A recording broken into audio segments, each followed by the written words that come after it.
just like the simulation.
Hello everyone, hi, it's me, the usual.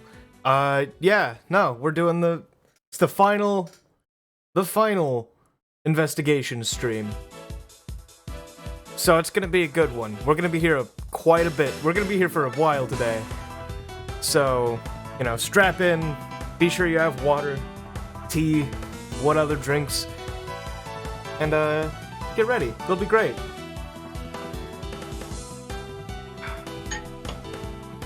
How have I been? I've been alright. I've been doing pretty alright. The TOP live stream very legally.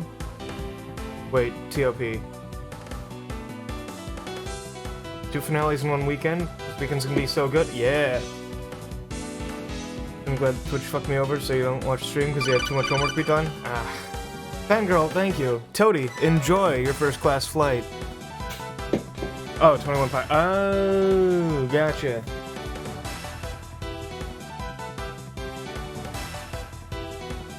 Okay. I don't really have many other words. I don't know. I'm gonna tell everyone about this. Fangirl, thank you again. Rushdell, enjoy your first class flight. Words are hard, they are. So let's fade the music out. And let's fucking do this. Yeah?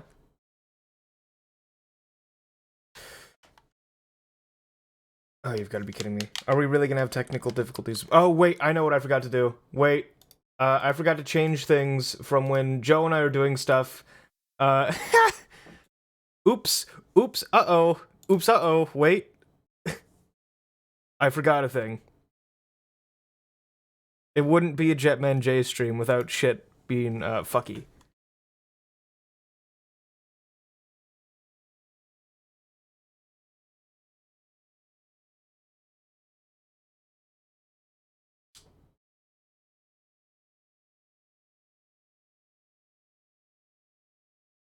Okay.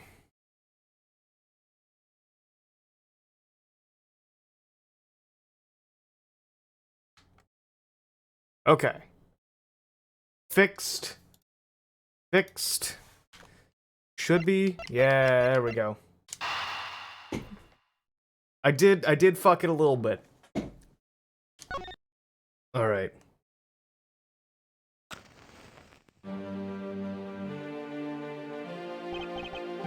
Two cards. One of the Black Raven, and one of the White Raven. A country torn in two. One to the west, and one to the east. When those which were split are made whole again, the truth will reveal itself.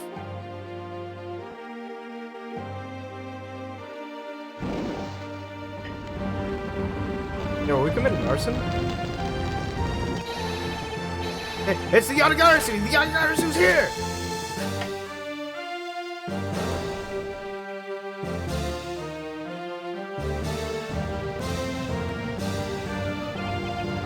You accursed Yatagarasu. Kay, you! Oh? March 14th, 10:17 a.m. High Prosecutor's Offices, room 1202. It's so nice, almost dreamlike to finally have the chance to relax and sip some tea. Especially after what a whirlwind the past few days have been. On my return flight, I was dragged into a case involving an Interpol agent's murder. The next day, I investigated a kidnapping and a murder at the Gatewaterland theme park. And later that night, a detective's dead body welcomed me back to my office. Along with a thief who was out to pilfer files related to a case from 10 years ago. How did I manage to find myself in the middle of so many cases back to back? Well, at least I have today.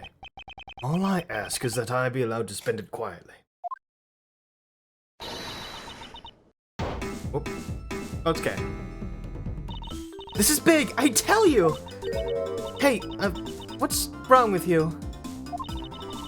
Where's your enthusiasm? And suddenly the phrase, the fragility of dreams, comes to mind. What are you talking about, fragile dreams? Come on, let's go. The fake Yatagarasu isn't going to just find herself, you know. Well, if you must know, it's possible that I was paid a visit last night by your fake. Say what? Unfortunately for us, the thief managed to escape. But even now, we're still looking for this criminal. However, I must warn you that we've only had a few hours to search so far. So I must insist that you be patient on this one, Kay.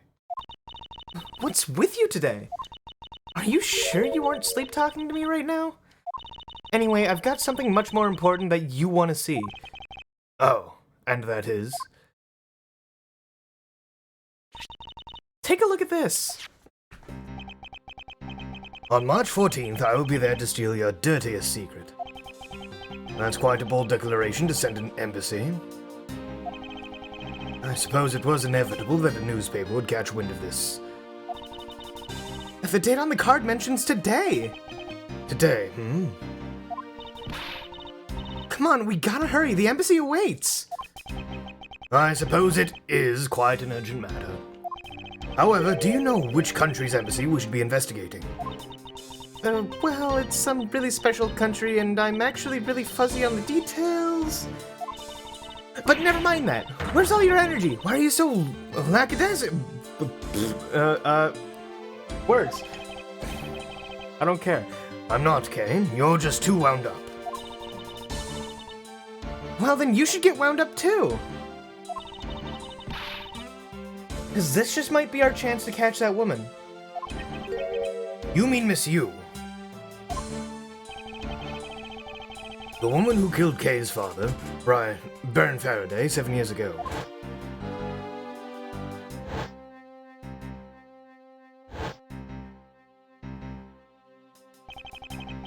Callisto Yu.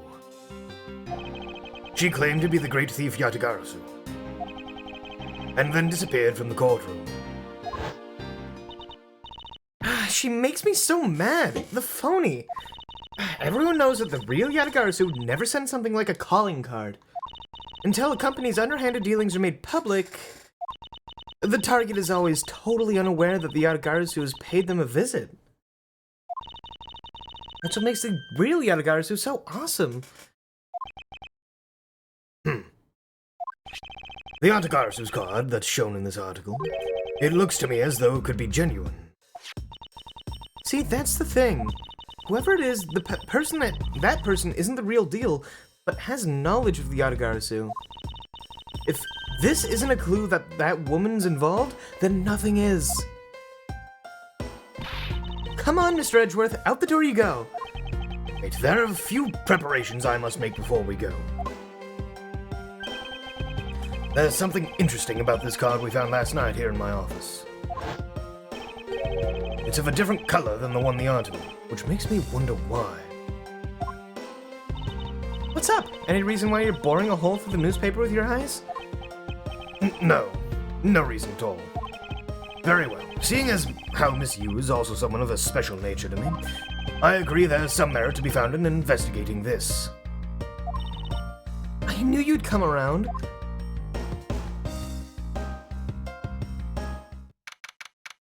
March 14th, 5 p.m., Theatrum Neutralis. By the light of this night's glorious moon, we are ready! Ready to embark on our nightly outing. And this is where our tale begins.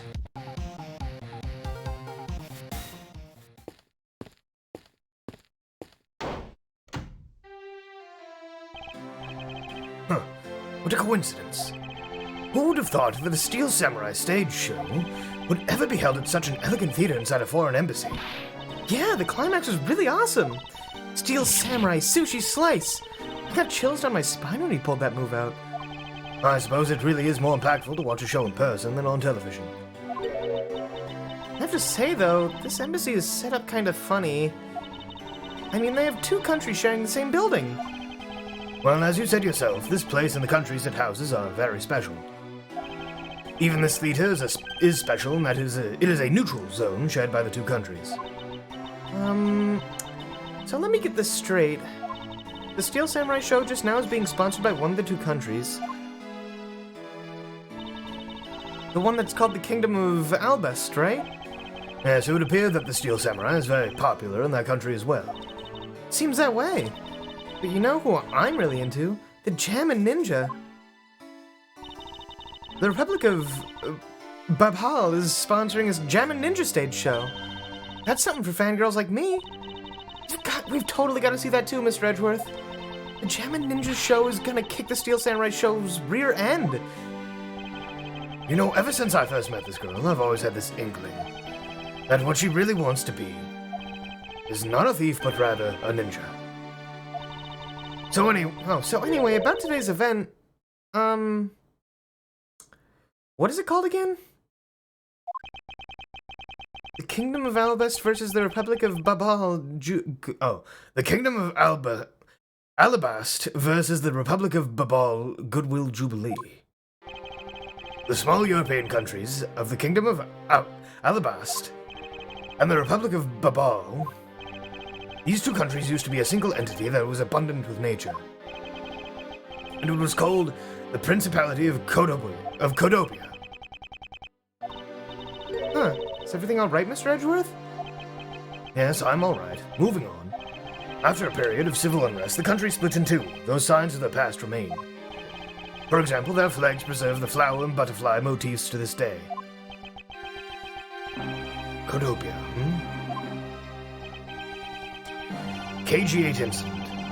And what was referred to as the second KG-8 incident, in which an embassy staff member was murdered.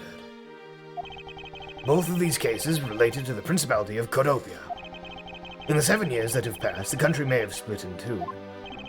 However, the Yatagarasu still sent a calling card here. What could it all mean?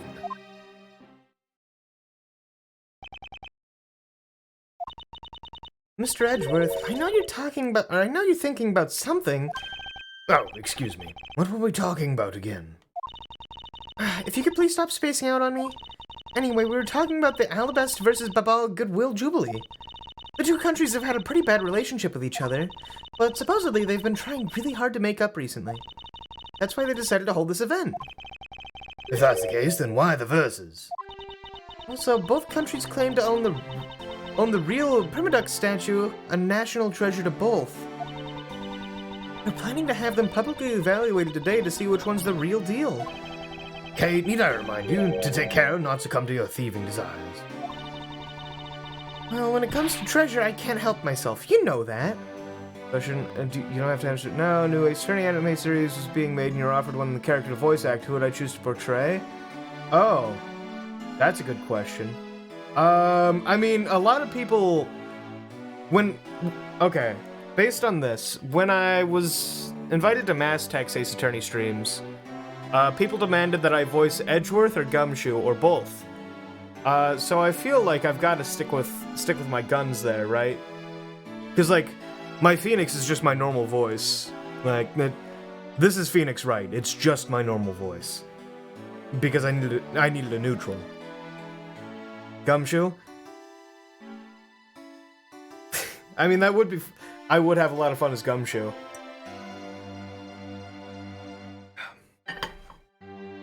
But, yeah. But I mean, listen here, pal. Gumshoe's a lot of fun to do. You gotta hold on to some letters, and you get a bunch of... There's a bunch of... It's a lot more fun. I gotta have a lot more fun with his voice. But, yeah. She had better be saying that in jest. Hey, I can read your party language, you know, and you've got it all wrong. Look, I'm here to do some investigating. Investigating, I tell you! I know. And although we don't know if the Atagarasu will really make an appearance, I suppose we should still spend some time examining the place. Okay. Neat. Hello. Is there something I can help you with? I was wondering what is beyond these doors. It's the Alabaster Embassy. Now, unless you have some business with the embassy, I suppose I can't claim to have any business with the embassy right now. Well, you don't have to be so rude about it, Mr. Guard. Alright, who are these people? Now, I've seen a lot of these shows in a bunch of places, but today's shows, it was like they went for a complete comedy.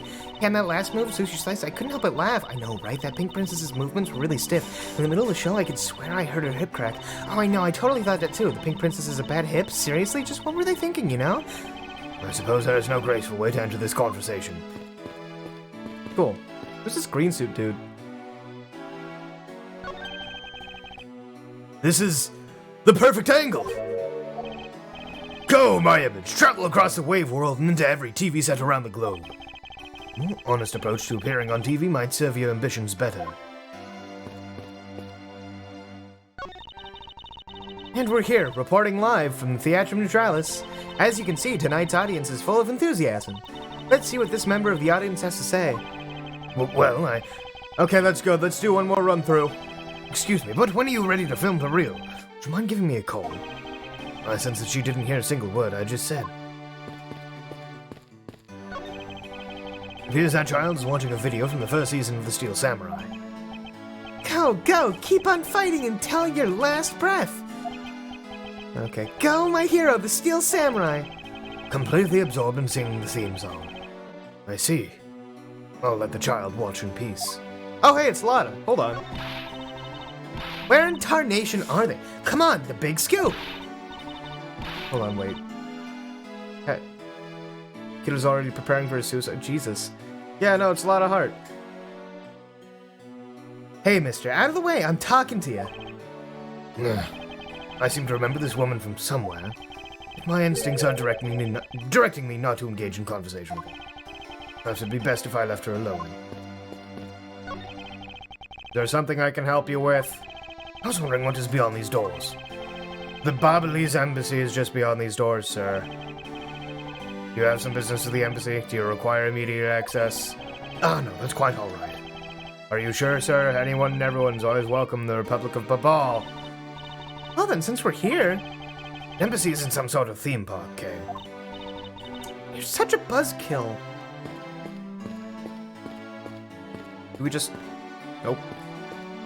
Let's talk to Kay. There's a very festive atmosphere in here. Yep, super festive. I'm really happy for the Kingdom of Albalest and the Republic of Abal. It's great that they have re-established diplomatic relations. The newspapers say that it's almost like they're Codopia once again. Perhaps we're bearing witness to a historic moment in time. Hey, look! They're selling some commemorative merchandise to celebrate this event. Founders Codopia biscuits. And over here, they're selling Royal Codopia biscuits. It would seem that they have yet to reconcile the competitive spirits. Okay, well, that's it.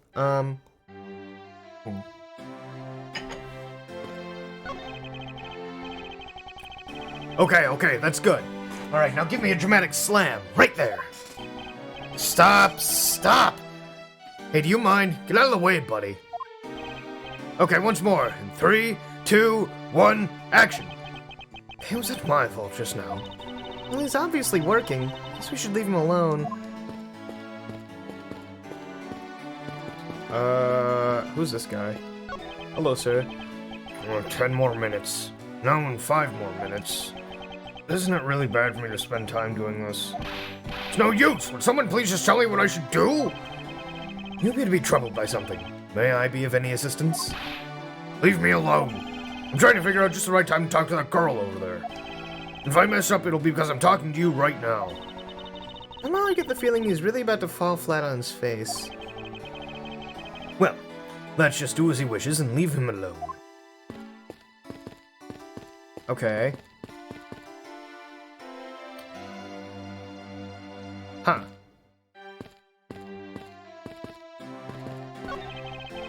The national flag of the Republic of Babal is on display here. The crest on it features a butterfly. Pretty rare to see a national flag featuring an animal on it. Not really. I can list at least a few off for you that do. Okay then, are there any flags with really chic things on them? Chic things.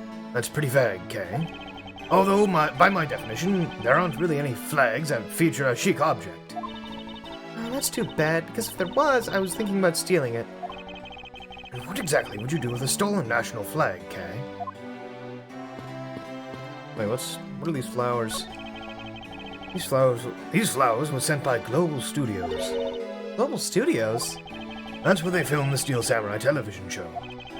They've been producing hit after hit recently, so the studio is being remodeled. Oh, I read about that in the papers the other day. That mascot of theirs is also getting a facelift too, right? What's its name? You mean Mrs. Monkey? Yeah, I thought it was something like that. You really have a great memory. Ha! Never underestimate my powers of recollection. Oh, right, Edgeworth. There are pamphlets about the 2 embassies here on this table. Still looks weird to me. The country split into 2 a few years back. And they've shared the building and its grounds 50-50 ever since. Oh? I guess it's because they don't have the money to build 2 separate ones, huh? I should think that's not the reason why, Kay. I suppose I'll just help myself to one of these. Okay. Oh. What's all the hubbub? Ah! Hey, look! It's the Steel Samurai! He's got a son, the Iron Infant, with him. Oh, that's a thing now? Huh.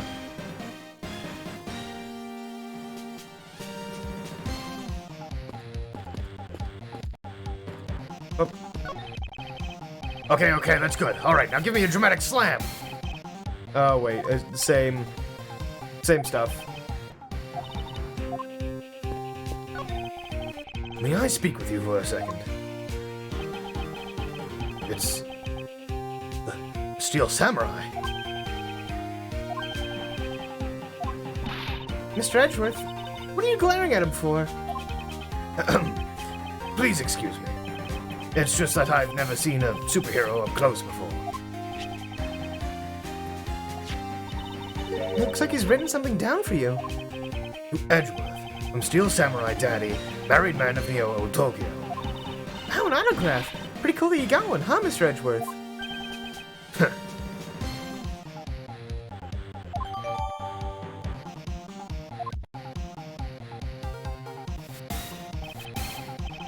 Mr. Steel Samurai, Ambassador Alba is waiting for you. Heard he broke up with his wife, the Magnesium Maiden. Oof. And now the Steel Samurai will proceed to enter the Kingdom of Abalest to shake the hand of the Ambassador. Steel Samurai isn't only here for two countries tonight, but rather can be thought of as goodwill ambassador from our own country as well. There he goes, off to spread goodwill to the world. He really does seem like a goodwill ambassador, doesn't he? Okay, we're shooting the next segment now. Cue camera. In just a few seconds, the Jammin' Ninja stage show is set to begin. After the show, the Jammin' Ninja will enter the Republic of Babal. He is set to meet with the Ambassador of Babal at that time. Ah, the Jammin' Ninja show's about to start! We've got to get back to our seats! Regrettably, I don't have much of an interest in ninjas. Well, this show will change your mind. Come on, we have to hurry. If we miss even a second, the Jammin' Ninja's awesome playing, I'll never forgive you. I suppose you're not about to give me much of a choice here, are you, Kay?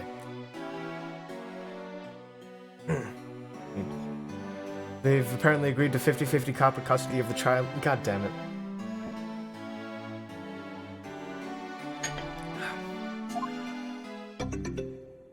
Ampharos, thank you for the host. I appreciate it.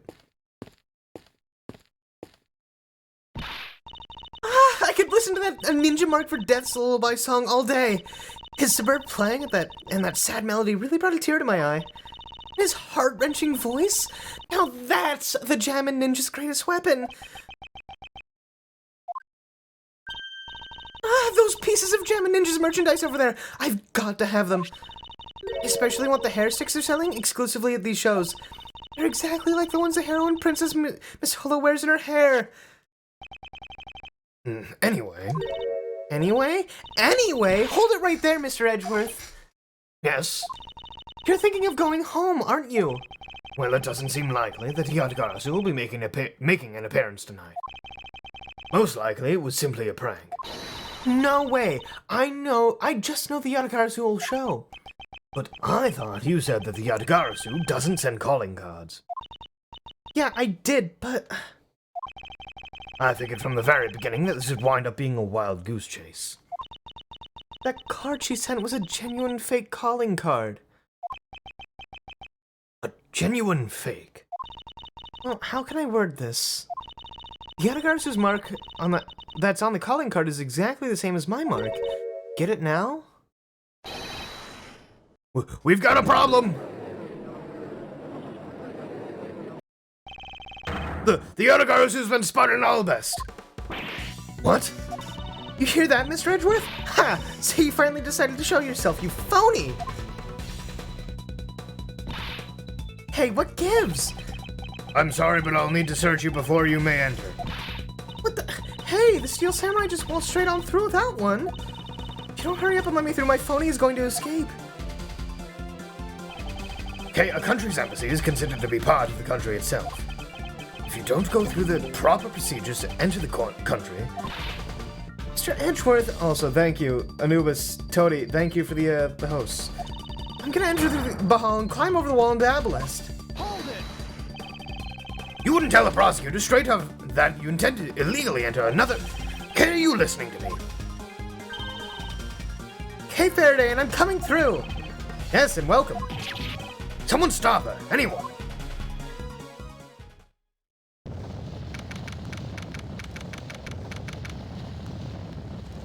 March 14th, 6:12 p.m. Open air stage.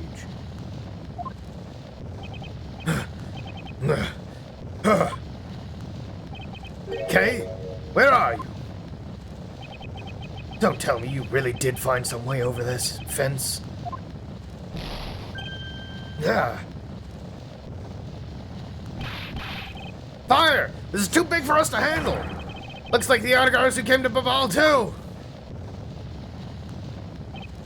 You cursed Yatagarasu. Kay! You would better be alright, wherever you are.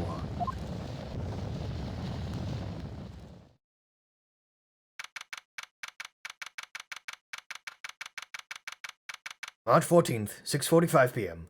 Barbali's Embassy, Secretariat's Office. I told you it wasn't me! Hold it!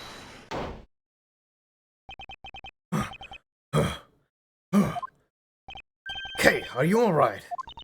Do I look alright to you? Now can you do something about this woman? Mr. Edgeworth? Dr. Gumshoe? What's the meaning of this? Well, sir, it's, well, this. He's... It wasn't me! He was already dead when I ran in here, hot on the heels of the fake Yatagarasu. Look, I only came here because I saw a suspicious person at the open-air stage. A suspicious person? A long black coat and a hood over their head. I dare you to tell me that's not suspicious. When I saw that person, I immediately thought they must be the fake Yatagarasu. So I chased after them to the embassy and then into here and then lost sight of them. But I just know that person is the one who did it. What are you so worked up over? There's no reason for you to be this loud. Correct me if I'm wrong, but you're Agent Lang's secretary. Shinna, I believe your name is, correct? And if you're making an arrest, I assume you have evidence that it was Kay who committed the crime. Is that also correct? You refuse to answer.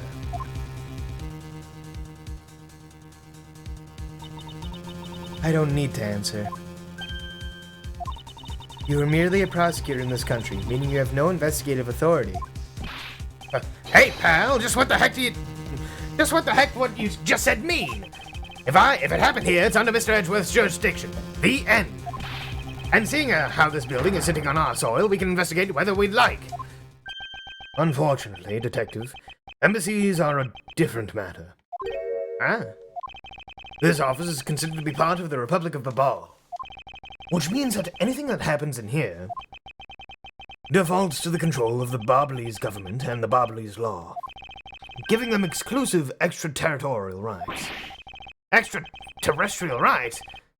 Sir, do you really believe that the truth is out there?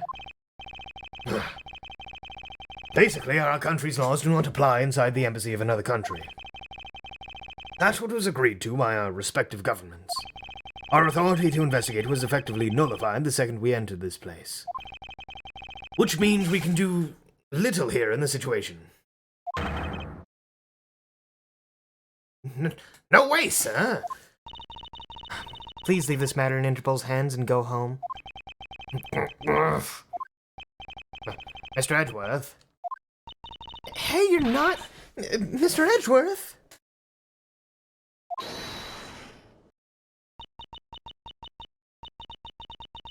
In that case, allow me to join your investigation.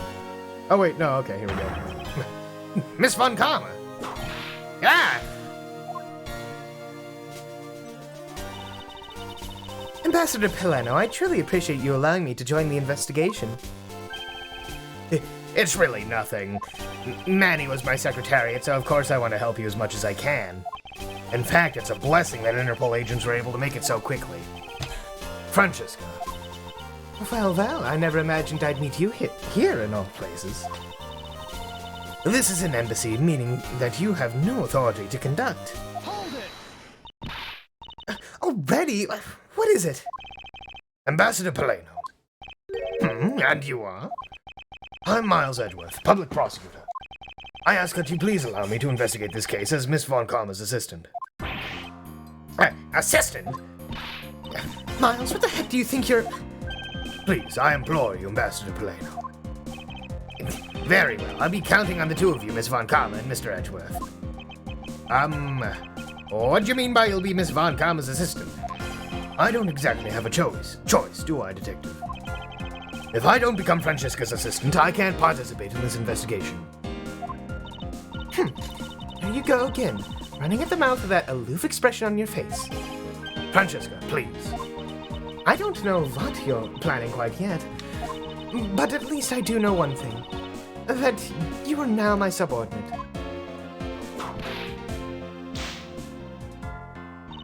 Just remember that my VIP is always ready to wake you, should you have a brain lapse. Of course, I'll keep that in mind. If you're done playing games... Right, let's begin the investigation. Alright. I'm gonna stand up. I'm gonna stand this desk. 1 second. Hell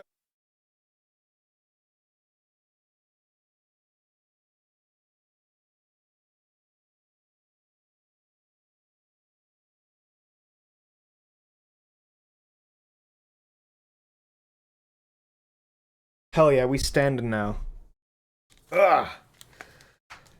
There's something intimidating about the line, "You're now my subordinate," followed by a flip war. Yeah, that's Francisca for you. Ugh, yeah, no. It's the investigation. Since we don't really go to court, investigations when we stand up. We're gonna be doing a lot of standing today. By the way, Detective, I suppose it's a bit late to be asking, but why are you here? Well, better late than never, I guess, sir. I was placed on guard duty for the Babilese embassy today. And why are our police guarding an embassy? Well, on account of the card they got from the Yatagarasu, they called us up and asked us for our help, sir. Oh, and because we've been searching for the Yatagarasu these past 7 years. It is more or less a mutually beneficial arrangement, if you ask me. Except for how mutually unbeneficial this has all been, I suppose. It looks like you failed to competently perform your guard duty yet again. Look forward to your next salary negotiation. Although, it's out of my hands. But sir, if it gets cut anymore, I won't be able to buy even packet noodles anymore.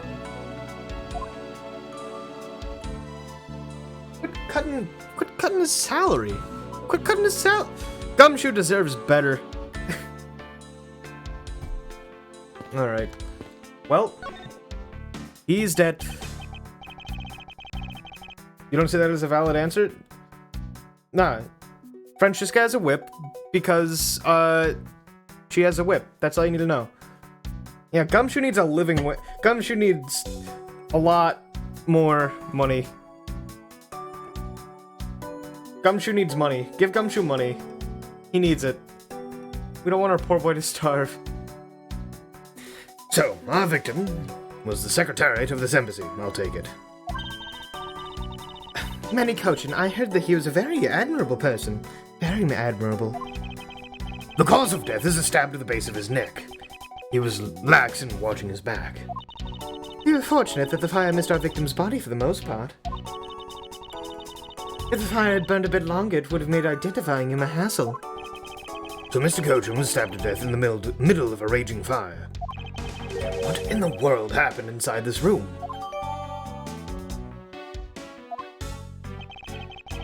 I won't rest until I've inspected every suspicious-looking nook and cranny. Well, let's look at the stab wound. It's a knife wound. It's obvious he was killed. It's obvious what he was killed with, but I wonder if it's consistent with the wound. Indeed. Oh wait, that was Shinna. She was there. Is this knife the murder weapon? Some preliminary testing has been conducted. According to the results, the blood on that matches the victim's blood. The blade's shape was also found to be consistent with the stab wound. I suppose this means that we now know that the crime was committed with this knife. This knife's got some really fancy ornamentation going on, huh, sir? This thing practically screams artsy at me, too. Although it's also covered in blood, just like the last thing that I said was artsy. But the handle is pristine. There's not a single drop of blood on it. Speaking of the handle, I believe it has a butterfly motif. It's very beautiful.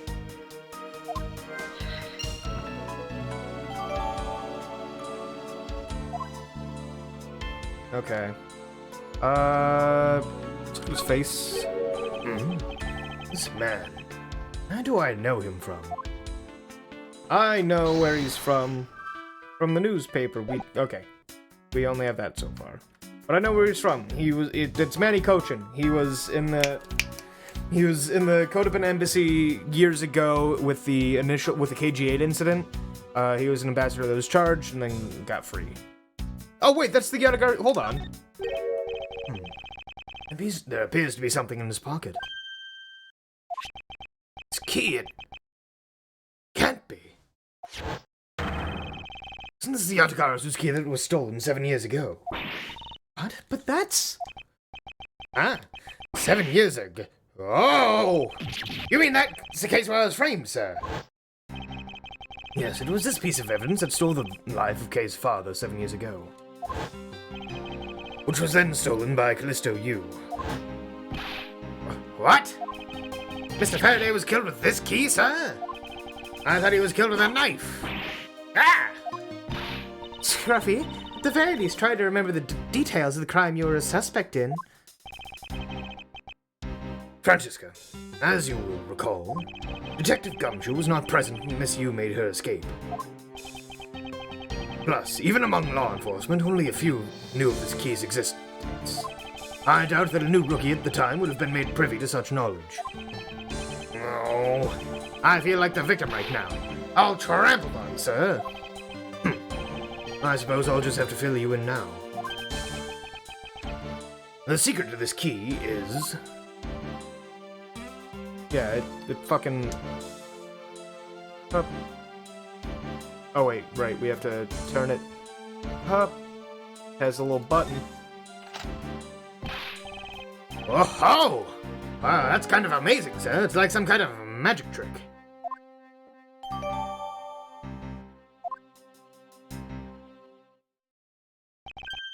I knew it. This is the same exact piece of evidence Miss Yu took with her. I remember this beautiful pattern in the blade. I remember this as well. It's a vine motif, isn't it? Yes, it looks like two interwoven vines crisscrossing down a blade. Fine, sirs. I think it looks like a bunch of stars, if you ask me. It's one of those six-sided stars, just like the police mark on our IDs. I really don't think you can call these stars. Say that the detective's art sense is underdeveloped would be an understatement. The real question is to why the Babyliss Embassy Secretariat holding this? Well, we don't know now. Mr. Kojin came to possess his key. We do know that this was stolen by the Yatagarasu from the Kodoban Embassy. That's right. Mr. Faraday had written that fact down in his organizer. I believe this means that further research is required into the country of Kodopia. Why don't you ask Ambassador Paleno about what he knows? Supposedly he was a candidate to be the next Kodoban ambassador once long ago. He should be able to answer any specific questions you may have. Okay, anything else? Yeah, okay, this man where I know him from. Yeah, there's not really much else here. Alright, Paleno. No, not you. Let me tell you something, you're currently my subordinate. And if you wish to convince everyone else of that, you will speak to me with respect. What's with the giddy glint in her eyes? I don't think that will really be necessary, Francesca. Oh, really? Well, it doesn't matter. It doesn't change the fact that you are still under me. I thought Francesca was flying around the world in pursuit of the smuggling case. So then why is she here at this embassy? Oh, okay. Talking to her is a good thing. Let's talk further. I was investigating the Alban Embassy when I got wind of this mess. Ah, that's right. The Yatagarasu was due to appear at that embassy as well. Yes, but the difference is that we didn't have a fire over there. Although there was an incident in the Alabaston Embassy as well. But I left Agent Lang in charge of that case and came over to the Babyliss Embassy. Oh no, thank you. Shaky Flaky Salt, enjoy your first-class flight. Ah, so Agent Lang is here as well, hmm? I see you've met. Well, he's in the Alabaston Embassy, acting as a bodyguard for Ambassador Alba. However, he seems to have a different reason for being there. The Yatagarasu is... I need some water. 1 sec. Oop. So the suspect in the murder that occurred in this office is that little girl, I see. Is she perhaps trying to be the Yatagarasu? Kay would never harm a soul, sir. Kay? You remember, do you not, about the case we investigated together 7 years ago? That girl is the daughter of the victim in that case, Mr. Faraday. So she's that feisty little girl. He's been on the trail of the Yatagarasu, which is how she ended up here. Looking for the one who took her father's life. I see. Kei's trying so hard, but you know what? The Yatagarasu just keeps tricking us all. How so? The Yatagarasu sent a card saying, I will be there to steal your dirtiest secret. Yep. But all we've had is an arson and a murder. The lab boys are going in circles. You know what this is, sirs? It's a breach of contract, and it's going on the rap sheet.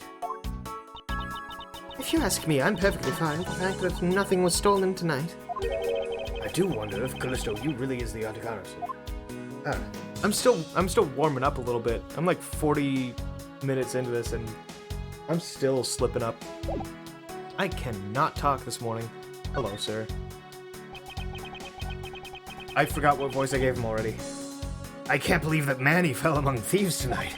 Without him, I have no idea what my schedule for tonight is. Ambassador Paleno, I believe your schedule tonight will consist of listening to reports from the police.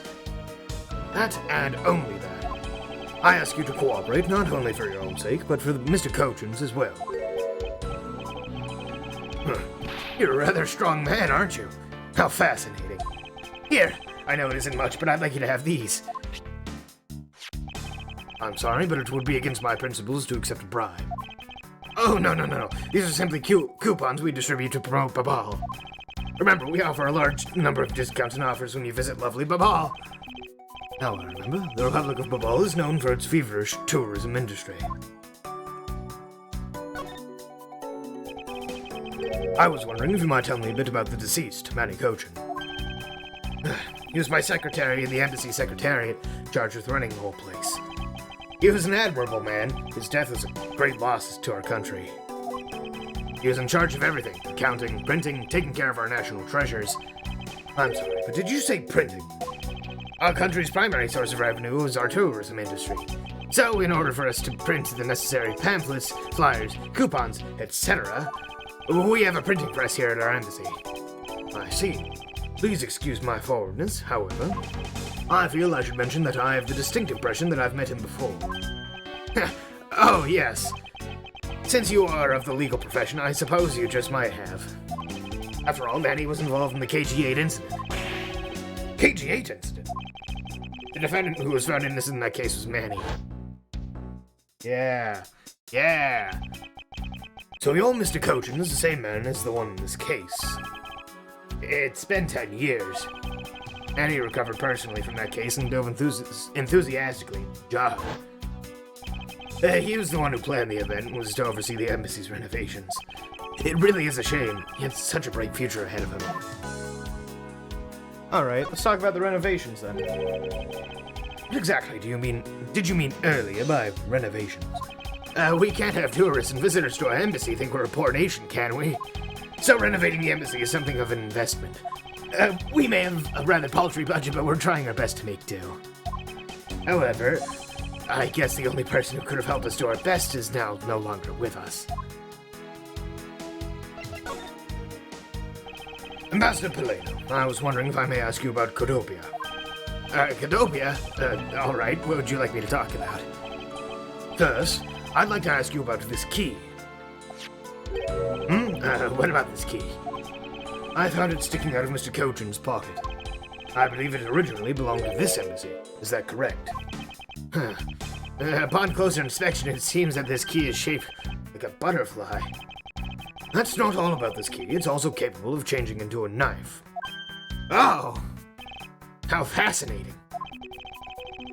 Is it possible that the ambassador didn't know about the existence of this key? This knife form, there's a flower mark at the base of the blade. Huh. I guess this knife might be from when we used to be a part of Codopia. Hold it! And how did you come to that conclusion? It has both Codopia's national symbols on the butterfly and the flower. I suppose Manny used this key here at the embassy back when we were still Codopia.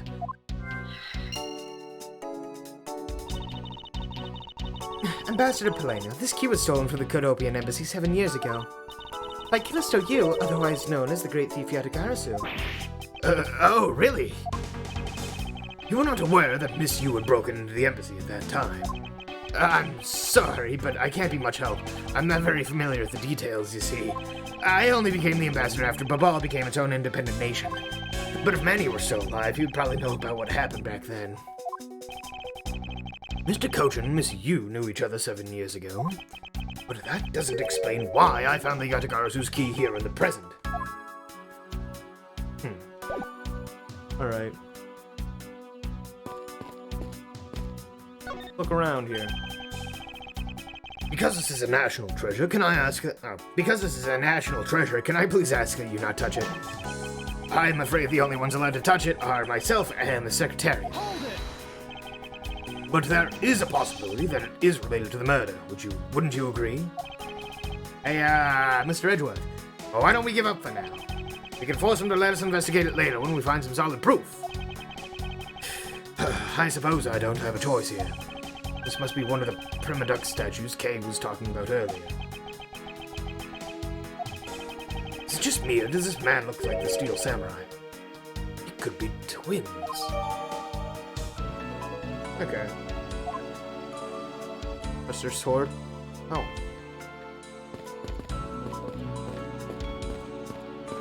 What's this? Mr. Edgeworth, there's still something on the display rack, sir. Knives, Although the blades are all that remain of them, unfortunately. I guess the handles got all burnt out by the fire. So even the knives fell victim to the fire. Ambassador Poleno, are these knives yours? Why, yes, they are. They're a special set of ornamental knives featuring the national symbol of Babal. These butterfly-themed knives, along with Alabast's own set of knives, are comprised of 3 knives each. But I can't believe that the Babalese ones have been reduced to this state. Ornamental knives, huh? There's a small release on the tang of this blade.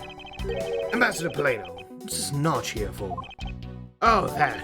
It's a feature of these knives wherein you can freely exchange the handles on them. So that we can change how they look to fit the situation, of course. I see. These knives were constructed so that the handles could be easily removed. Huh. Removable... A removable handle, like, for a knife?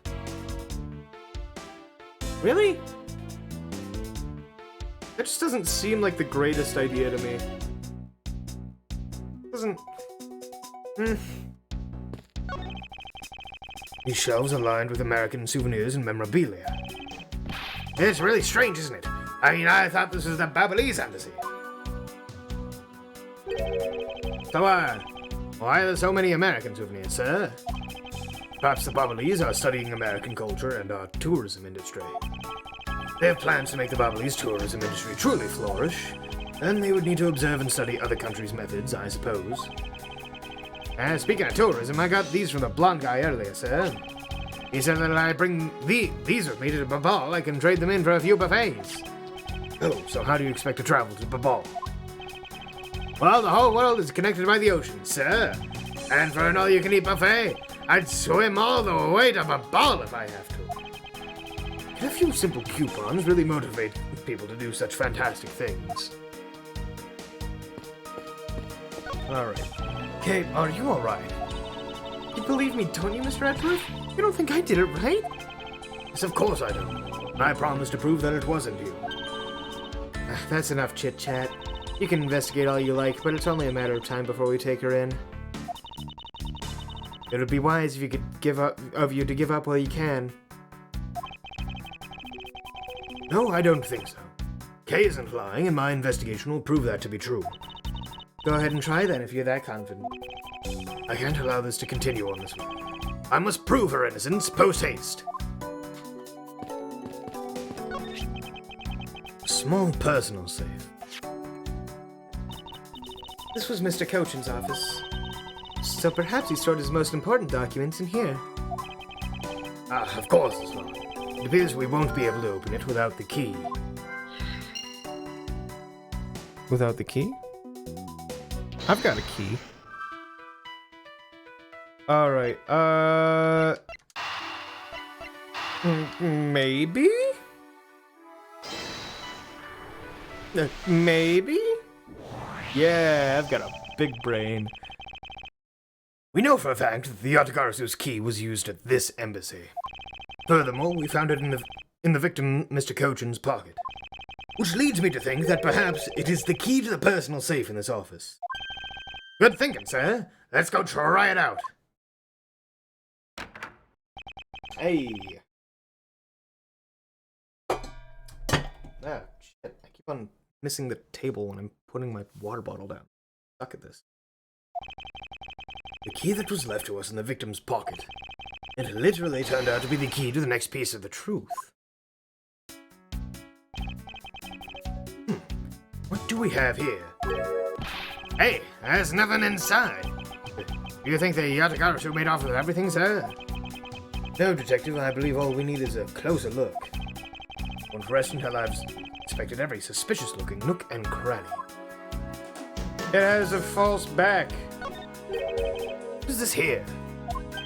It looks like the ripped corner of a piece of paper, sir. No, I don't think it's ripped. It seems more, to me, like it's stuck in the safe. Hey, you're right. It won't budge an inch. Not even when I tug on it. But I don't think I've ever seen paper stuck on the inside of a safe before. Hold it! Detective, I think you have it backwards. It's not the paper that's strange. It's the safe. What do you mean? What I mean is that the secret to this safe is that It has 2 compartments. even just eyeballing it, you can see that the inside is a bit too shallow. Furthermore, with the unnatural way the paper is stuck at the back of the safe, I'd say that there is an extra bit of space behind the back wall of the safe. In other words, this safe has a second compartment. What? I suppose that you are correct in asserting that the paper is stuck in an unnatural manner. However, if what you say is correct and there is a second compartment, how do we go about opening the door to it then? As you can see, there's no other lock or keyhole in sight. Actually, there is one more spot of interest to me on this safe. Oh? Yes, and I believe that spot is the keyhole to our mystery second lock. The safe and its locks. Alright then, since you're so sure of yourself, show me how you deduced your answer. There's a keyhole. Hey, there's a hole here, sir. It's a little too oddly shaped for a latch hole. Wow, that's a funny shape for a latch hole, huh? It's shaped kinda like a star, don't you think, sir? Detective, I would hardly call that shape a star. Some reason for this hole. Well, there's gotta be some reason why this hole's so weirdly shaped weirdly, you know? Am I overthinking this? No, I don't think so. Maybe I'm overthinking things? Nah, there's no way I could ever do that. Oh! Detective Gumshoe, could you please be quiet for a second? You're frightening me. Never change, Gumshoe, never change. Is this spot somehow connected to any of the evidence I hold? It's the key. Oh wait, hold on, we gotta try it again, right? Eureka! Nope, doesn't work. Doesn't the shape of this keyhole remind you of something, Francesca? The shape? It does look very familiar. However, I believe it's simply a latch hole for the safe's lock mechanism. It's just for keeping the door shut, nothing more. Is that so? The person who used this safe, Mr. Kochin, made sure the safe had 2 compartments in order to hide something. Do you honestly think someone like that would allow the keyhole to the hidden half to look so obviously like a keyhole that the average person could figure out? You can't be serious. Are you saying that this hole is the keyhole to the hidden compartment of the safe? That's precisely what I'm saying. And I will prove it to you right now. But the Yatagarazu's key is the key that will open it. See you, fangirl. Thank you for stopping in. The Yatagarazu's key? Miles Edgeworth, this had better be a very bad joke. Sorry, but this is no joke.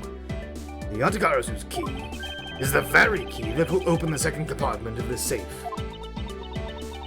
We know this key opens the first compartment of the safe, but the keyhole you're talking about is of an entirely different shape than that of the key.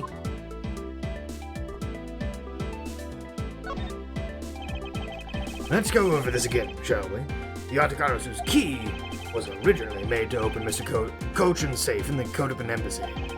We confirmed that fact by opening the door to his safe with it. Now let's take a look at the back end of the key.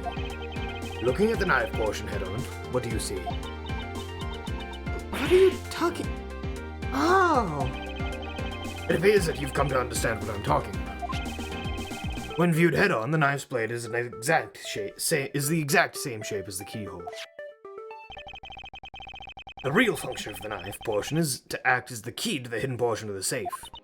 But that's preposterous. Because it looks like a knife and was used to kill Mr. Faraday 7 years ago, we fell under the misconception that it was always meant to be a knife. And for both the safe and its key to conceal such clever tricks. Whatever's hidden inside, the secret section must be of incredible importance. Then it's even possible that what I've been searching for is inside. Scruffy, hurry up and open that safe. Ouch! Yes, sir. Opening it now. These items, they're a bunch of funny-shaped things. It's a pieces of art, huh, sir? You're in the way. Now move, Scruffy. I didn't think I was in the way. Oh, I didn't think I was in the way. These pieces of art are identical to the ones that have been stolen from various countries around the world. I figured as much. It's a keyblade.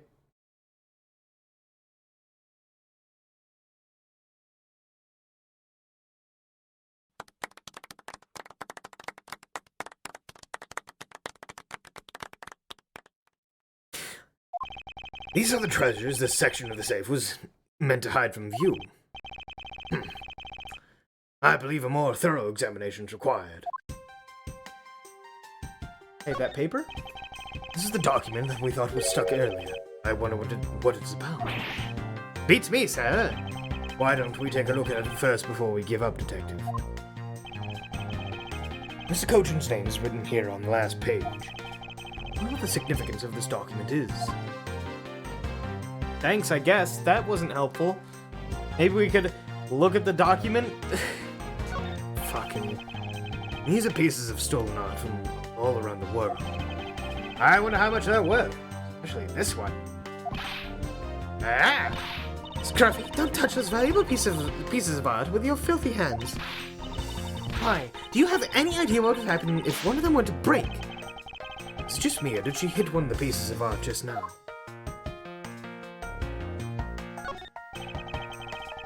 Okay, never mind.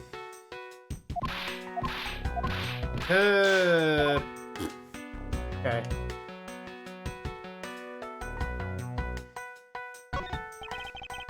Though the sort of trick into one safe is really something. Yeah, it's neat how this safe has 2 compartments. But what's really impressive is at the other end of the key was another key. I totally hadn't noticed. I wonder if Mr. Cochin was just paranoid or if he had secrets of that great value.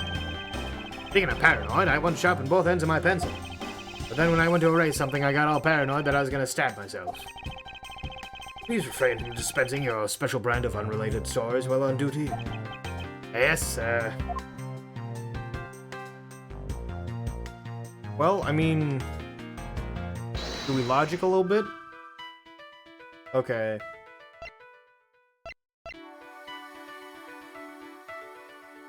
No, I don't think so. Huh. Do I not...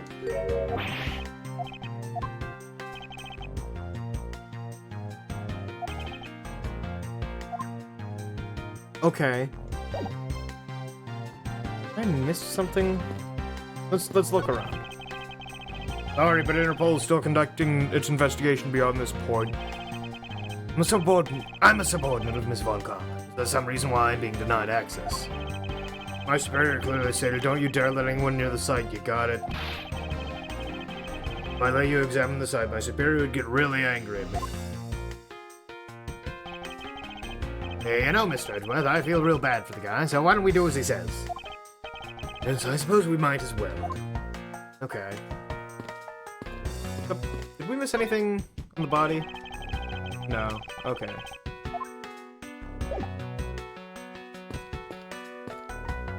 Oh, wait. This ceiling fan must have fallen from the ceiling. Wow. A ceiling fan?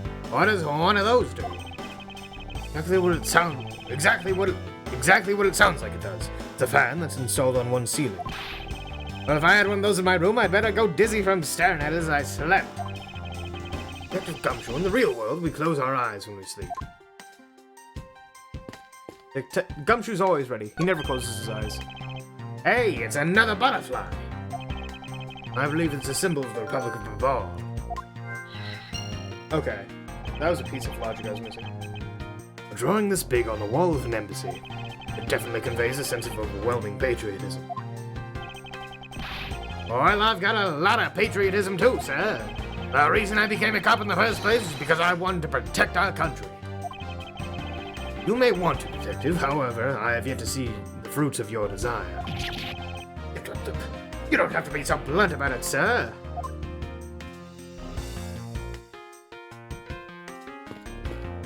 What about this clock? In fact, this was once a grandfather clock, but it has fallen victim to the fire. Hey, Mr. Edward, is it okay for me to talk about clocks in my house, sir?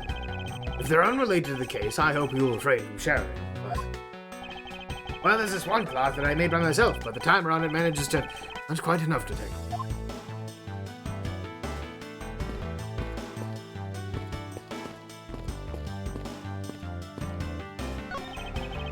That's some fireplace.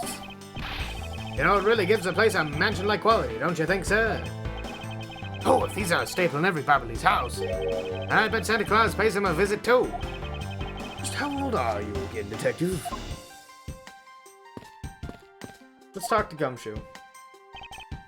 Yes, sir. While you were on guard duty, did you notice anything unusual? Well, I was on watch inside the embassy, but unfortunately I didn't run into the Atakarasu, sir. But I did talk to an officer who was on duty near the border between the two embassies, who told me that not a single person crossed the boundary during the incident. I see. The investigations into the fire in the Atakarasu are a mess thanks to both events. I'm so confused, sir. Should I be putting the fire out or investigating? What do you think, sir? Aren't you old enough to solve your own problems yet, Detective? I'd like an update on how the investigation is going. Oh, yeah. Well, it's going, sir. In other words, no one has any idea of what happened here, correct?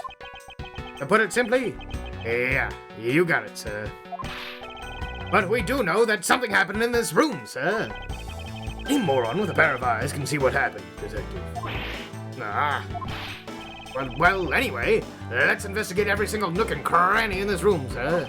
We have to get serious, or Kay will end up getting arrested as the killer. Yes, I'm already well aware of that. Oh. In order to find what really happened here in this room, we will need to gather whatever information we can. It's time to take a good look.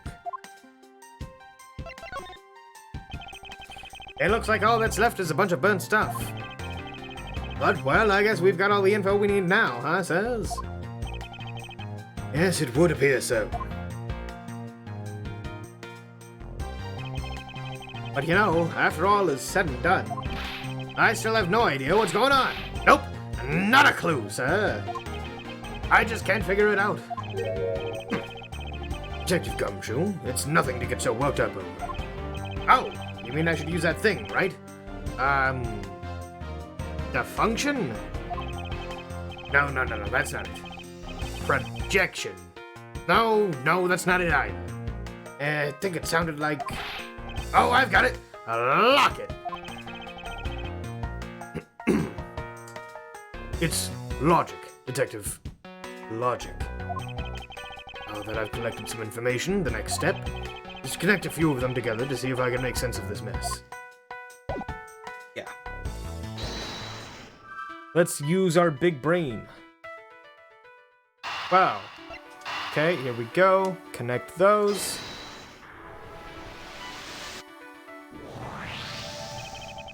design on the knife's handle. It greatly resembles a special Babalese species of butterfly. It does, doesn't it? Plus, it says right here. This knife is property of the Republic of Babal. Perhaps this means that the knife used in the crime was found right in this room. Yeah, no shit. Maybe this? Maybe. We'll just see what happens, right? See where it goes. Stealing a dirtier secret. It's possible that the dirty secret the Yatagarasu was out to steal was in this very room. Dirty secret? Francesca, you're in pursuit of some dirty, underhanded dealings yourself, are you not? Something tells me that this is no coincidence. In that case, then, the person I'm looking for here in the Babalese embassy, huh? The head of the smuggling operation. I think I might just need to ask Francesca about her smuggling case more in depth. Okay.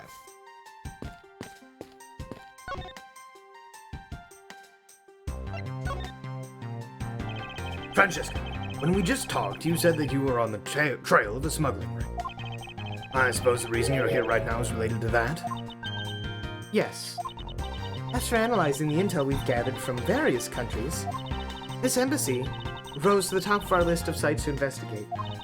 And this is what tipped us off. This accounting document. It's only one page of the whole thing, so we're not sure about the details.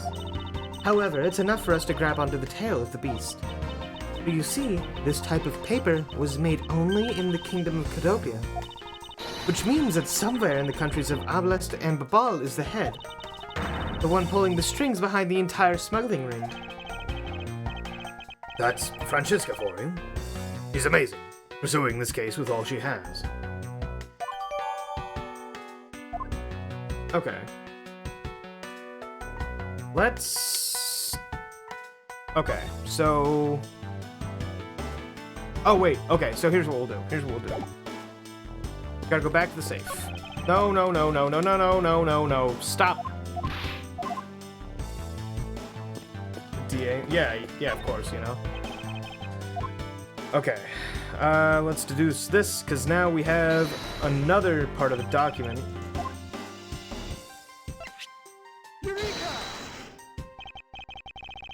Take a good look at these documents, Francesca. It says that there are 3 pages in total, and yet there are only 2 here. Correct. Now take a look at the smuggling activity document in your possession. Tell me, is it not possible that your page was taken from this set of 3? Well, it certainly looks that way. By putting our multi-part puzzle together, we seem to have arrived at an answer. And it seems that you have now found what you are looking for.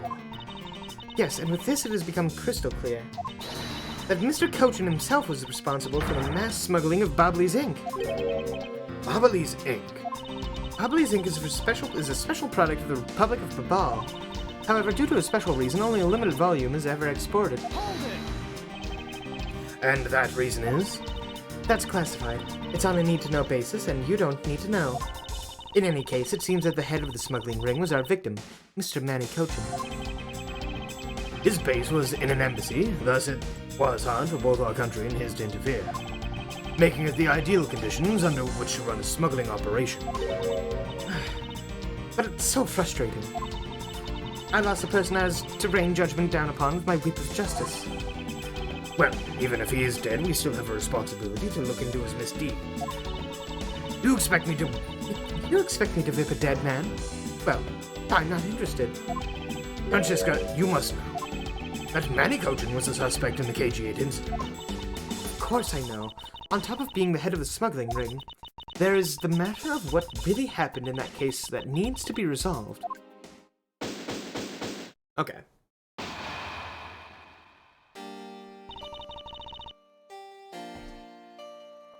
Are you done investigating?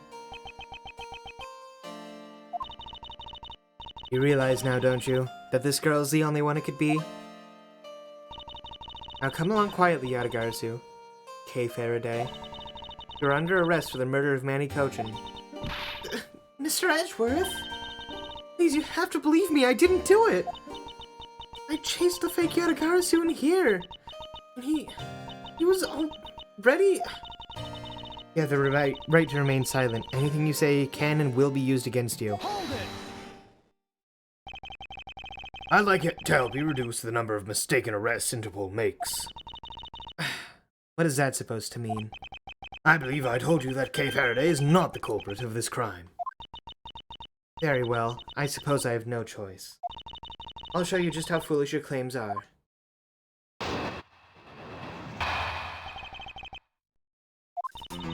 Even your police confirmed that the Yatagarasu infiltrated the Babli's embassy tonight.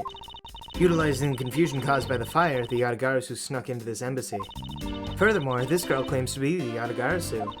And most importantly, other than her, there is no one else in here with the body. Okay. Your reason for suspecting Kay is because you think she is the Yatagarasu. Exactly, but it isn't just me. She calls herself the Yatagarasu. Look how many times do I have to tell you? I was only out to capture the fake Yatagarasu. Imposter or not, it matters not. A Yatagarasu is a Yatagarasu. Very well. Then I shall prove that Kay is not the Yatagarasu who killed Mr. Manny Cochin. Go ahead and try. Show me what the prosecutors of this country are made of. Okay. Yeah, alright, we'll just go through everything. They may have confirmed it, but are you telling me that no one could catch the thief? If so, you're basically admitting that the Yatagarasu that committed the murder eluded us. Of course I chased after the Yatagarasu that entered the Babli's embassy right away. And that is also why I'm making this arrest right now. Because at the end of my long chase, there was only this girl. No. In any case, this is what I believe happened tonight. Okay. We'll talk about it. The confusion caused by the fire. Are you saying that the Yatagarasu was not the arsonist who started the fire? A suspicious person in a long coat was spotted in the area. Officers in the area claim to have seen that person start the fire. It sounds like we have a phantom in our midst. Yeah. In a way, he could be considered a phantom, where he randomly appears.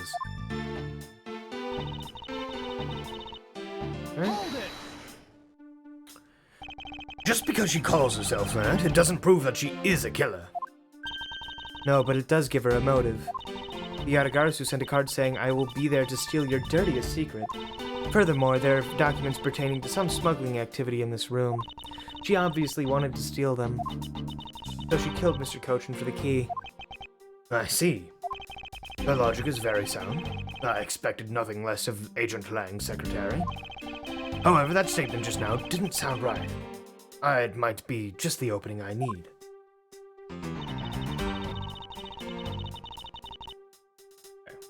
Let's talk about it. So, you're claiming that Kay knew that a foreign country's embassy had such documents? As stated in the calling card, the Yatagarasu was out to steal a dirty secret, which means that the goal tonight was to steal those smuggling activity documents. You have it all wrong! It was the fake that sent that card! Your words are meaningless. If you are truly innocent, then let's see some proof. Hey, Mr. Edgeworth? I leave it to you to handle this. Yes, I'd rather you did. Garasu's goal. You can claim she's innocent, but you can't change the facts I've already outlined. Okay, that's whatever. Let's see what we've got here. Want to steal the documents regarding the smuggling, so she killed Mr. Cochin for...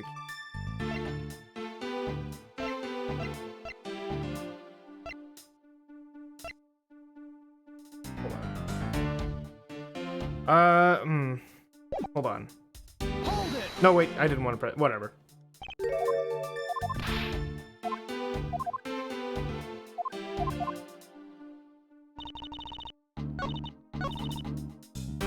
Yeah, and then this was tacked on to the end of the statement. So... Alright. One... Killed Mr. Cochin with the key. Let's present the key, because... we would have had the back open as well, right? Like, that had to have happened. So... Objection!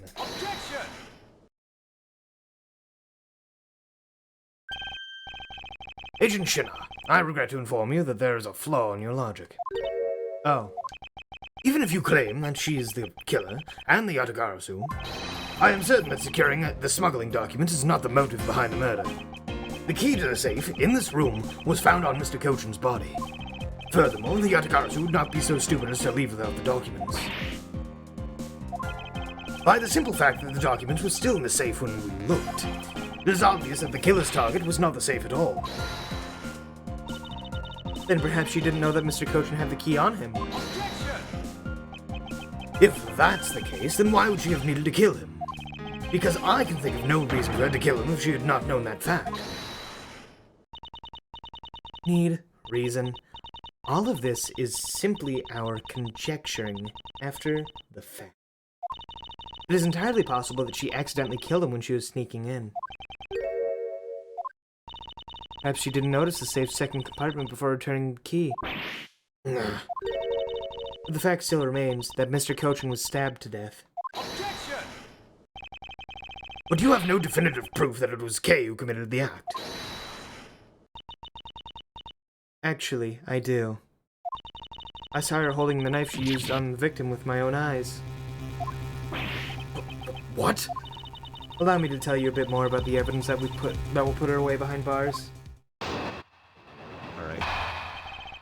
On.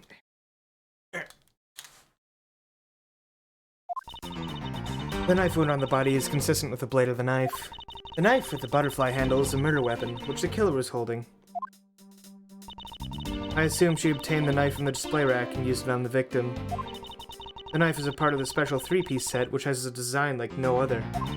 The evidence and testimony, it all points to the girl. There's no counter-argument.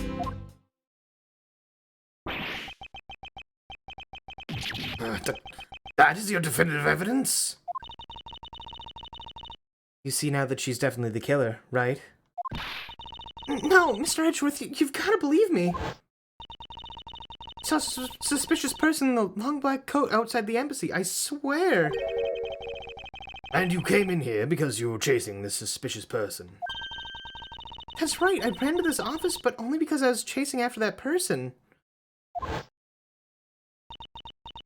When I entered the room, it was pitch black. I couldn't see a thing.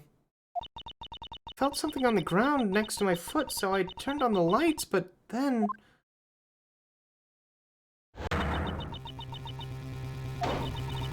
Who's there? This is... I came to this room upon hearing a girl's scream, and when I saw her holding the knife, I immediately restrained her. So the object Kay felt by her feet on the floor was the murder weapon. I had the knife analyzed right away, but we failed to find anyone's prints on it. But the suspicious person in the black coat who came to this room before me... You continue to insist there was such a person, but if there was, where did they go? I don't know. But I know they came in here. That sounds like the desperate excuses of a suspected killer, not a trustworthy testimony. You understand, don't you? We can't trust this girl's words, Mr. Edgeworth. Has a point. Even if Kay's words are the truth, I must show that they are with some solid evidence. Mr. Edgeworth, I really didn't. Kay, don't worry. If you didn't do it, then there must exist a way for me to prove that. Still not giving up, I see. In that case, try to counter my argument if you can. Don't worry, I can and I will. Hey, Night Dove. Hell yeah, thank you. Also, maybe sleep. Yeah, you off to bed? Yeah, go sleep. Go sleep, buddy. Alright. Yeah, we already stated that earlier. Killer was holding. Let's talk about that. You mean to say that you saw Kay holding the murder weapon? With your own eyes? I was also on the search for the Yatagarasu. When I heard that girl's scream coming from this room, I rushed over straight away. When I arrived, I saw that girl standing there motionless with a knife in her hands.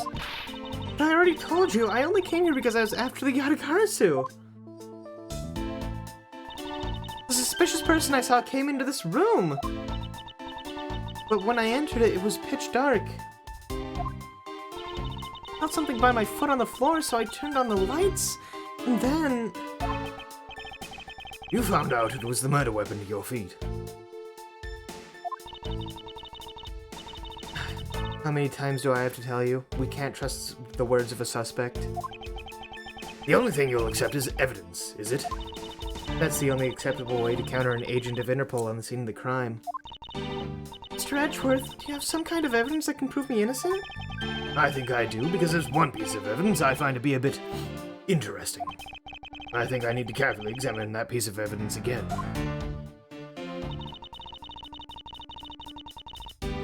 Then let's look at our evidence, and yeah. Let's check it out.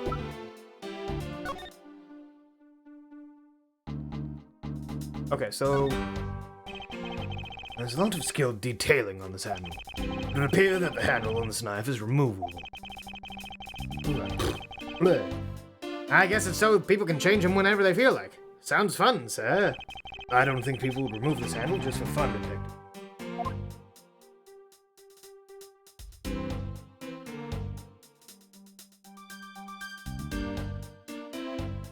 anything like...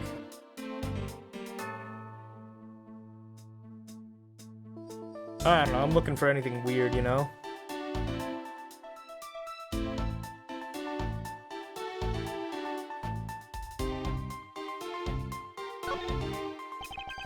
So this is what took Mr. Cochin's life.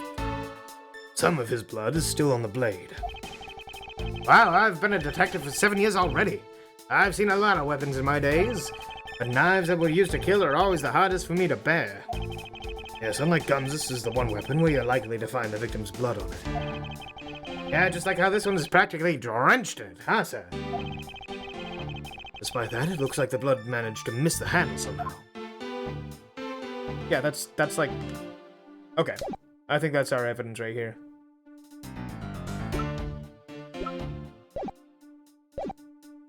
So... Oh, whoops, didn't mean to do that. Whatever.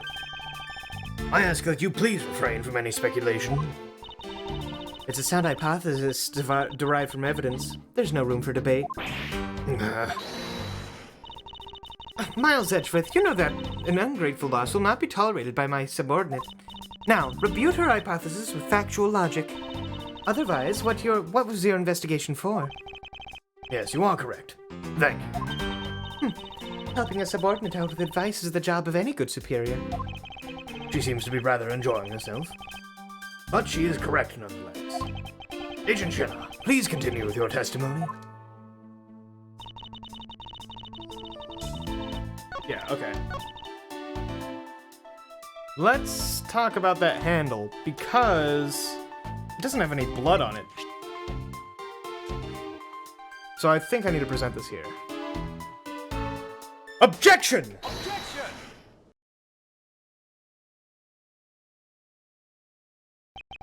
So the murder weapon was the knife with the butterfly design on it. But is that really the truth? What are you getting at? I'd like for you to take a look at this. There is blood on the blade, and yet there's not a speck of blood on the handle. This signifies that at the time of the crime, a different handle was attached to this blade. The knife that Kay was holding had its handle switched and was in fact not the real murder weapon. Wasn't the real murder weapon? This knife can be taken apart. Shall we give it a go?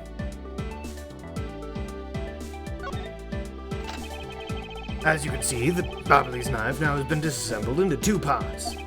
The killer must have pulled the murder weapon out of the victim's body and proceeded to swap the knife's original handle with this butterfly one. It was all to create the illusion that Mr. Cochin was killed with a butterfly-themed knife. Should clear up any and all suspicion surrounding Kay. Your argument isn't airtight yet. How so?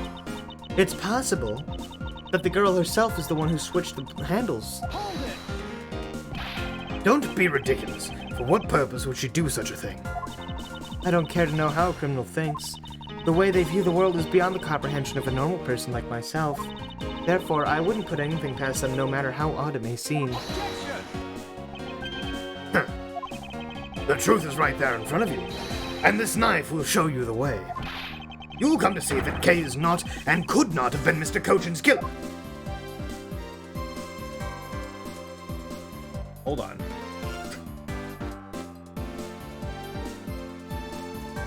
Hey, that's a flower motif. What is this mark on here? It's the mark of a flower. I assume you know what this means. No, not really. Butterflies rest on flowers all the time to drink their sweet nectar. And so they do. However, will this butterfly really drink the nectar of this flower? The answer is clearly not a chance. Now to prove the relationship between the butterfly and the flower with this.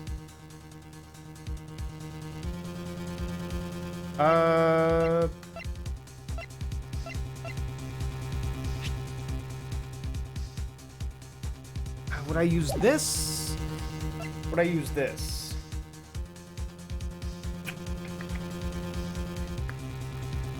I don't know.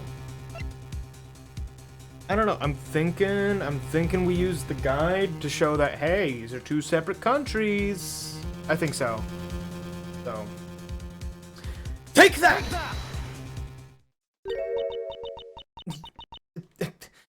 You can't be serious. It appears that you've made the connection. The flower on this blade is designed after a certain country's national symbol. That's right, the Kingdom of Alabast. In other words, this blade is from one of Alabast's ornamental knives. This part of the knife handle has Babal's national symbol of the butterfly. Therefore, it is undeniably Babalese in origin.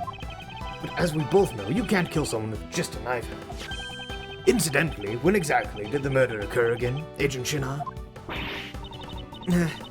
After the fire had broken out? That's right. Kay entered the Babalese embassy after the fire had taken place. Furthermore, she had not been to the Alabastian side of the building before then. On top of that, not a single person passed between the two countries during the fire. Which means that Kay could not have transported an Alabastian object over here. This makes it impossible for her to be the true killer.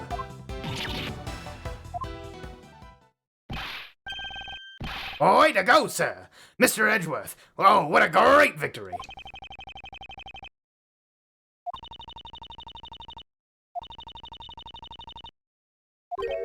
Huh? Hey, why is everyone so quiet? I'm happy we got this far and cleared Kay's name. But what worries me now is what will happen next. Objection! What is the meaning of this? An Alabastian knife here? You mean, how did this find its way into the Republic of Babal? It didn't just find its way over. Rather, we should focus on how it was smuggled over. You know what? My brain hurts thinking about it while we're just standing around. Thinking while you're on the run? Now that's the way a real great thief operates. Okay. Oh, thanks a bunch, Mr. Edgeworth, for proving me innocent, I mean. You believed in me the whole time, right? Tell me you did. Not really, but... Come on, you don't have to be so shy about it.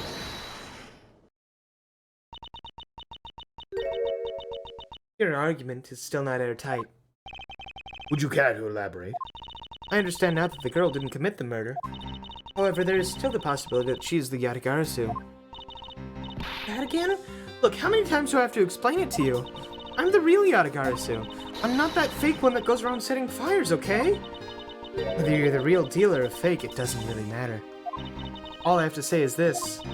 I have my suspicions that this girl is the one who started the fire.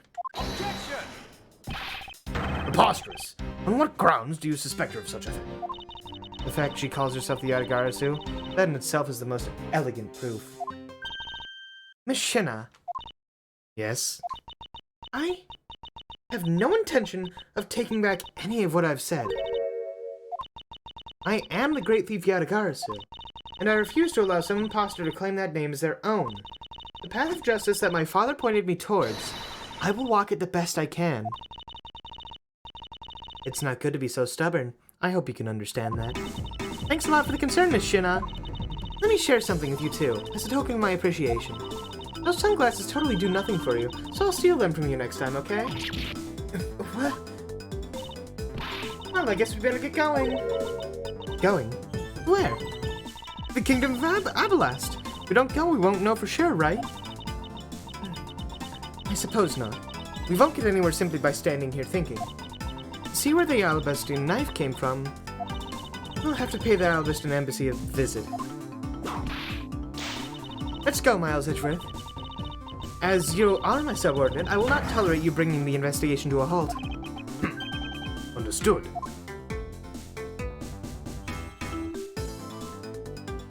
Okay.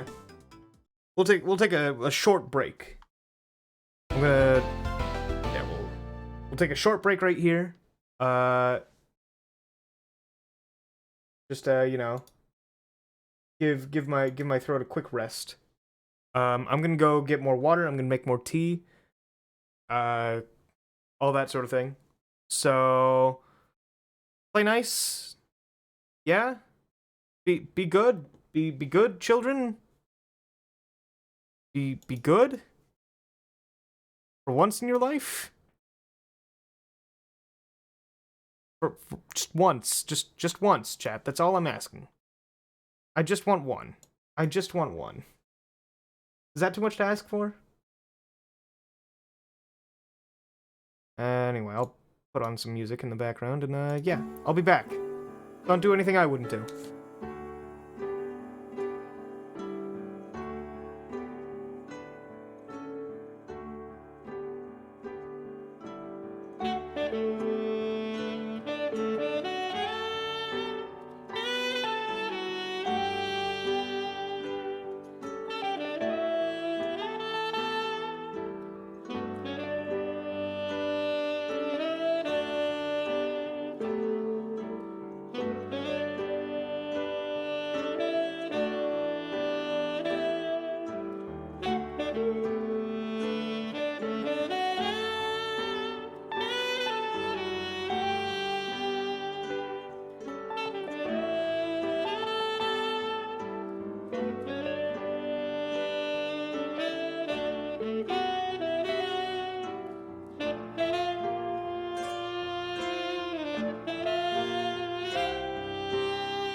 So anyway, I'm back.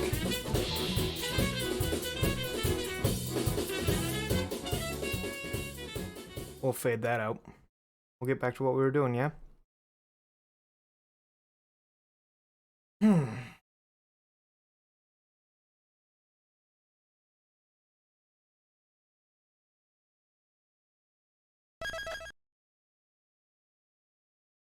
those wrist rockets! Hey, Lavma, thank you for the 11 months. I appreciate it.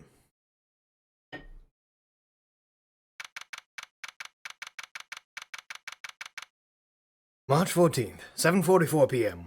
Theatrum Neutralis, lobby.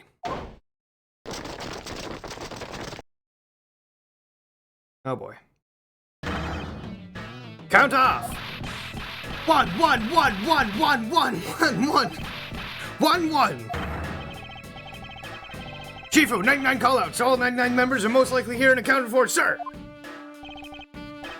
Hey, you. Yeah, second one from the right. Sir, yes, sir. Here, a birthday present for you. What? Chifu, I didn't know that you knew all our birthdays. What a kind heart you have, Shifu. You're even more a man than we'll ever be, sir. I'm really sorry, but it's not my birthday.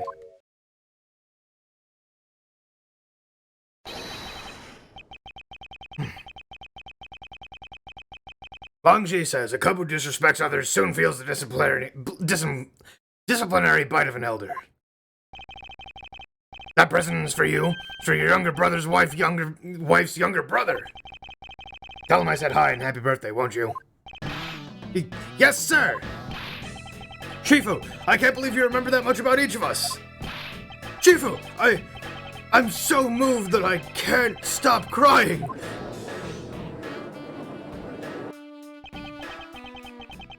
I should probably leave them to their alone time. All right, meeting's over. Head for your posts. Dismissed! Sir!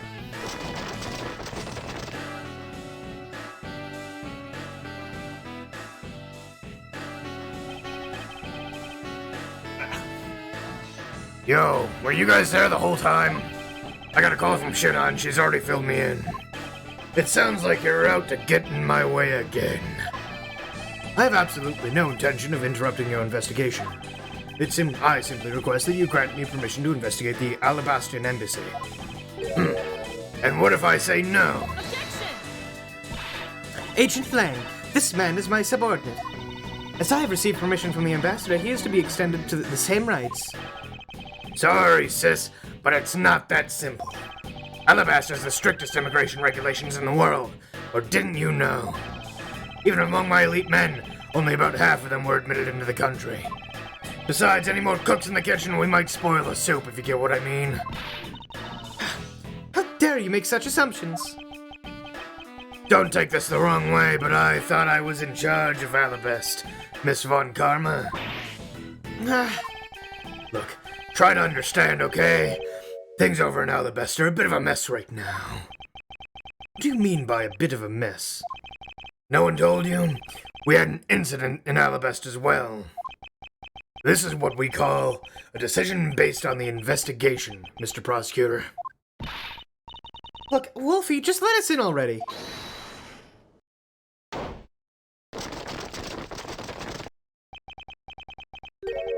Is there a problem here, Agent Lang? Oh, wait. I thought it was gonna be another, officer. Not really. Just having a discussion about whether or not to let these guys in. Ambassador Alba, I ask you please allow these people to join the investigation. Having a... Hold on. Having a debate because of my country. I'm terribly sorry for placing you good people in that kind of situation. It's all because I lacked the strength to govern well. Please, it is nothing of the sort, Ambassador. You weakling, Curtius!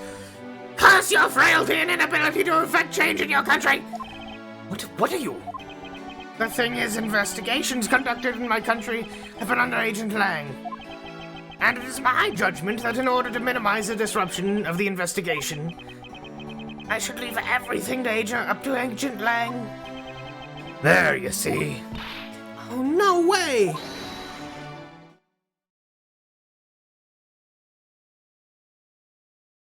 How's this case been so far? Recommend going in blind? I haven't really gotten too deep. But I mean, with any Ace Attorney game, I do recommend going blind. Fuck, what was the voice I gave this guy?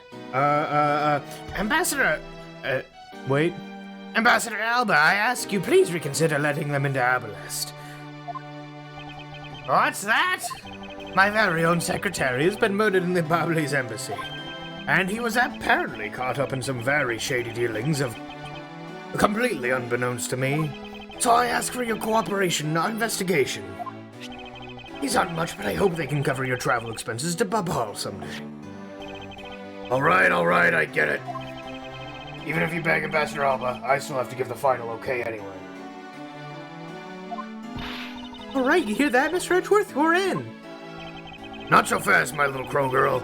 Still a witness in the Babal murder. So I'd like you to please stay into the Republic of Babal. Detective Gumshoe, please take good care of Kay for me. Yes, sir! Sounds good to me. The fewer troublemakers, the better.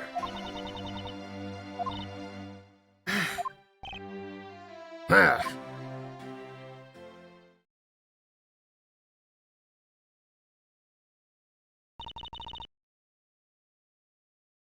Hey, Mr. Edgeworth? Yes. So I wanted to ask for a while now, but that lady over there, is she who I think she is? Ah, that's right. I didn't introduce the two of you yet. Francisca von Karma, the prosecutorial prodigy. It's nice to see you again. Oh, I knew it! You're the whip lady! You may address me as Miss von Karma. Miss von Karma, I'll leave the investigation of Abalest in your hands. Thanks. Rest assured, I will outsmart both the smuggling ring and the Atagarasu. Smuggling ring. Perhaps I should ask Francisca a bit more about that before I head into Abalest. Ah, and I mustn't forget to thank Ambassador Paleno for all that he's done for me. Sorry, this tea's good. You've made so much progress in your investigation in such a short period of time. It's truly amazing. Agent Hicks, whose help I had requested, was cut down before he completed his task. Yeah, I remember that. There is no room for further failure in my perfect investigation. In spite of that, I believe you were able to obtain some insight into the ring, correct? It was nothing. I simply made some deductions based on the smuggled item I was following. You mean the Babalese ink? But why are there restrictions on the export of Babalese ink to begin with? That's classified Interpol information. Francisca, as your subordinate, I am part of your investigation. Don't you think it would be beneficial if I was as well informed as you? Point taken. Well, I'll fill you in. Recently, we discovered some very well-made counterfeit bills circulating in Zhangfa. Counterfeit bills? Yes, as you may have deduced, the counterfeits are being made with Babal's special Babalese ink. It is virtually impossible to distinguish bills made of Babalese ink from real ones. Thus, it was only natural for Interpol to keep an eye on the Republic of Babal. That's where this document comes into play, correct? Correct. Mr. Cochin was smuggling large amounts of Babalese ink. Furthermore, he was charged with running the embassy's printing equipment. That's all the evidence I need to know that he was the head of the smuggling ring. However, there still remains one tiny problem. Let me guess. You still have yet to find the counterfeit bills or smuggled ink. Yes, and while we're listing things, I might as well add the counterfeit plates to the pile. Since we haven't been able to locate any of these items in the Babalese embassy, we're looking into the Alabastion embassy next. It doesn't matter where they're hidden, mark my words, I will find them. Okay.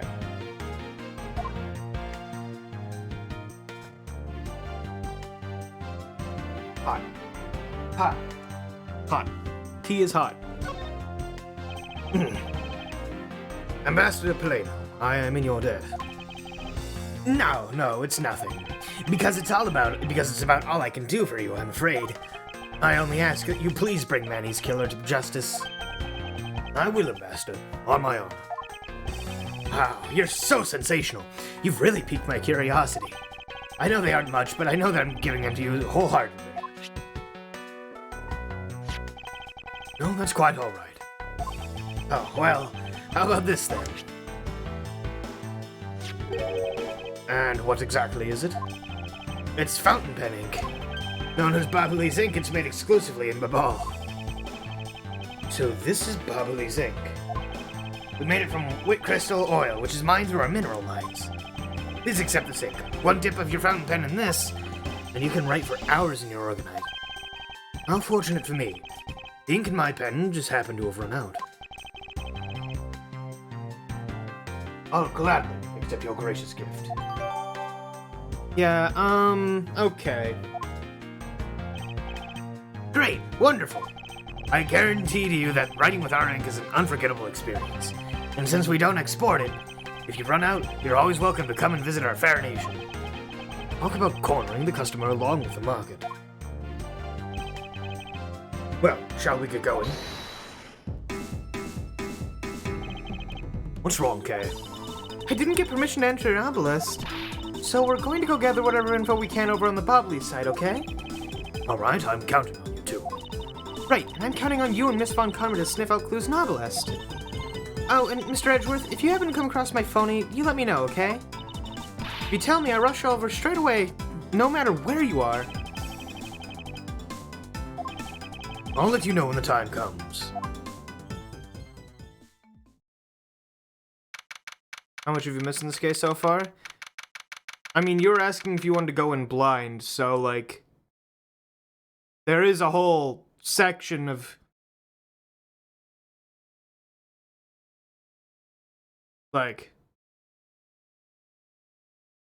We missed, so we made it to one check. We've made it past the first checkpoint of the whole case. I don't know if that's really like a good meter for how far we've gotten, but like a chunk. March 14th, 8:17 p.m. Alabastron Embassy's Ambassador's Office.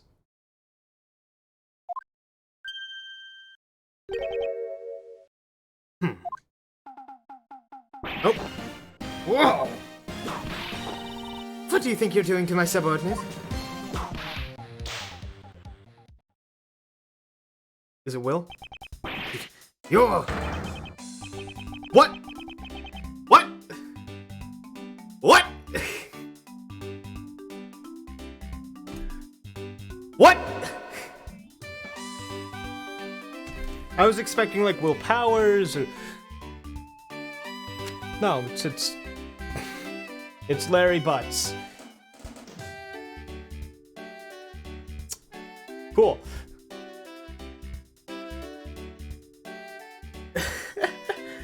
Well... Edgy! Oh, thank the heavens you're here!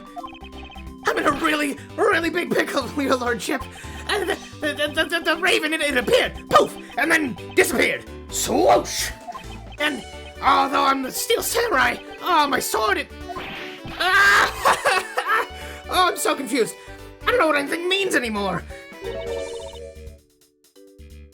Who is this fruitcake? I'm Larry the House of Butts, married man of New Old Tokyo, milady. Now remember, this person is one of your friends, isn't he, Miles? Yes, frighteningly enough, he is. Hey! What's up with that answer? You best put us in a bind and you act like it's no big deal? What sort of bind are we talking about here? The suspect kind. I suddenly became a suspect in a murder! I see. That is quite the bind. Not that we're in the least bit surprised. Yes, I pretty much expected this news. From the instant I saw this unlucky face. His name is Larry Butts. I've known him since grade school, and for as long as I've known him, he's been the world's largest source of trouble with a capital T. Hey, what kind of introduction is that? You're so mean, Edgy. If you're not careful, you might find your tiny number of friends go down by one. That was uncalled for. Besides, you're... Wait, hold on. Larry, it was you? You're the one who wrote my Steel Samurai autograph. Huh? Oh, you didn't notice earlier? I even winked at you through my headpiece. What's going on? And why are you, Beatred? Sorry, but could you not speak to me right now? No, sorry, am I interrupting your comical yet melodramatic play? So this is the... Whoa. So this is the incident you mentioned earlier. Mr. Prosecutor, this man, this childhood friend of yours, is our prime suspect. Of what, you ask? Of murder of a man who had snuck into this embassy. Mask to Mask 2. We're fucking bringing it all back, aren't we? We're... Mask to Mask 2. Mask to Mask 2.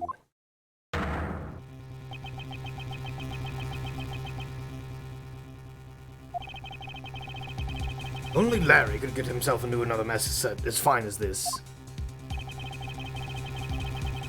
No matter what the facts seem to say, Larry's not the type to commit murder.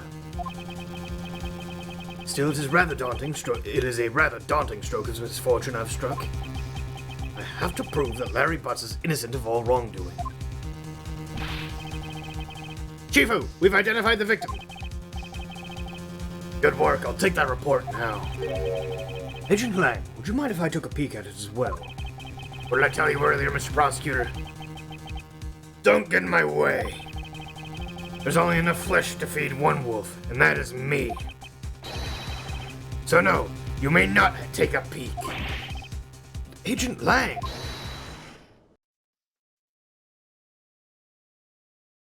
God, we're just getting all the gruff voices today, aren't we? Agent Lang, will you allow an investigator such as myself take a look? Ah, yes, of course. You let the detective see the file. Oh, Detective Bad. You're prosecutor, Mr. Edgeworth, right? Fancy meeting you here, Detective. You weren't expecting me? Ever since that day 7 years ago, I've chased after the Yatagarasu, non-stop. I even pressured Interpol into keeping me in the loop, in case a card was ever found. What incredible dedication to the case. Detective Baird knows the Yatagarasu's M.O. very well, and his passion for the chase hasn't died down in these 7 long years. It's something I can respect. Detective Bad, I must ask, are you gonna make an ally out of this prosecutor? My only goal is to arrest the Yatagarasu. If you can get to the bottom of this case, then I'm willing to share info with him.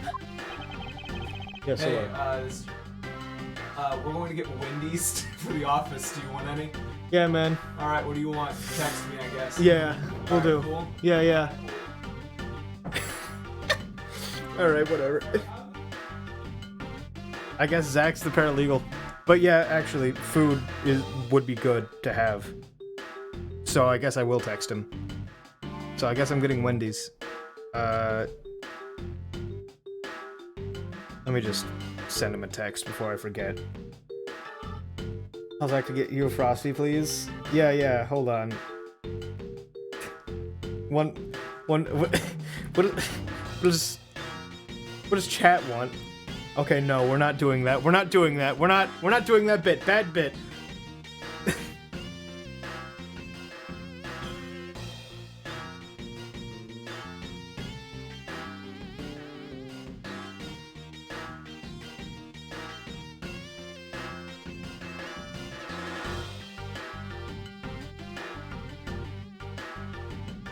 Yeah, no, I said we're not doing that bit. We're not doing that bit. Oh, and Sam.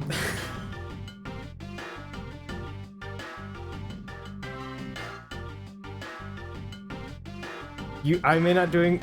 Listen, you can message Zach. You have ways to contact him. You do it. You message Zach what you want.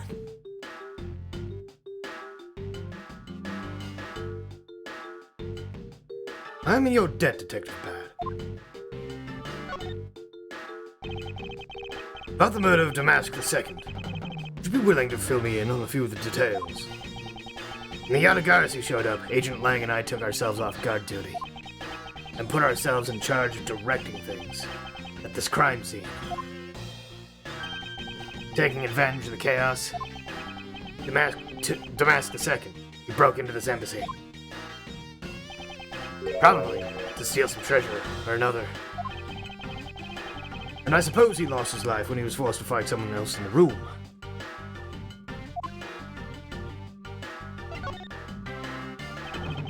Why exactly was that man placed under arrest, Detective? That samurai? He was born looking suspicious, but not for the reasons you suspect, I assure you. As you can plainly see, he is completely harmless. Well, it was just a random guess. It's not like he's actually under arrest. Tonight, here at the Alabastan Embassy, Ambassador Alba is to give a commemorative speech.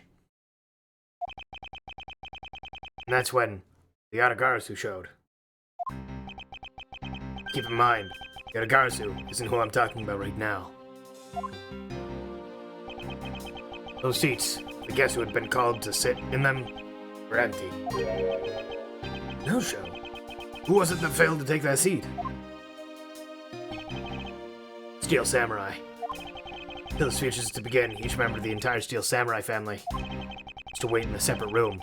However, for some weird reason, that man was spotted in a different location than his assigned room at that time.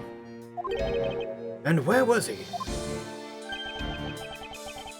He was on the roof, with one of his legs down a chimney.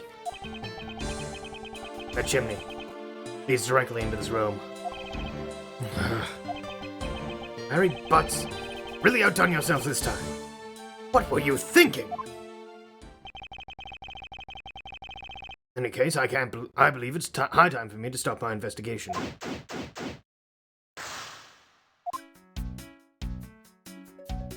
Okay.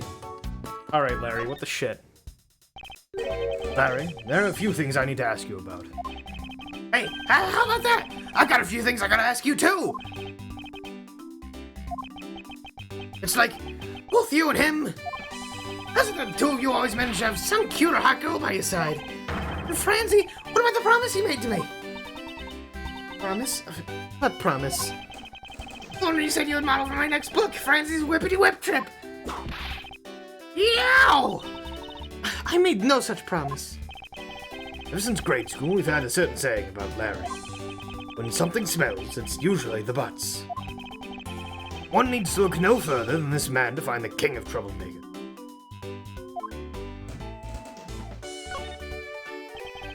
As I recall, aren't you calling yourself Laurice Donham now? That's Donham! Laurice Donham! Get that straight in your head, Edgy! Ow! Ow! Ow! Ow! Ow! I remember, you're that rude, pale imitation of a real artist. No, you got it all wrong! I gave up on that whole Laurice business. Besides, when Badgerlina left me in my heart in pieces, that's when Mindy walked into my life. She's been so good to me that I wanted to help her in some way. And I figured I could through the Steel Samurai outfit. Whoops. Your name blathering makes me less and less sense each time we meet. I believe you're saying that he picked up this part-time job as a Steel Samurai so that he may attempt to capture the heart of the actress who plays his Pink Princess. You got it! I knew you'd get what I meant, Edgy.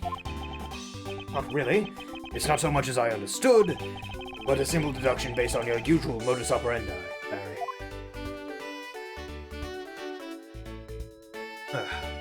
Sorry, I'm gonna finish off this tea. This is good tea.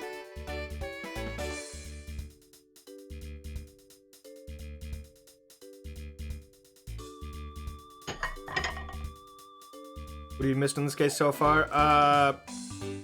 An embassy member died, was stabbed, and then there was also, okay, so there was a fire, someone got stabbed, there's a smuggling ring going on. It's building on every previous case.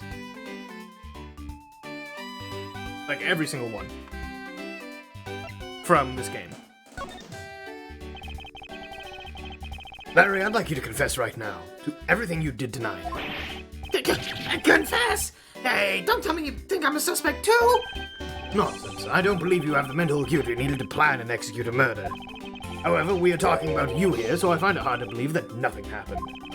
From past experience has taught me that you are always at the center of some insane event. Edgy? Oh, how can you be so mean? Stabbing at me with your words like that? Unfortunately, I don't have time to search out a key to unlock your heart this time. So I suggest that you cooperate and tell me what you know. Oh yeah, last time you had the Magatama. Okay, I get it. Just stop Francie from whipping me from behind. So, I guess you know what I did, right, Edgy? I can't even begin to imagine. However, I imagine that whatever you were up to was probably beyond my imagination. So you'll tell me what exactly you did, Larry. Nope, not yet, Edgy. It'll take more than that to loosen my lips. A lot more! Confess, now. Oh.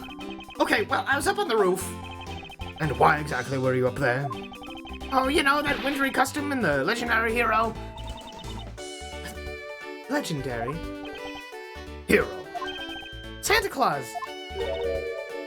Santa. Lord. I wouldn't do that thing he does, so I climbed up to one of the chimneys. When I got there was smoke pouring out of the chimney. And? Well, I couldn't go down the chimney, there's smoke coming up, right? So I gave up. Larry, you do realize that Santa Claus does not exist, right? Of course I know! I did graduate from junior high, you know. And you should also understand this. If Santa was real, he would be the biggest unlawful trespasser in history. Ah, crud! It's your attempt to imitate Santa that has landed you as the prime suspect in this murder. Come on, man. What's so wrong pretending to be Santa? Let's start with the fact that it will be the Ides of March in a matter of hours. Santa only visits homes on December 24th. That's in December, you nitwit. Oh. Hey, wait a sec. We're not in court.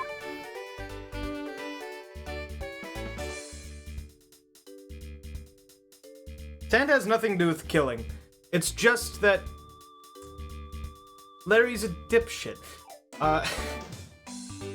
Okay, we'll look around a bit before we talk to Larry again. Oh. I'd like to look at the statue. There.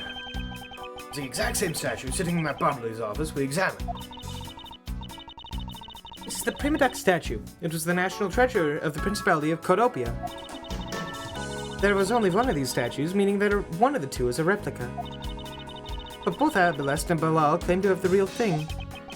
What an incredibly childish fight to have.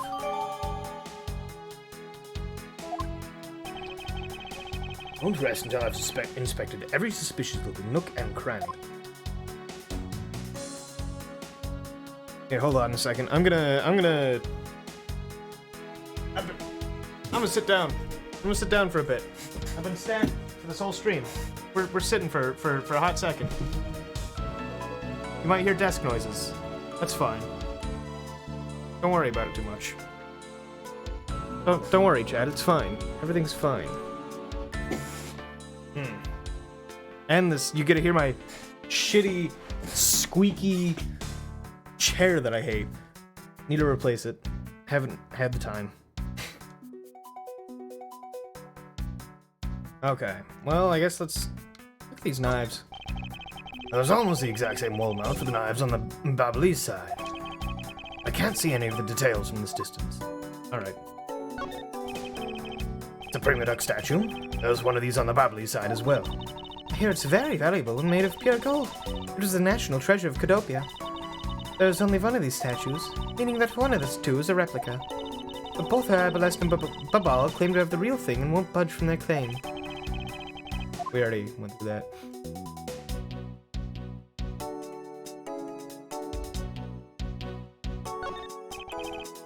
Okay.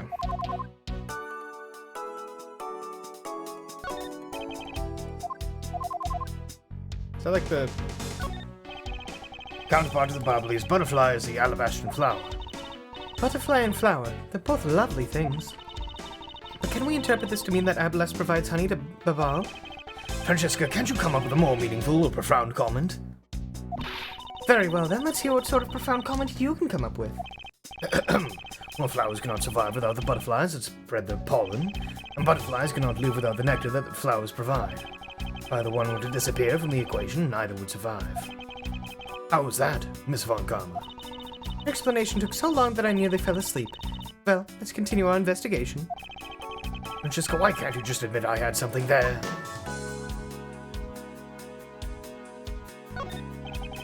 Yep, okay. I don't think there's anything special about the statue then. What our logic? Nope. Okay. We'll come back to that. There's a body. So this is the victim, Damask II. What is with this gaudy outfit? You don't know about Mask Star Damask? A few months ago, this thief caused a lot of havoc on the populace. So this thief is separate from the Yatagarasu? I thought they were for a while, because their MO and targets were different. Damask likes high-value trinkets and jewels, and being gaudy is a signature. Gumshoe was in charge of that investigation, so he'd know more about Damask. That's alright. All I'd probably hear are the tales of his failure anyway. You haven't changed a bit, I see. In any case, let's get started here, shall we? We won't rest until I've inspected every suspicious-looking nook and cranny.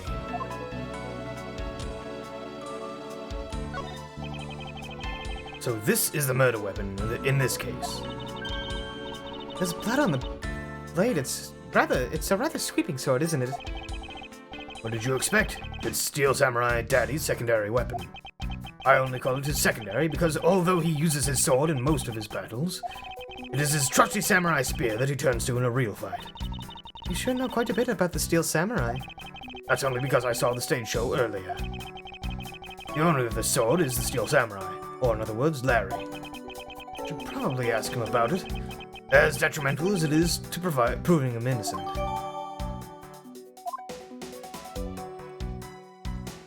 What's in his hand? What is he holding? It looks like a piece of paper from a notepad.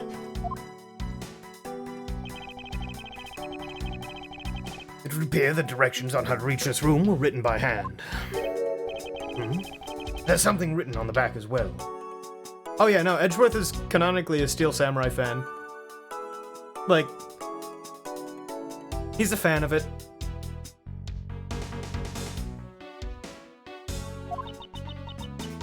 I'd like you to steal the Prima Duck statue in this room. What is that supposed to mean? I said yes. Who writes a note to themselves like that? I had to guess from the text. I would say that this is actually a request from someone about what to steal. Just who is the person that requested this theft of the Prima Duck statue?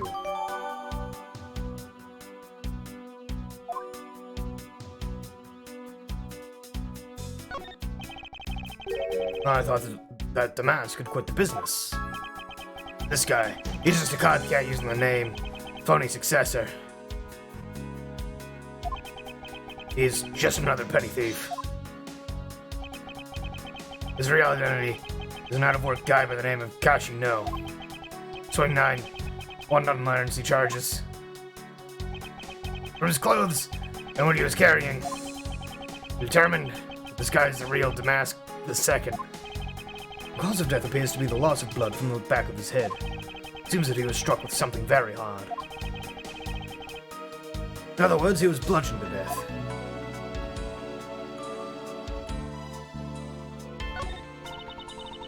There's not a single shred of fashion sense in Damask's costume. But at least I can appreciate the great effort he must have put into making it.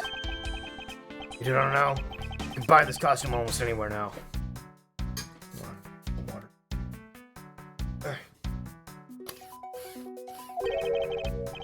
It's being sold. Since when? Since around New Year's. Streets are practically flooded with them. Turns out Damask is a lot more popular than I thought it'd be. I can't believe what the foolish fool dressed in fool's clothing to act foolishly.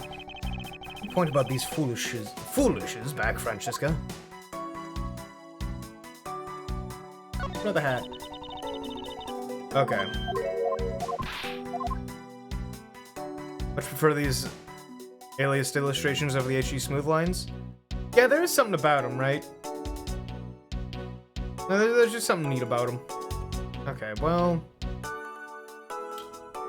Can't think of anything else, really. Wait, is this separate? I suppose this is the I suppose this is the wrapping cloth the Mask 2 used to carry his stolen goods. There's nothing wrapped in it now. Guess he never did manage to get his hands on whatever he was out to steal. Okay.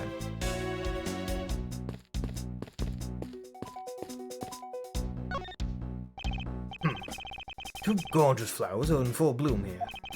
I'm sure flowers as lovely as these must have an equally as lovely name. How's Edgeworth? Are you done staring? I should hardly think passion flowers are all that rare. Passion flowers. That's a rather unusual name. They did say their identity. It was just some, like, petty criminal. Like, it was someone that hasn't been in any game before. He's just some dude. He's some fucking Joe. It was named by the priest in the 15th century for the Passion of Christ. As I say, you learn something new every day. Okay.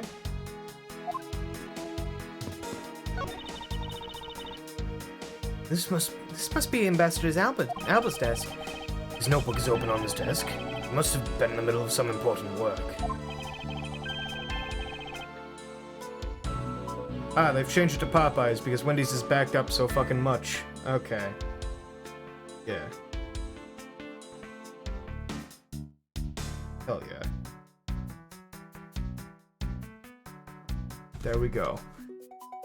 Sapling growth log. It finally sprouted today. Funny, it doesn't look like important work to me. Oh, funny, it doesn't look like important work to me. Does the game say Steel Samurai is an actual thing, not just a story? No, it's a TV show in universe. Yeah, Steel Samurai is a fictional show in universe. It's a fireplace, and by the looks of it, I don't think it's been used recently. Yes, I can't say I see anything unusual about it.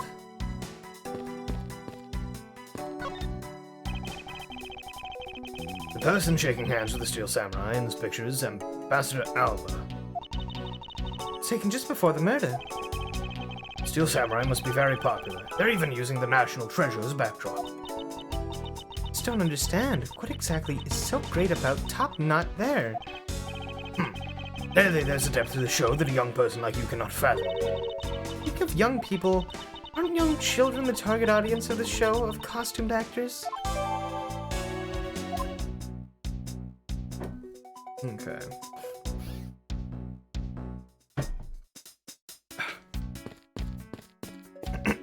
Alright, Larry, let's talk about that sword. Larry, about the samurai sword that was used as the murder weapon. Oh, that! Well, I shook hands with the ambassador in this room, you know. Yes, apparently you did. And well, I totally forgot about it and left it behind when I left afterwards. You want to talk about shock? I was the most shocked of all when I heard it killed someone. Shocked! Foolish fool, looking especially foolish for foolishly stating such a foolish excuse. You forgot to take something that big with you? Who would believe such a tale? Sorry, Miss Von Karma, but I believe him. Because if anyone could forget something like that, it would be Larry. Edgy, you believe me? I just knew that our friendship is something special. Anyway, even if Larry'd simply forgotten the sword and left it behind, that in no way clears his name.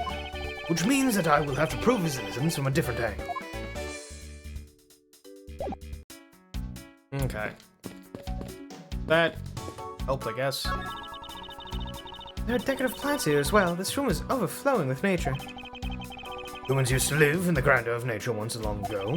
I believe I'm not mistaken in thinking that those people truly love nature. This is coming from a man who loves shows featuring costumed actors. Oh, she just had to go there again, didn't she?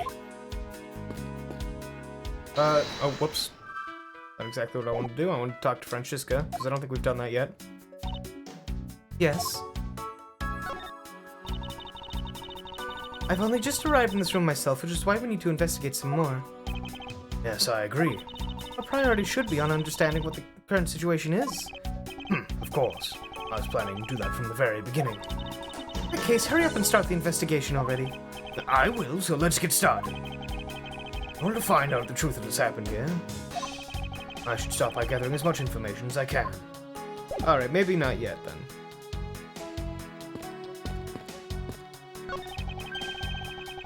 You did some investigating over the Babalese embassy too, right? I did. Is there a problem? Longji says, a wolf aims to hunt for 2 rabbits at once. I believe the idiom he requires, he who runs after 2 hares will catch neither. A real wolf can catch both. I see. So what you're trying to say, seeing as I am currently handling 2 cases, suit yourself. Don't say I didn't warn you. Alright, whatever.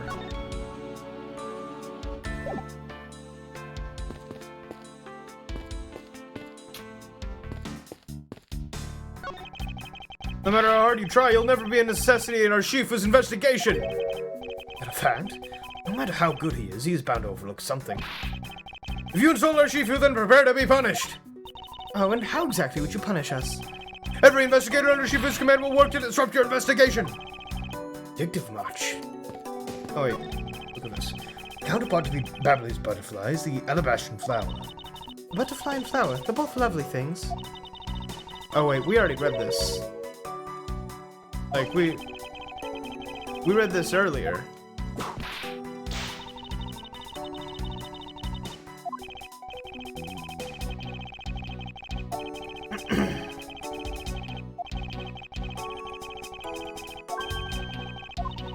Alright. Yep. Come on.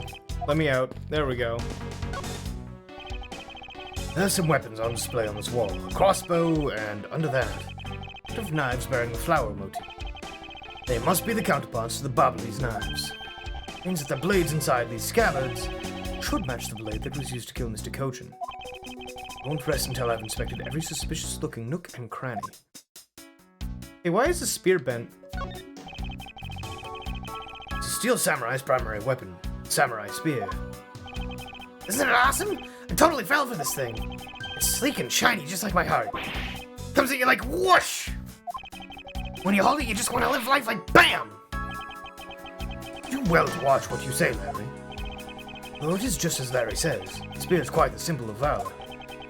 However, speaking of spears, aren't you supposed to use them by thrusting the point straight into your opponent? I'm not entirely convinced this spear is up to the task. What's wrong, Edgy? You're just staring off into the distance. Ah, I get it. Tell you what, I'll tell the studio to make you one, okay? But this one's mine. Well, hold on. I need more water.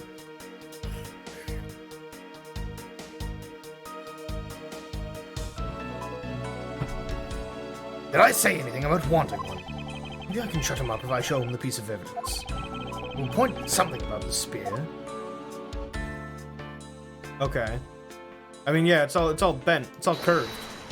That's not a spear blade.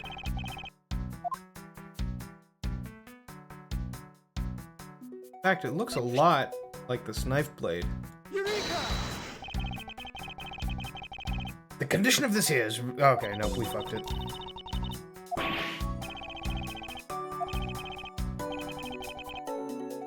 Register, this is not like you at all.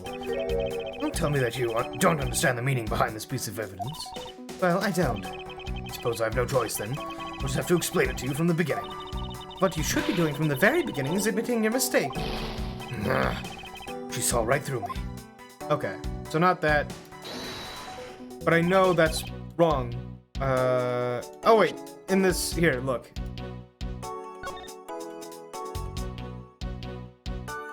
Because it's straight in this one. It's not all bent. Please? Larry. Yeah, okay. Larry, about the spear. Oh, you feeling it? BAM! I thought there was something strange about this spear. Tell me, Larry, is it just me or is the spear a bit bent? What? No way! It's exactly as it should be, yo! I have here the autograph you wrote for me earlier. Now take a good look at this, which you drew with your own hands. You can see that the spear is clearly of a different shape. What do you have to say to that? I'm sorry! When I hold the spear in my hands, all of a sudden I feel super powerful. And then during practice, I was spinning it around and around. And bam! It hit the wall! You unbelievable! This is an embassy!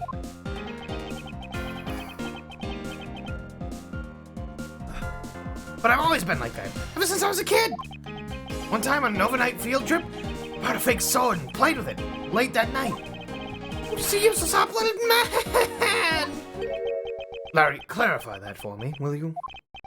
Okay, so it was some field trip and I began shadow fight with myself. Not that, I meant what you said earlier about spinning the spear and hitting the wall. Oh, that! It's no biggie, it's not like I left a hole or anything. So what I'm asking, Larry, samurai spear is made of metal. I somehow doubt that a move as simple as spinning it around would cause it to bend. Man, Edgy, you're so naive! Where did that come from? You keep calling it the samurai spear, but it's not real. You can't really fight someone with it. Because it's hollow on the inside. You could hit it against practically anything and it would bend. Is that so? Don't tell me you thought it was real. Oh, but don't take it the wrong way. I just think that part of your personality is cute. I see. Your friendship truly is something special, Miles Edgeworth. That's not friendship, it's utter humiliation. Okay.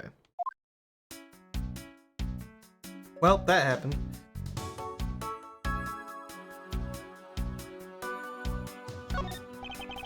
Why is there a weapon on display in a place like this? Wonder why there are no Vips on display here. Thanks, Francisca. Knives adorned with flowers are on display here. I suspect that these are the counterparts to the Babalese knives. The blades of these knives should match the blade of the knife that killed Mr. Koshin. One of the knives is missing its blade. Let's see if the two pieces of the blade and handle fit each other.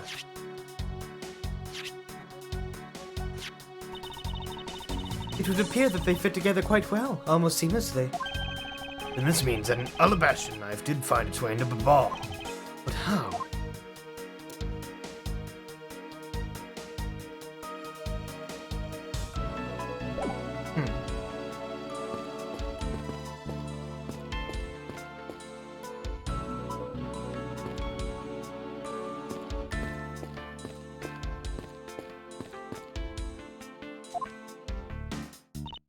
Okay, The statue of the founder of Kudopia Primi Dux. Because it's the national treasure, I've heard that only a few are allowed to access it. That's exactly right. Even we're not allowed to touch it. Not without the ambassador's permission, anyway. We lay even a single finger on it, bam, it's instant jail time. Understood. It's that precious of a national treasure that a single touch can lead to arrest. Because I sense that there is something off about the statue. What's the source of this unease I feel?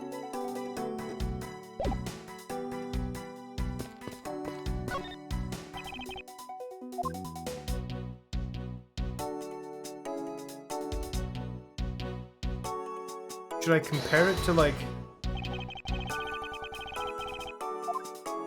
Do I, like, compare it to the other statue? Let's see. There's clearly a contradiction here. Yes, I believe you're right. Clearly it's right there in your logic. Yep. Apparently, I was mistaken. Okay. Sure looks like fun, Edgy. Well, it's not. Don't forget whose sake I'm suffering. I hope you're considering that. Okay. Let's take a look at this then.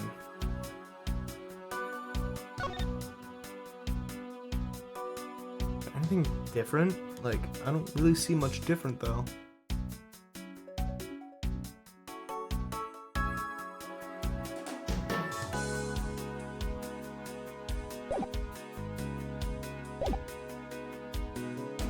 There's not really anything different is the problem.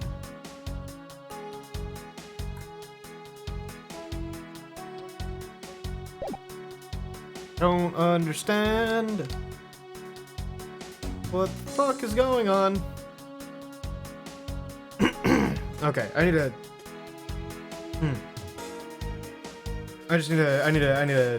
Phew. talk in my normal voice for a minute. Cause wow.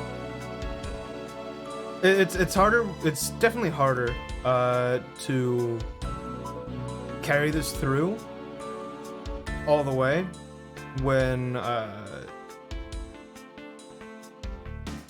don't have like a neutral voice to fall back on, right? Like when I did Apollo Justice, it was a little bit harder than Phoenix Wright, because it wasn't quite my neutral, it was just a little bit higher than it, but it worked. When I did Phoenix Wright, it was easy because Phoenix was just my neutral voice. So, yeah.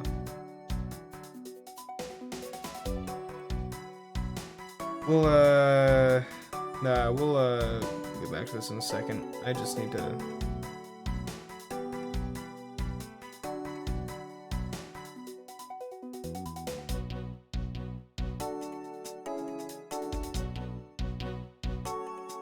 Alright. Nah, let's go. What was I fucking doing? What color are my eyes? They're blue. They're a pretty dull blue, honestly. More of a grayish blue, if you're asking. Like, specifics. I don't know. There's a clock. What is that plant supposed to be? Well, it's a clock. Can't you see that it's supposed to be the likeness of Ambassador Alba? Miles Edgeworth, as a subordinate, you have a lot of naive telling me what to think. I look forward to your next salary. I look forward to your next salary assessment next month. You are deluding yourself if you think you have any control over that. Okay. Do I have any logic? No.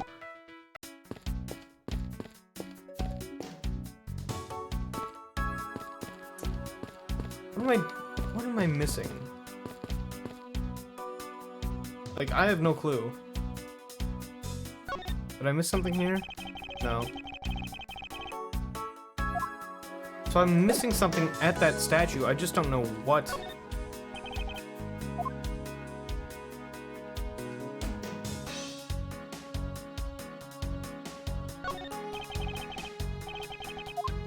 Nope.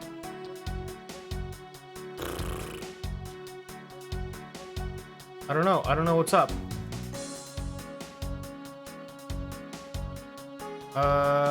Let's look at the other statue again. I could look at these side by side, right? That'd be nice.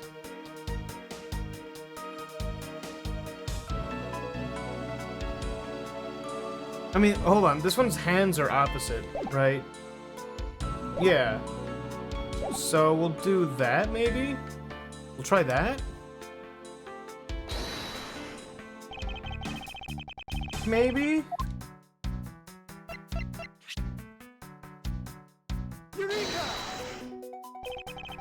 Nope.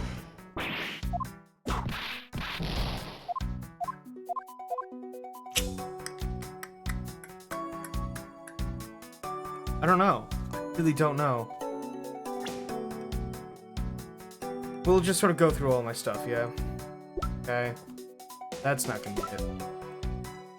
That also.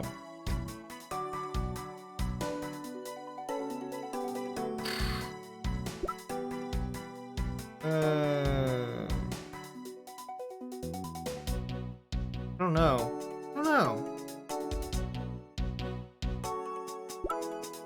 Like, that's not gonna help. That's not gonna help. Like, this is the one thing, right? This is the one thing that, like, I can think of.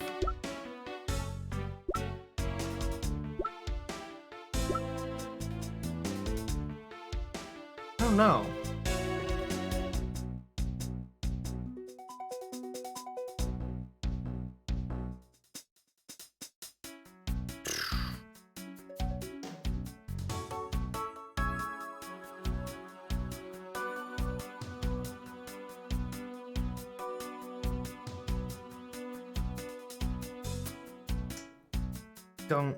I don't know. Like, because that's not gonna help. That's not gonna help. That's not gonna help. Like, none of this is helpful. hold on. This is in the background, right?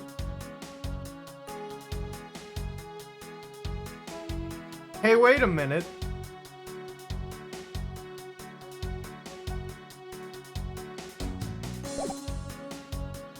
It turned. Oh, I've figured it out.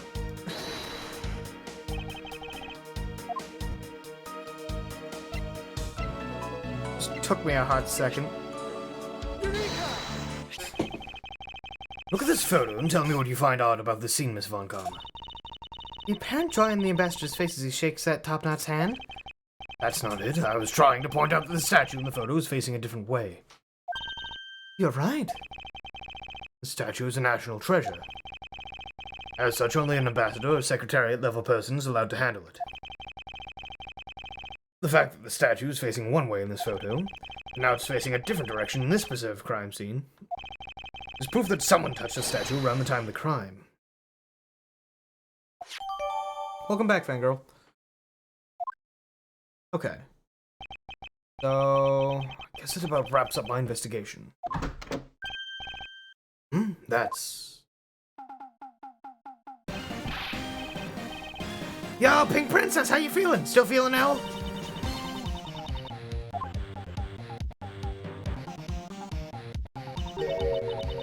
If another strange character comes out of the woodwork. And so the Pink Princess also comes to pay the Alabashan Embassy a visit. I believe I may need to speak with her as well.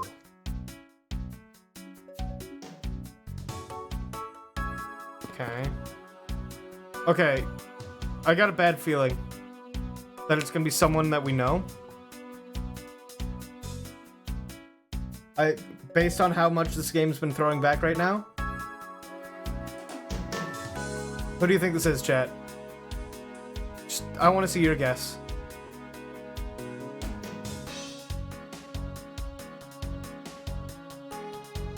I want to know what you're thinking. Well, Mia's dead. Maya's still alive, but I don't think she'd be doing this. Chris Pratt. Yep. You already know who.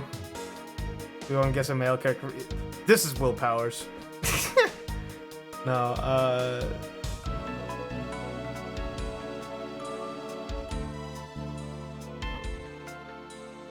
alright. Miss Pink Princess, I have a few questions I'd like to ask you. Miss Pink Princess, if you would please answer. God fucking damn it, I was right! Oh, I can't escape. Okay. No. That is not a voice I was looking to do today, but here we are. This must be what they call fate. How could this happen? 2 days in a row. What the? Aren't you Miss Oldbag? Why are you so surprised? Ah, so you're the one that got to play the Steel Samurai. It's too bad I didn't realize that until now. Oh, acquaintances with Larry? Well, yes, we worked at the same company for a little while, you know. That's why it's okay, my edgy poo. You don't need to be jealous. No. I was in the next room, you know, trying to get some beauty sleep. But it was so noisy here that I couldn't fall asleep, so I came over to complain. So imagine my shock when I saw my precious edgy poo waiting here for me. Yeah, she was also in the pink badger costume. I mean, who could have imagined that you'd ever come to a show like this? I guess I've misjudged you, edgy poo. You misjudged him? I thought he was trying to avoid me, you know? There was no misjudgment on your part. That's precisely what I was trying to do. But it looks like the winds have shifted and now he's willing to be chased after. I'm simply overwhelmed. Don't you worry, edgy poo. I'll chase you forever to the ends of the earth. Isn't that just peachy? This is one of those rare times when Francisca and I actually see eye to eye.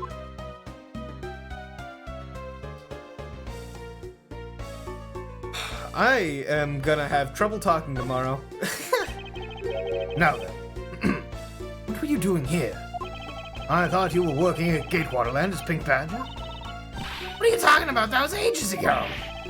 It was yesterday. Look, I worked at Global Studios before, a long time ago, right? Well, they called me up this morning, kind of out of the blue, actually. They called you? Yes, hello. Thank you, show, for sustenance. Okay, goodbye.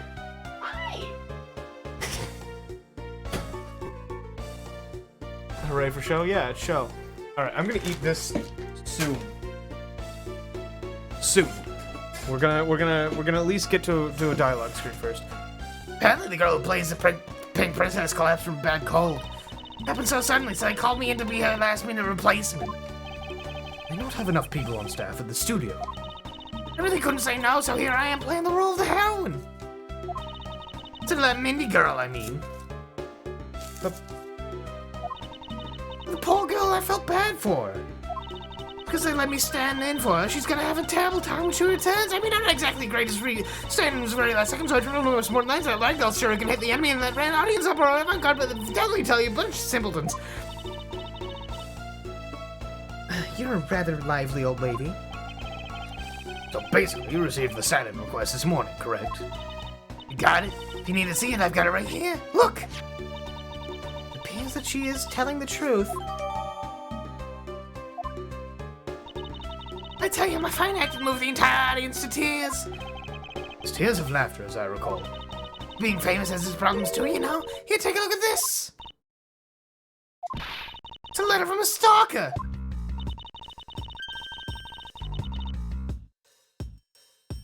I was just taking my break when I found this under the door to my room. Honestly, you really have to watch out for these kinds of things. Look at what it says. Wendy, I'll be descending on you from above tonight. Your loving night. Huh, absolutely revolting. I mean, you'd think you could get my name right. There's no accent in my name. This horrible handwriting. Where have I seen this before? Ah, but now you're here, Edgy Poo. I feel 100% safe. Where do I factor into this? You'd bust that evil stalker man for my sake, wouldn't you, Edgy Poo? Well, if you allow me the liberty of to handle this in my own way, I'll gladly dispatch a detective to your house later. Oh, come on, Edgy Poo. Stop being so dismissive and playing hard to get. Okay. I need to eat. I'm hungry. So, we'll just, yeah. Pop. And, yeah, I'm gonna mute for a bit. And, I'll mute the game. And put on, like, some music or whatever, right? Sound good?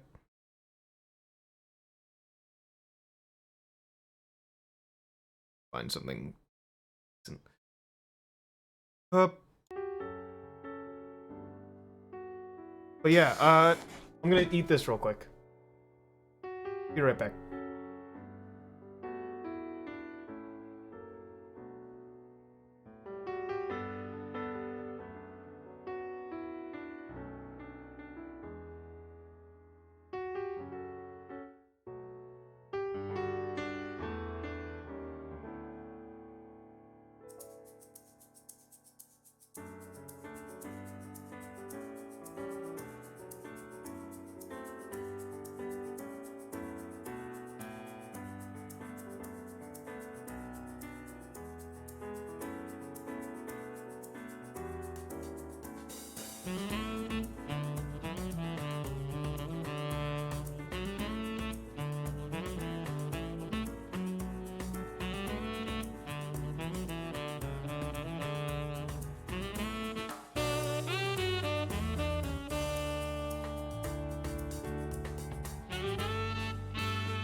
Okay.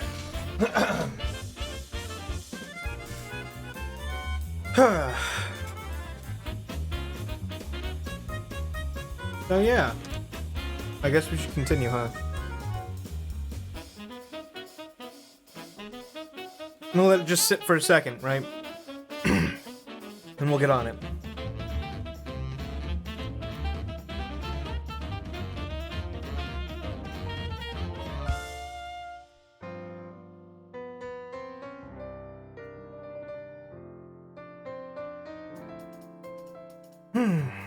Alright. No. I hope you guys are enjoying this though. These are a bit long, but they're fun.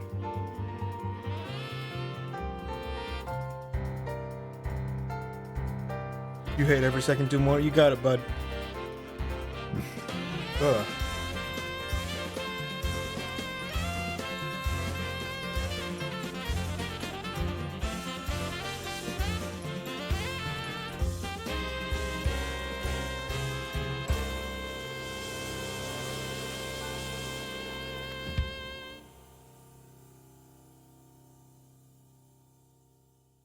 Okay.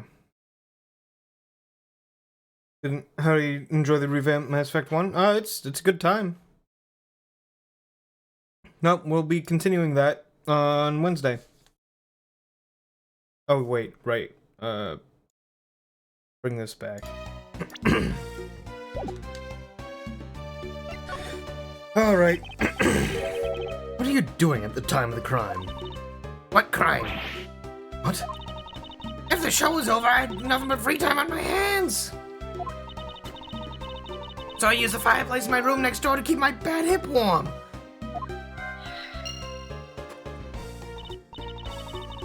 Well, a murder occurred in the room right next to yours.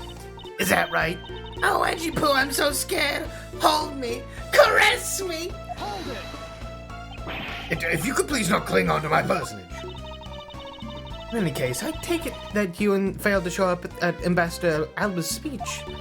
Oh, that. No, I didn't go. I mean, I may have had the heart of a young, tender maiden, but my body just refuses to cooperate at times. As soon as the show ended, my hips started acting up and I got stiff. I couldn't move at all. Can you provide proof of your condition? Oh, you just go on ahead and ask the doctors in the infirmary. They're the ones who carried me from the theater all the way to this embassy. I have to admit the thought of her not being able to leave that room is rather pleasant. These external streams seriously gotten you intrigued? Yeah, no, Chronicles, I also plan on picking that up when it releases. That's in July, right? Yeah. Prosecutor Von Karma, I brought the police dog as you requested, sir. Good work. You may leave now, officer. Is it Missile? This dog. I requested the assistance of a dog in our search for the Yatagarasu. Looks like you guys have some pretty bright dogs in this country, too. Hey, you're a real cutie, aren't you? Yeah, that's a good boy. That's a police dog Gumshoe's been taking care of. I think its name is Missile. What a fitting name for a police dog that dashes out in front and attacks. That action alone isn't exactly what's going to solve the case for us, you know. Now, Missile, I want you to go find some clues. Go!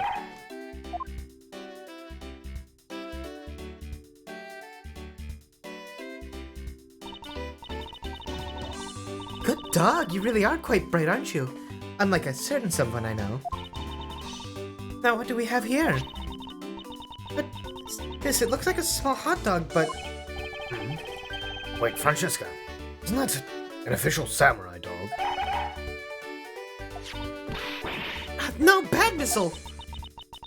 He ate it. I wonder if it's alright for him to eat that. It's just a meat substance snack featuring the Steel Samurai. I'm sure he'll be fine. That's quite a bit of information you gathered there in a single glance. We should really be focusing on why there was a samurai dog there in the first place. Looks like that snack wasn't all Missile found. Oh, and what do we have here? It appears to be a lady's undershirt. wonder if Ambassador Alba might have an interest in cross-dressing. Oi, I wonder if Ambassador Alba might have an interest in cross-dressing. I somehow doubt that. It doesn't even look like the shirt would fit him. Samurai dog and a lady's undershirt. What are these two items doing in a room like this? Given the circumstances, the lady's undershirt can only belong to one person. Suppose I should get this over with and ask the owner of said undershirt about it.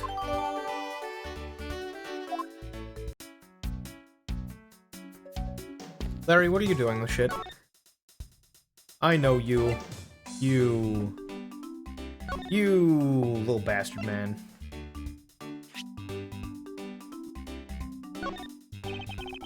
Harry, I wonder if you might know what this is. Oh, nope, okay. No, it's because the only thing I can see right now is the form of my lovely Francie. Oh, in that case, allow me to help you steer my form into you for all eternity. Whippity whip! Trip! Alright. Now this is a trip I'm willing to endorse, especially if we finally get some peace here. Alright. Is he masochist? I think so. Anyway, yeah, alright. I didn't want to talk to Old Beg, but here we are.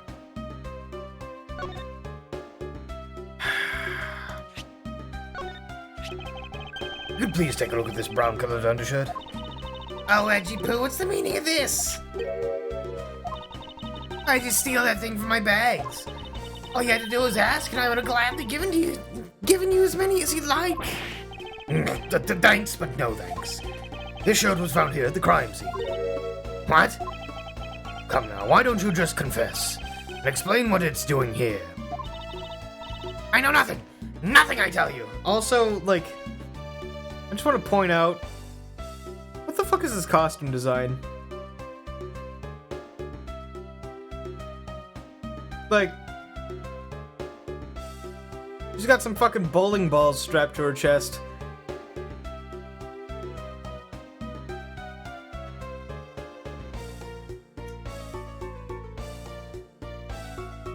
They just, I don't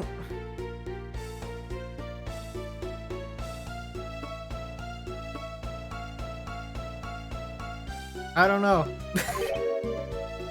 What? Oh, I admit that I used the fireplace to dry that shirt, but I can't really help the fact that I had to, you know? Wearing the pink princess costume's like being in a sauna. And on top of that, I get fingered as a suspect? You're too cruel, Edgy Poo. Are you claiming that you never once set foot inside the room? Of course I am. If I've been the one to find the body, do you think I'd be as calm and relaxed as I am?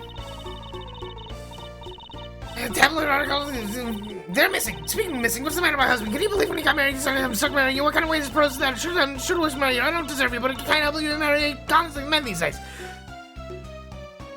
No, fingerprints. Yeah. Thank you, Boozle. Don't think about those things. Well, I don't believe she's lying about her actions. So I can safely assume she really was drying her shirt by the fireplace on a break. Somehow the undershirt managed to move from the next room into this one.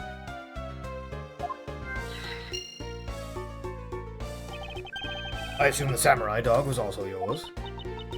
Oh, that brilliant mind of yours. You really can see through everything about me. The feeling of dread continues, but I suppose I should ask for more details.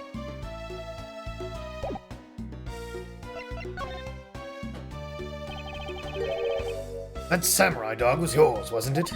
Oh, of course I'm forever yours, my edgy wedgy poo. If you could just stick to what I asked you. Edgy, are you and Miss Soulbag? No! Really don't change, do you? When will you learn how to take a joke? Anyway, that samurai dog wasn't mine. Those things are a present from the studio to the embassy.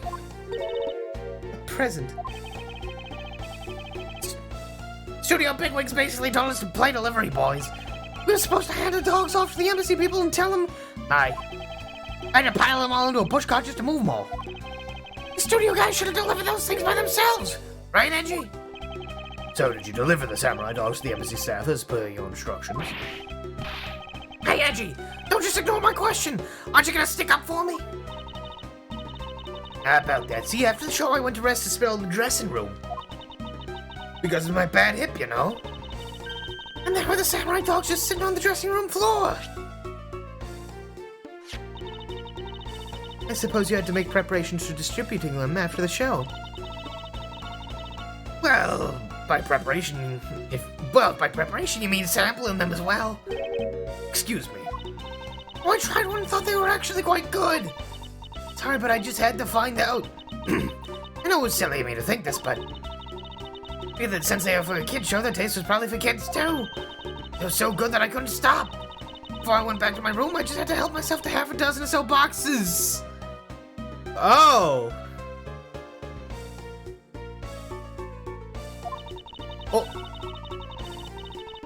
Old bag. How many samurai dogs are in a box? Is it one dog per box, or is it like? Are there multiple dogs per box? I need to know. I need to know how many hot dogs this woman just ate. Half a dozen boxes.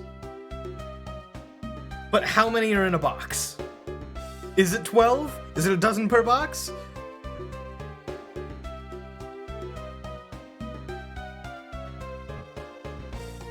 How many samurai dogs are in a box? And why did she eat half a dozen of those boxes? You'd guess 6? That's still a fuckload. 2 per box? Honestly, still the fact that she ate 6 of them. Just like, right there. I don't know.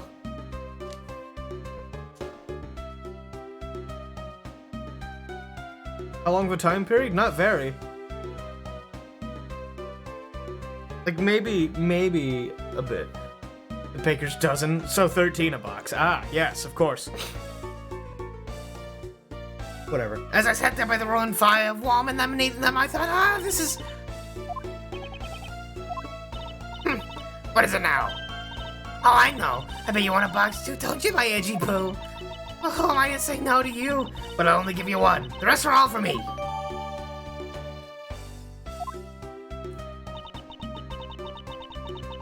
Looks like the lesson for the day is that when Samurai and the Pink Princess take off their masks, they transform into a pair of annoying troublemakers. Oh, did you have half of 13? No, she had half a dozen boxes. Like, boxes of them. So not half of 13. 6 boxes of 13, if we're going by a baker's dozen.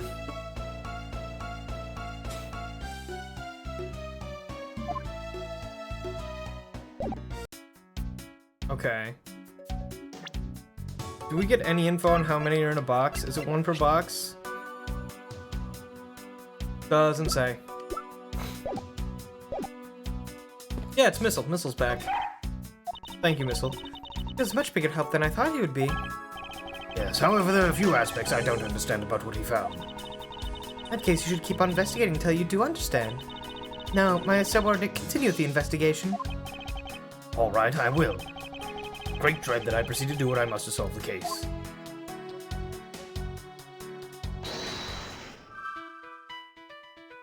Alright.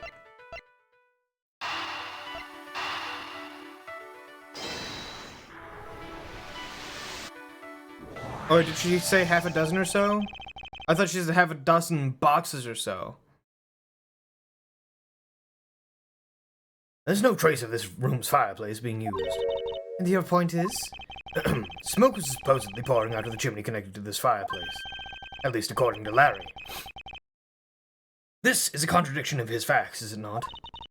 Are you sure he wasn't just disoriented or something up on that roof? There's testimony from an investigator that puts Larry up this particular chimney. So no, I don't think it was a mistaken impression on Larry's part.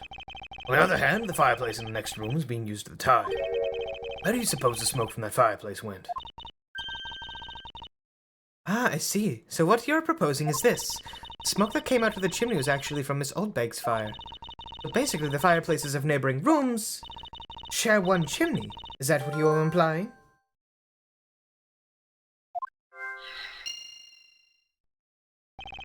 Precisely.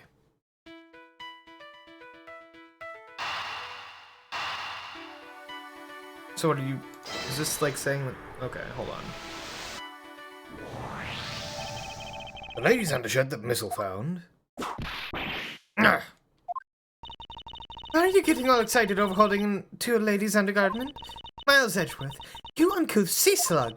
If you know the owner of said undershirt, then hurry up and return it to her already. you have it all wrong. This is evidence. And the owner of this piece of evidence was in the room next door. And yet, despite that, Missile found it in the fireplace of this room. This lady's undershirt. Seriously claiming that it somehow passed through a solid brick wall? Not quite. The fireplace in this room is connected to a chimney. The other fireplace in the other room is also connected to the same chimney, leading us to the possibility that the two fireplaces are connected to each other. Perhaps a closer look at the back of the fireplace is in order.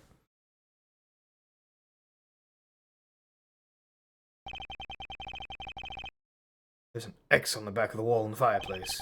Let's see if I can't get a better look at it. What's in the... The wall separating this room's fireplace from the next room's fireplace apparently turns. As I suspected, this fireplace does indeed connect this room to the neighboring room. neighboring room? There appears to be nothing particular about the next room. The fact that there's nothing special about the next room isn't what's important. It's the fact that there is a secret passageway through this room's fireplace. We now know that the fireplace connects the two rooms. But how exactly is that significant?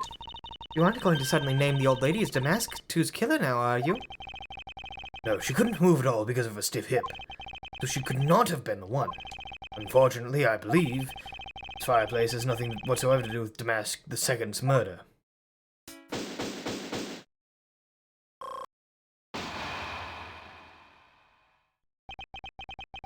It appears that the answer has made itself known. You're making quite a confident face there, Mr. Prosecutor. Bring it on. I'm ready to counter any argument you might have. Very well, then. If you are prepared, I'll show you exactly where my deductions have led me. Hello, War. Goodbye, War. Good. I'm counting on you, Edgy. Leave it to me, Larry. My first attack would be to expose your lie for what it really is. My lie? I know that there's still something you are keeping from the rest of us. What's wrong with you? Why won't you believe me? No matter what I say, Edgy. Curse you, I should just hurry up and die already if that's how it's gonna be. I'll confess to every murder in the whole world and then I'll kill myself. And throw everything to the mass confusion.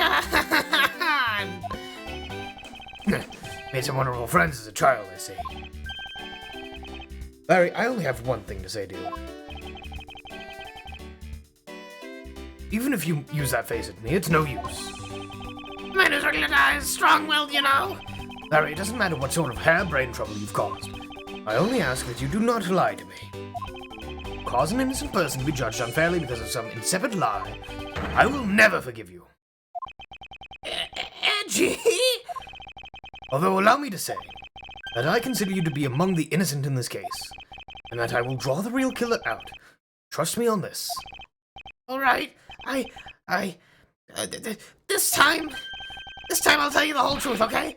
What happened didn't happen in the works. Just what happened will do. Now then, if you would please testify as to what you did up on the roof tonight.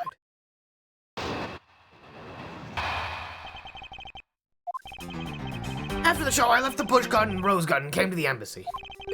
Then they took a picture of me shaking hands with the ambassador.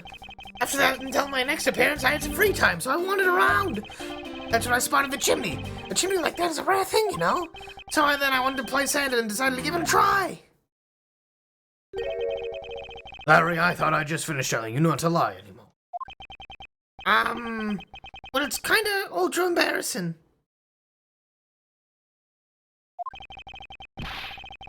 And what exactly is so ultra embarrassing that you can't tell me? Edgy man, I just said it was embarrassing, so of course I can't just blurt it out. You're just gonna have to reason it out of me. Oh! As your superior, I command you to hurry up and expose this man's lie.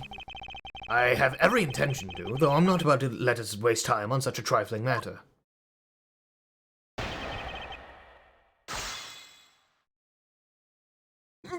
Ooh, hiccups.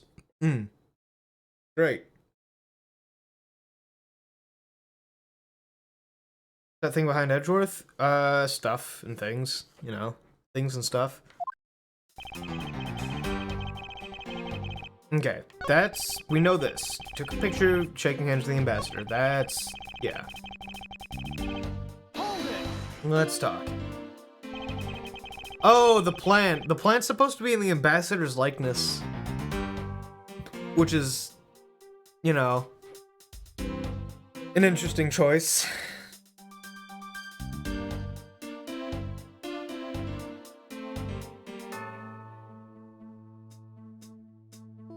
Sorry, I'm texting someone back real quick.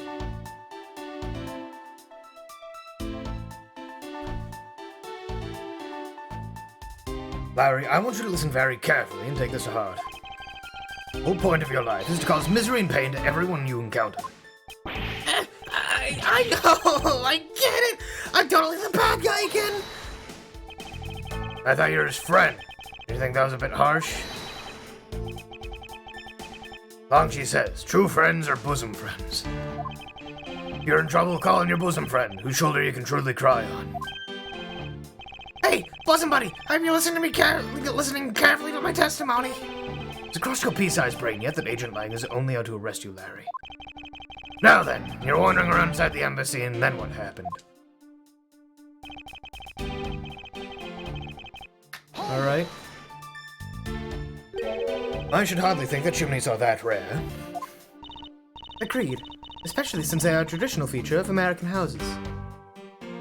You don't feel comfortable about Larry saying bosom brothers? Huh. Plus, many grand buildings have even larger and fancier chimneys. Yeah, but the kind of chimney I'm talking about is a really romantic type. A romantic chimney.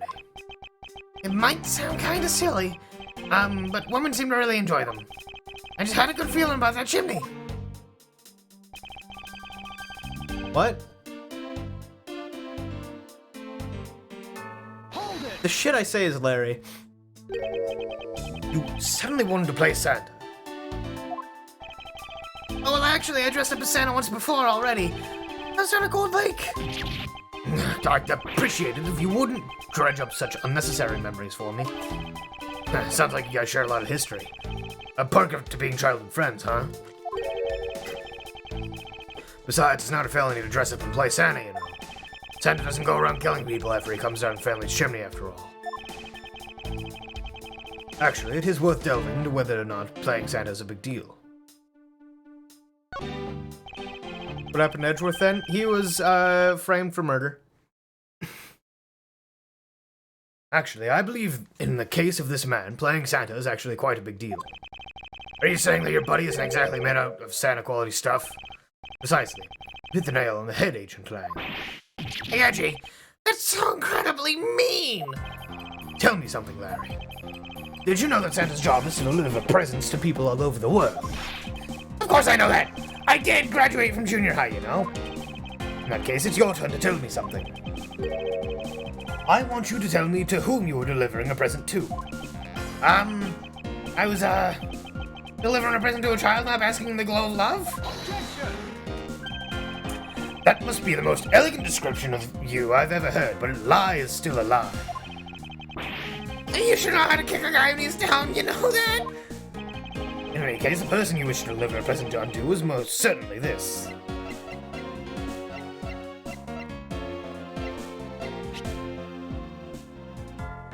Take that!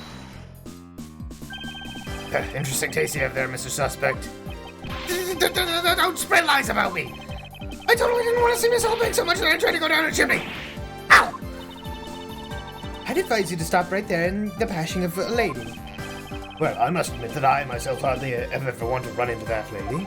However, what if you were misinformed, under the wrong impression? Then what? Define wrong impression. I simply mean that the man before you thought to enter the old lady's room without knowing one very important fact. And that fact is best summed up with this.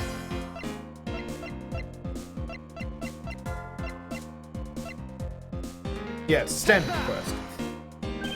This is something the old lady received from her employer for the night. The girl who normally plays the Pink Princess, Mindy, was it again?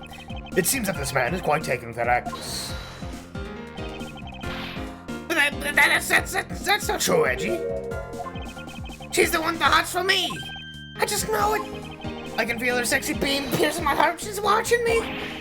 Sexy beam, I tell you. You filthy, despicable, inconsiderate, fickle, idiotic, cowardly aberration of a man. You haven't matured at all since we last met. Hey, Mr. Prosecutor. Yes? This guy. Got bigger problems than just getting involved in murders, I take it? I suppose you could put it that way. Hey, what the heck, man? I don't get you guys at all.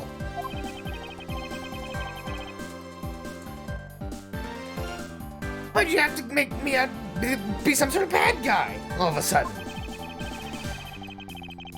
To return to the original topic, I propose that at least this much has been made clear. Without any knowledge of Miss Mindy had fallen ill, Larry tried to make his way into the Pink Princess's room, that much we know for sure. Oh.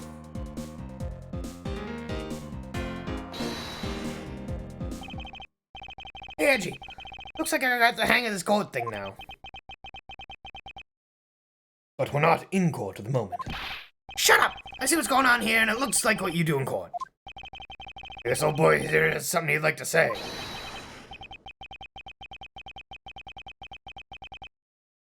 Long as she says, until the root of all tongue dries, one never knows the whole truth. Shouldn't form conclusions until everything is out in the open, which is why I'll listen. Hey, Sea Witch. Alright, then get ready to listen to me defeat Edgy in a battle of wits.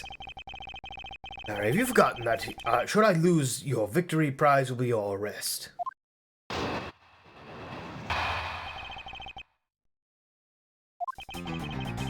So you think that all I want to do is go visit Mindy?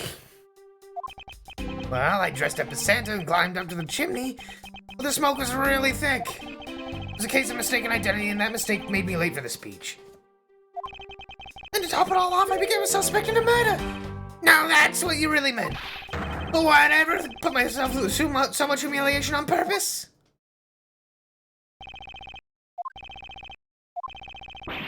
Hey! Someone say something! Larry, are you seriously trying to submit this, not as a confession, but as a testimony? So what if I am? Is there something wrong with that? My claim is a claim claiming my claim. Do you have a problem with that? So it was you! You're my stalker! I should warn you, it doesn't matter what kind of flattery you throw at me. I'm the devoted type of woman who's wholly focused on one man, and one man only. As long as Edgy Poo is alive, I can't just drop him and be unfaithful. No, I can. Although early times, a tiny bit of Wolfman, my dear love for Edgy Poo is completely true to Edgy Poo. I'm just so inspired! You're such an inconsiderate, cowardly, idiotic, and all-around completely worthless man. Although I thought I heard something ominous just now, but perhaps it was just my imagination. I believe there's nothing further for me to prove at this point. What do you mean? Of course you still got something to prove. Nope, I didn't skip that dialogue. It goes that fast on its own. I was pressing nothing. Just have to show some proof that I was trying to meet up with Mindy. Proof, you say? Remember, Edgy? Everything's evidence in court, right? You mean evidence is everything in court, Larry? But I understand your point. Yeah, see, I'm totally pro at this now. Very well. If you wish to see the evidence, then let me show you the last piece of evidence you'll ever wish to see.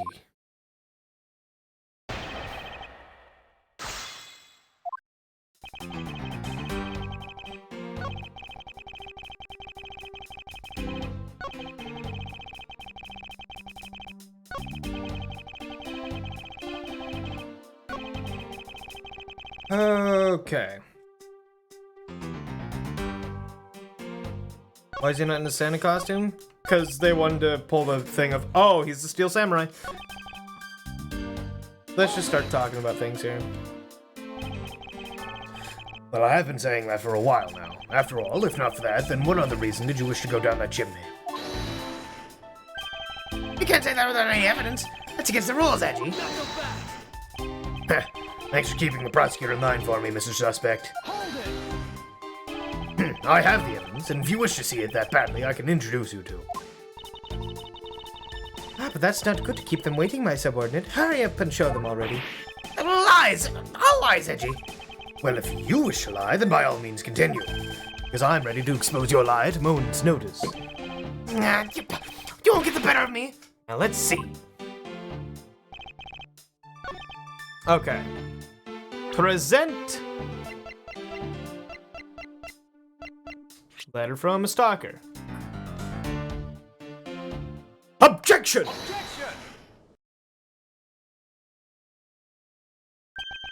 Larry, don't even think about denying that you have knowledge of this letter. Hey! Why are you showing that thing to me? Vandy, I'll be descending on you from above tonight, your loving knight. Well, isn't that just romantic? But you weren't able to descend on her from above, were you, Mr. Loving Knight? I have no idea what you're talking about. I don't remember a thing.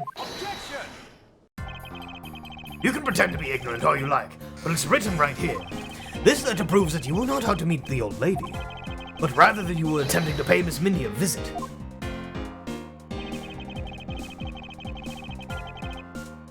One of the letter shows that the person that I had intended to meet was Mindy.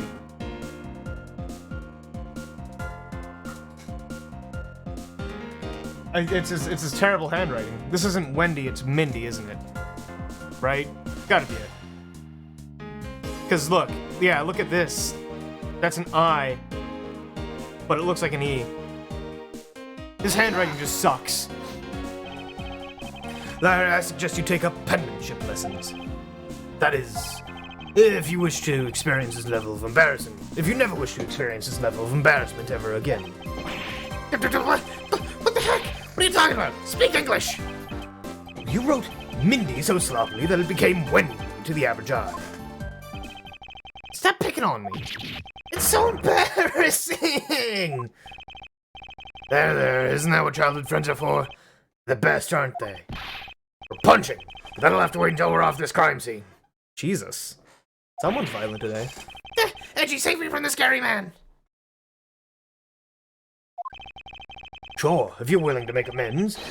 Starting with your incredibly embarrassing mistake. That wasn't me! Come again?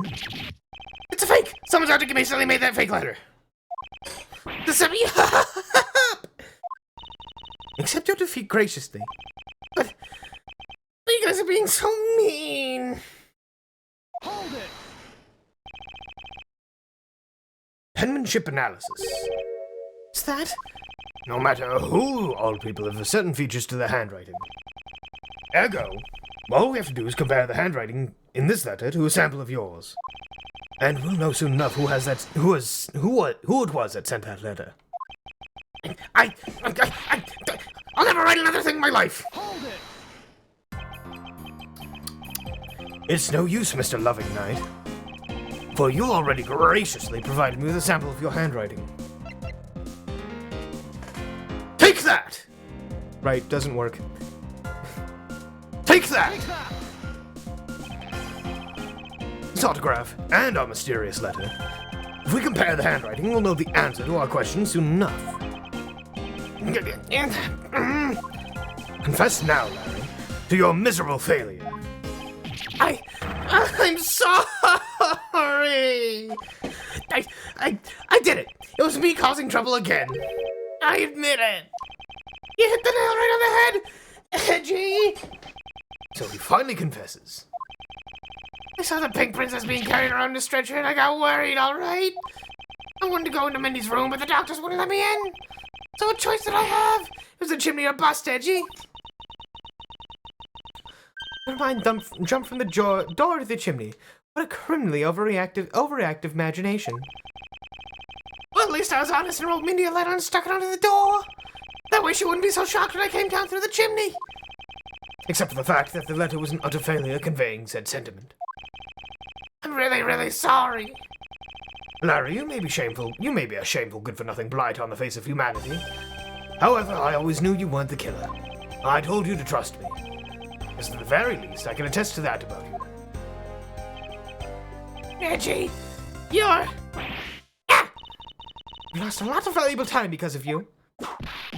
Ow! In any case, I believe we can say that now we know exactly what happened. Mr. Larry Bus sought to climb down the chimney, not for access to the crime scene, but to enter the room of the elderly lady next door. Great job, Mr. Prosecutor. Although I still find it a bit unbelievable that the two of you are friends. But the suspicion on that guy over there, it isn't completely resolved yet, so don't get any funny ideas about running off, okay? Oh, hey, what? What? Edgy? What does the Wolfman mean when he says I'm not off the hook yet? He means the murder weapon. Larry, did you forget? There are 2 layers of suspicion hanging over your head. That's exactly what I mean. Can't only rely on the words of a suspect, after all. We may have figured out where he was and what he was doing all night. The blood-stained samurai sword that was left at the crime scene. As long as there's no satisfactory explanation for that, this wolf will refuse to ease up on his bite. Edgy, that guy, he looks like he's seriously about to take a bite out of me. I'm well aware, and you should be as well. This upcoming battle will be crucial.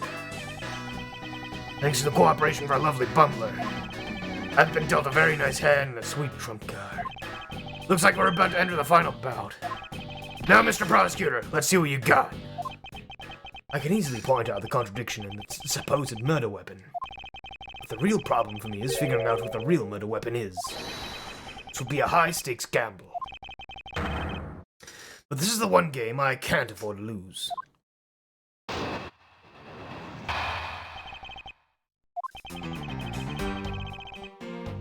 I'll actually be right back. I gotta use the restroom. We've been going for like 3.5 hours. Has to happen. Be back. Don't do anything I wouldn't do. Be good. Watching you.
Okay, I'm back. You behaved. That's good. May or may not have put something in the store floor. I'll be sure to check it out after stream. But thank you. I will absolutely check that out. Oh wait, I should probably put you back on screen, shouldn't I? Okay. I was the one who found the body of the victim, Damask II. Beside him was a samurai sword, glittering red and offering up the scent of blood. I was supposed to be in the Steel Samurai's dressing room, but I found it here instead. Plus, I found the murder weapon's owner, the suspect Larry Butts, in here too. Isn't it a bit far-fetched to accuse someone simply on the basis of ownership? This owner wanted to sneak into the crime scene. I think that's plenty to go on, don't you? Hold it! If you're alluding to his reason for being by the chimney, we've already established that. Not so fast! Hold on there, Mr. Prosecutor. You two are longtime friends, right? Who's to say you didn't fabricate the evidence to give him an alibi? You're accusing me of fabricating evidence. You think I can believe anything you produce? Forging evidence is all you prosecutors do. This man has some serious issues with prosecutors. Come on, I can only think of something as complicated as that, right, Edgy? Larry, I can agree because I know you and your personality well. However, Agent Lang knows nothing about you. Or me, for that matter. I sense his hatred for my entire profession emanating from his entire being. Meaning that the only way I can prove Larry's innocence is to present irrefutable evidence.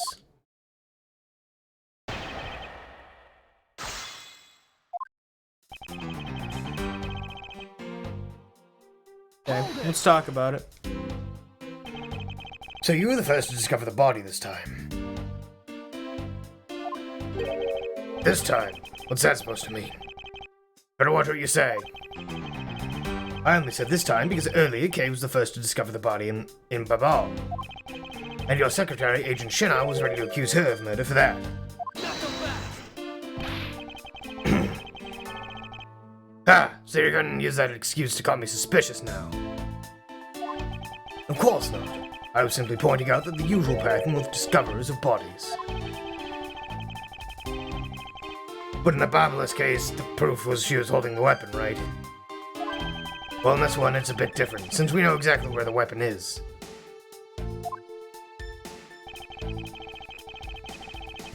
Kay was also accused of murder. She didn't murder.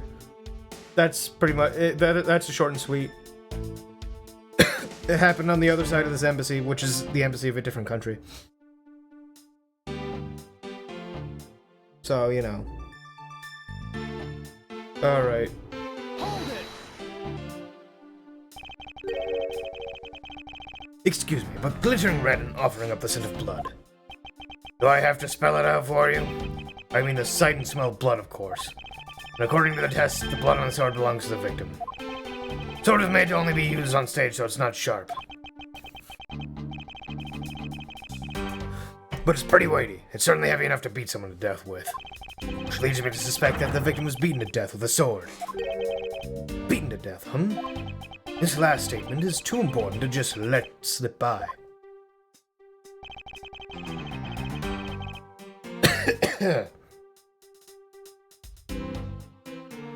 Hold it!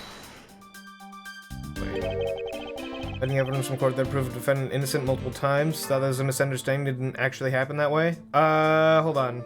Let me rack my brain, because I know Von Karma did that. And then there was stuff where he'd like just drop shit on you, yeah.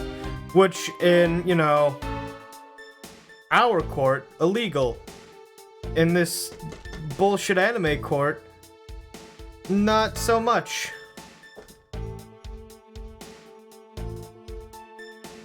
So the sword is covered in the victim's blood. Yeah, the lab results confirm that the blood on the sword matches the victim's. The sword is as dull as a vanilla envelope. It's just a stage prop after all. Hold on, he's wearing a headpiece, so one sec. The Steel Samurai's all about safety first, so you can't really use it like a real sword. The Steel Samurai has spoken.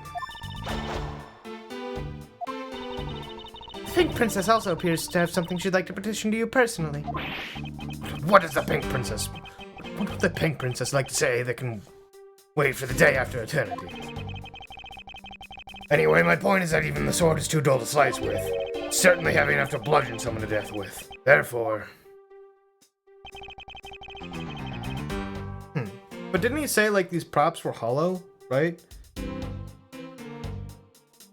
Like, covered in the victim's blood. Let's talk about it, I guess. About the samurai sword. Have you received a report from forensics yet? They confirm that the blood on the sword belongs to the victim. Alright, but have they confirmed that the outline of his wound is consistent with the weapon? Tell me something. You see the dead body right there in front of you? So, if they're conducting the autopsy right now, shouldn't the body not be here? Well, I suppose so. I guess they must still be investigating this room. Meaning that it is possible he doesn't know about the piece of the evidence's true nature. Anything else you'd like to chit-chat about? No, good. Let's continue.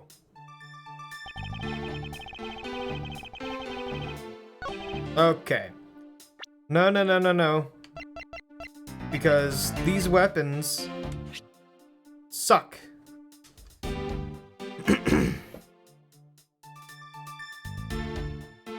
Objection!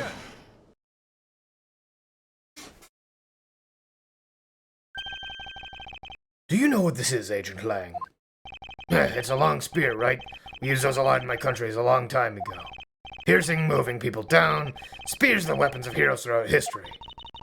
It's the next most efficient weapon after the whip. I think the whip is in a slightly different category. So what's your point? Are you going to tell me that the spear is a real weapon? No, I simply want you to take a look at this section here. Wait, it's bent? Precisely. Apparently a certain troublemaker hit it against the wall in the embassy earlier. And as you can clearly see, the insides of the steel samurai weapons are hollow. In other words, they're replicas that aren't strong enough to deliver a damaging blow. Let alone the multiple strikes necessary to bludgeon someone to death. And yet there's not even a single dent in the samurai sword. How do you explain that? Yeah. Sword and spear are made of the same stuff, so they bend easily. But I wish they make them out of better stuff. Because the spear got bent. I wasn't able to do my special early summer rain jab move. And I got such an earful from the director of the play for not doing it in the show. Steel Samurai's special moves changed tonight because of him?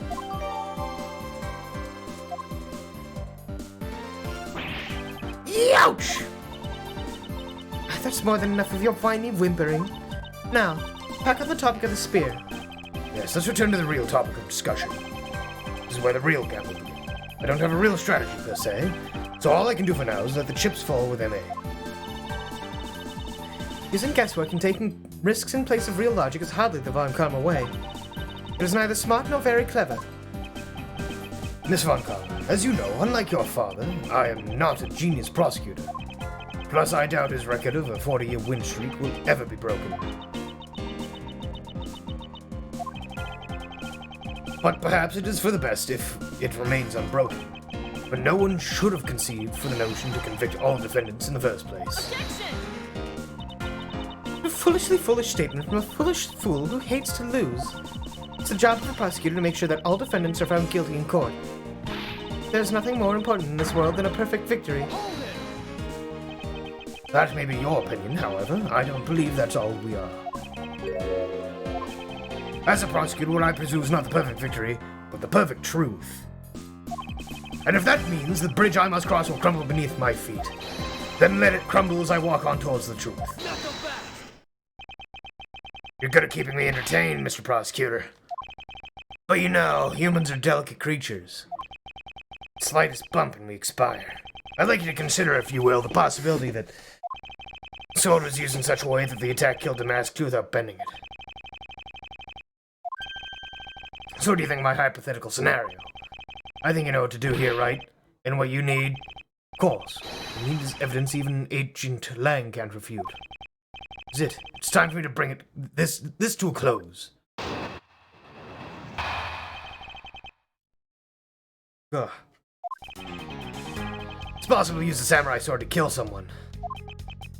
Under these circumstances, it's the only logical conclusion. We searched the embassy top to bottom, but the victim's blood is the only thing on that weapon. So it isn't only natural that suspicion would fall onto the owner of said weapon. Cell bridge crumbling underneath you as you walk across it. Hi, I'm Jetman J. Would you like, I don't know, probably a lawsuit? Yeah, buy this bridge. Fall down. Sue us. Try it. We have better lawyers than you. How long do you intend to cling onto that preposterous theory? You want to experience a Resident Evil QTE in real life? Alright, that's fair. As long as I want, because we examined every corner within the walls of this embassy. There's no stone we've left unturned. We have managed to come up with only one logical conclusion. The only place inside this embassy with the victim's blood on it is the sword. Hold it! You left no stone unturned, is that a fact? Not so fast! Got something to say, then say it in the only way I respect, Mr. Prosecutor.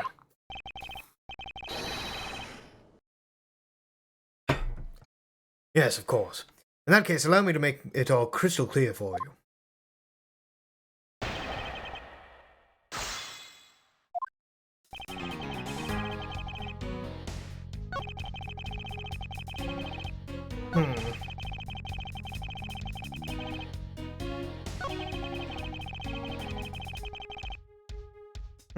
Okay. I mean, I guess we'll just start pressing, right? Well, I think that one's fine now. It's logical conclusion. We'll start here. Hold it! But you must know that your conclusion is wrong. Given the circumstance I'm in, the only people I can trust are my subordinates. As they are a much more trustworthy bunch than you prosecutors ever will be. Hold it! And you call yourself a professional. Not so fast! So don't see, do you, Mr. Prosecutor? You don't. You have to earn my trust. The only way to do that is show me proof of another possible murder weapon. Another possible weapon. In this room, there is only one thing left. Going to be a gamble, but I can't withdraw from the game now. You're not going to get me to trust you by the power of your glare alone, you know. Plus, I have other reasons as to why I think the samurai sword is the murder weapon. Hold it! The only place where you could find blood was on the samurai sword.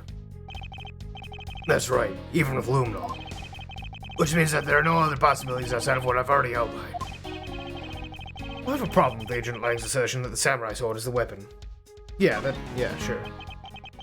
If you believe that there is no other door of possibility left open, then allow me to force one open for you. Not so fast! Huh. How do you plan to do that? By showing you that what may possibly be the real murder weapon. Not so fast! Ha! The real murder weapon. I hate to repeat myself, but my men have already searched every last inch of this embassy. They've concluded that nothing else could have been used as the weapon. Knowing these facts, do you still want to press forward with your little hypothesis? Of course. Because it's not possible that your men inspected everything in their investigation. Not so fast! What are you talking about? I don't appreciate mind games, and I don't appreciate it when people like you slander my men. Hold it! I'm not slandering them, I assure you. I'm merely pointing out that their investigative dragnet has a few holes in it. Namely, that there is something your men couldn't even lay a finger on. And that item is the real murder weapon. Alright then. I'll play along for now. This real weapon that killed Damask II? What exactly is it? The real murder weapon, which is not a single person has yet to touch, is this. The statue. Because it moved. Take that! The national treasure of Abalest. You mean the Primadux statue? Yes, and as you know, only the ambassador and his secretariat may touch it. Which I believe means that neither you nor your men were able to examine it, correct? Not so fast! You know very well that if we did that, there'd be an international incident between the Kingdom of Alabest and the Republic of Babal. Two countries' precarious relationship teeters in the balance over a stupid fight related over to a sovereignty statue. But I'll be damned if I let something go unexamined. Hold it! Agent Lang, if you could take a look at this. The direction the statue is facing just before the crime scene, just before and after the crime scene are different. And there is only one conclusion I can draw from that.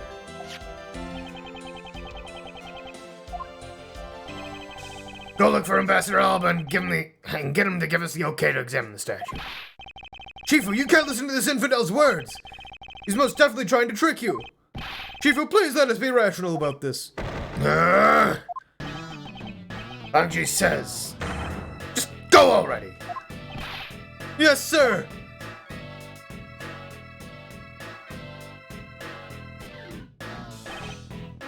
Chifu. Yeah? I'm really sorry, sir, but I was unable to convince the ambassador. Unable to obtain permission for us to examine the Primaduck statue. I see. What? Wait, but then the investigation is at a standstill.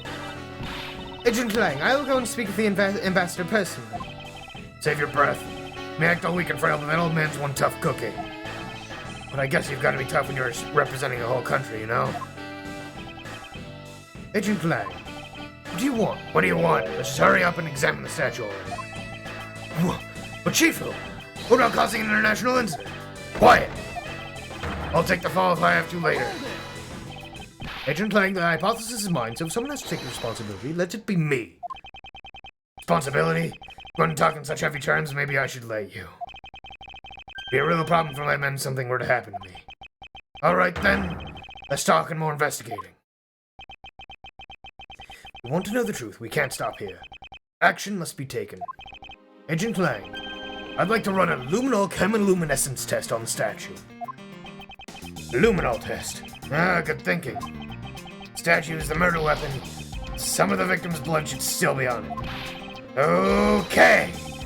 Let's get the forensics team in here.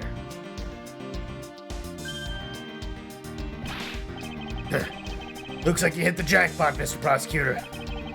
I guess this means that this is the real weapon that killed Damask II. Indeed. I wouldn't celebrate yet if I were you. This doesn't let your friend off the hook. To prove that he didn't kill Damask II, the charge remains. We are hardly done examining the statue, Agent Lang.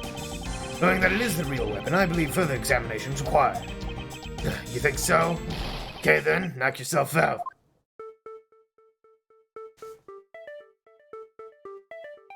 Okay. Oh, well, look at that. What do we have here? This dirty smudge? It's like a handprint.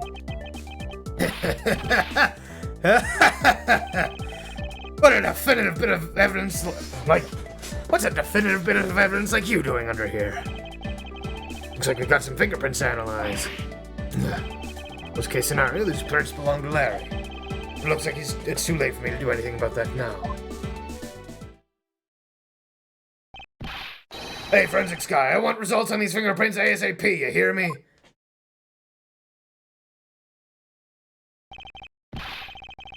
Agent Lang, I have the analysis results, sir.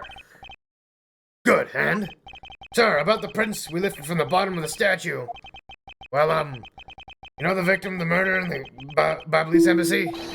The prints belong to him, Mr. Manny Cochin, sir. That's...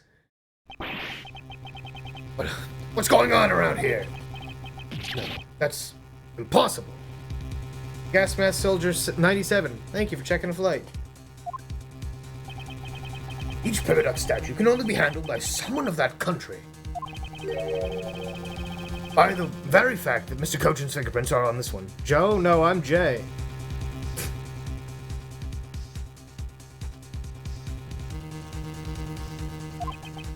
It leads me to only one conclusion. The statue actually Babal's Primaduck statue.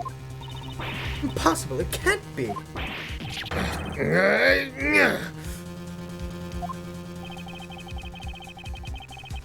Harry never once set foot on Barbalese soil, so he was free to go. However, this new piece of information only served to confuse us even further. The ringleader of a smuggling operation was killed with an Aberlesian knife in Babal. And the Damask II was killed on Alabastian soil with Babal's national treasure. And the mystery of the great thief Yatagarasu, who visited both countries. The pieces were there, but I had yet to see the big picture they were to form. Alright, we're at hour 4.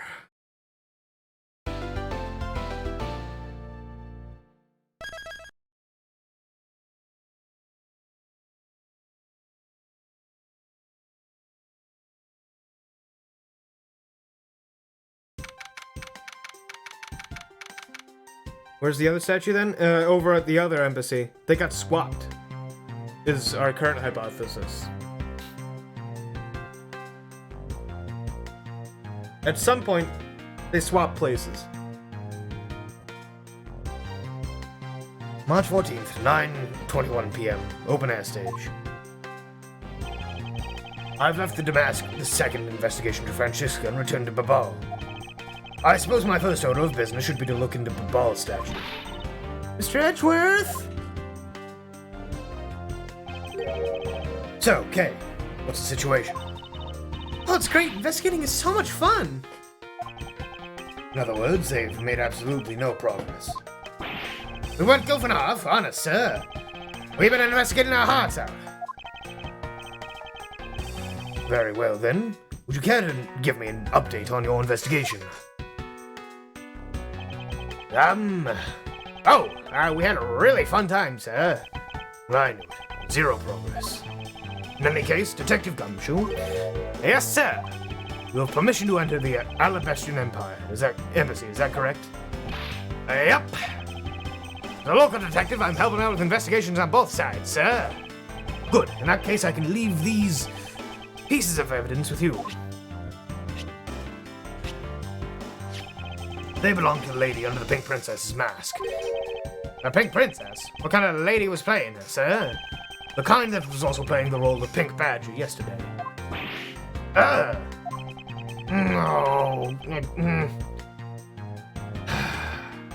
Understood, sir. If I happen to run into her, I'll give them back to her. And if I don't, then I guess I'll unload them somewhere. He doesn't seem all that enthused to go find her, but I can't blame him. Hey Nick, thank you. Thank you for the gift sub. Clarence Hollowhead, enjoy your first class flight. Evidence that has lost their value given to Detective Gumshoe. Now then, I don't believe I'll be needing this anymore either. What? Are you really going to throw that autograph away? Yes, because that Steel Samurai was a fake. Wait, what? What do you mean by fake? Now then, I believe it's time for a little housekeeping. Okay. Neat. You're not going back to Alblast already, are you? No, not yet. I still need to gather a bit more information first. Okay, we'll talk to... So you're back, though, are you, Mr. Edgeworth? You must be tired. Here at these, you can eat whatever you'd like. And these are... discount tickets for our cafeteria. They open tomorrow at 10 in the morning. I appreciate the concern. However, these coupons do nothing for me right now. This open-air stage, what function does it serve exactly? Well, normally we use it for a variety of events. It's all to attract that extra bit of attention to Babal. I had that tonight over in the Alabastian Rose Garden. Ambassador Alba was to give a speech. You know what? Manny told me that I really should give a speech too. Mr. Cochin told you that. Yes, he did. Which is why I thought I should give a speech of my own. But unfortunately, I wasn't able to. Because of the fire that the Yatagarasu started. Exactly. Ambassador Polano, I'd like to ask you a bit more about the Primadux statues. Oh, I see. Well, let me ask you this. Do you know that Alabast and Babal used to be one country called Codopia? Yes, I know that much about your history. Well, the Primaduck statue belonged to the founders of Cadopia. At least that's how the story goes. It was bequeathed unto the King Cadopia as a symbol of the country's wealth. So it was meant as a symbol of sovereignty and of the right to rule, I take it. Yes, that's right, which is why both countries are so adamant about their claim. We hold the real statue, therefore we hold the right to rule, is the reasoning. Pretty petty when you think about it, though, I suppose. If Alabasta and Babal were to re-establish relations, wouldn't that put an end to the squabbling over the statue? I have no reason to believe so. Primaduck statue is even more important now as a key to diplomacy. I wonder if Ambassador Polano knows. But what has happened to the very important key to diplomacy? Perhaps I should try showing him this key and see what he has to say about it. Okay, we'll talk about Manny first, though. Ambassador Polano, there's just one thing I'd like to ask you about. Yeah, oh, don't worry. You can ask more than just one thing. How about 2 or 3? In exchange, I expect you'll be coming to Babal, yes? Thank you, but just the one thing is all I require. Manny Cochin, I'd like to ask you about this man who is your secretary. Sure, I'll tell you what I know. Thank you for your cooperation, Ambassador. He was, well, I had to put it in one word, he was an able man. If there's ever anything I needed as an ambassador, he was able to get it for me. To think that a man like that had a hand in a smuggling ring right under my nose, going completely unnoticed. Actually, I suppose because he was an able man, I was unable to detect his dirty dealings. Sounds like Mr. Cochin has a very sharp mind. Recently, Manny had been really busy. Since I became the Bobbly's representative of the Country Unification Council, he's been working tirelessly to cover my work for me. I'm sorry, but what is this Country Unification Council? Oh, well, you see, had tonight's events proceeded without a hitch, our 2 countries were to reunify and become one again. But I guess with how things turned out, that dream won't be realized anytime soon. I suppose not. Okay, let's present the...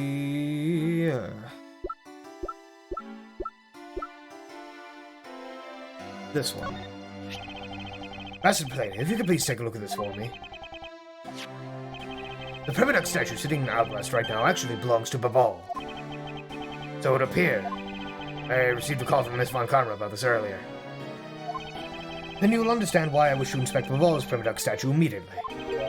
Because the statue currently in your country's possession. So I've already inspected it myself. And it's definitely Abala's statue.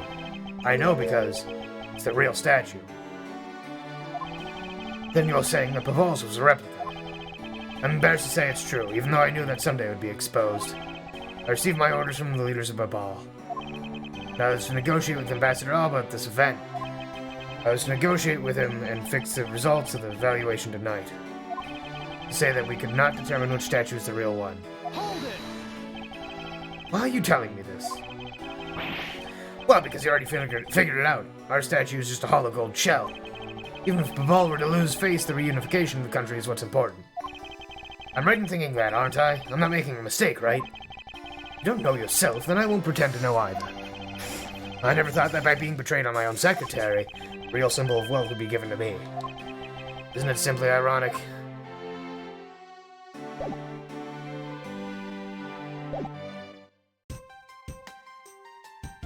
Yeah, that bitch.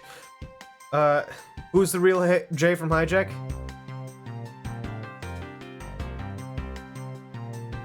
Hi. Although I'm gonna be right back. I need to make more tea. My throat is, getting a little... It's getting just a little sore. I need something. So I'll be right back. Don't... Just don't. Don't be little shits. Okay? Okay, cool. Don't do it.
Okay, I'm back.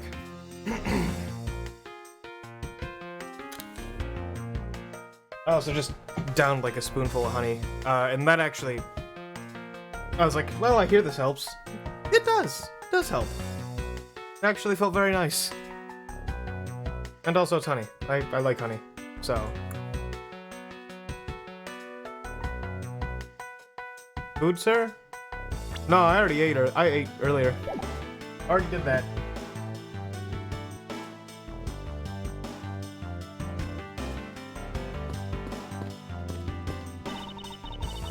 Having a real time cleaning, having a really real time of it cleaning up after the fire. Hope I feel, yeah, no, I feel good. Like, I feel fine. It's just, every now and then I gotta take a little bit of a break, you know? Like, we'll probably take, like, a quick, I don't know, we'll probably take, like, a 15-minute break at some point, like 10 or 15 minutes, just sit here and chat. Soon enough, you know? I suppose we should stay out here and investigate the stage some more.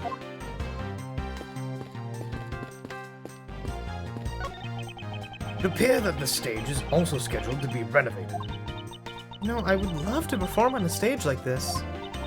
Something like the Greatest Great Thief show. I should think it would be a bad idea for a thief to show their face to the world.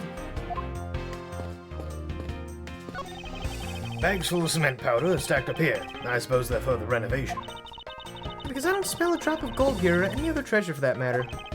Okay, the only scent you should detect in a place like this is the smell of sweat. Hey, Mr. Edgeworth, that was a pretty good play on words there. Gummy, don't randomly jump into one of our dialogues like that. Are you eavesdropping on us, Detective Gumshoe? Oh, it's not like that, sir. A ladder. Actually, that's a stepladder. They're the exact same thing. No way! From the structure up, they're totally different. But of course, from a thief's perspective, the best kind of ladder is the rope ladder. A stepladder is much too heavy to carry around after all.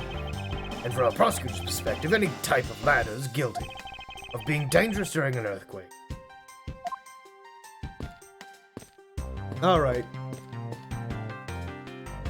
Yeah, no.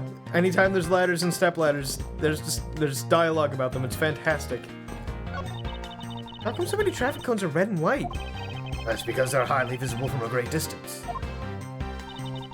Oh, is that why? Then the reason you wear that red-white suit is for visibility's sake? Please don't compare me to a ragged plastic traffic cone. You're not going back to Abalest already, are you? No, I'm just trying to line up with Gumshoe a little bit. Mr. Edgeworth! You look like you're enjoying yourself, Detective. Well, I don't have much else that I enjoy as much as a good investigation, sir. So, what did you find out? Ah, well.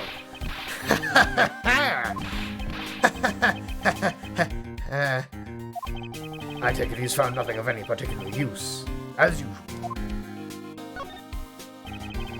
Hey, Mr. Edgeworth, I got something real interesting from Ambassador Plano. Oh, and what is that? This something interesting? This, sir. Oh, it's so pretty. I'm so jealous. That's a real treasure there. Why does the flame burn green, Detective? So apparently, if you burn the special wit crystal oil that they only make in Babal, it burns its green color, sir. Interesting. So it's a special property of the oil. Suppose this is a ploy to force people to visit Babal, or should the oil run out? Gummy, what about these silhouettes? They stuck some cutouts on the outside of the lantern so it'll project the images. Oh, silhouettes, hmm? They are rather pretty, aren't they? What am I doing? I'm supposed to be asking for an update on the investigation. Hey, what's wrong, sir? There's something I want you to investigate for me. You think you can do that much? Uh-huh. You got it, sir. Hey, that's not fair. Why is Gummy getting to do all the fun stuff? Hold on, I need to take this tea bag out of the tea. Well, Well, it's because I'm Mr. Edgeworth's partner. I can't believe you took the advantage of the confusion and stole my role as assistant. I expect the two of you to get along and work together like professionals on this.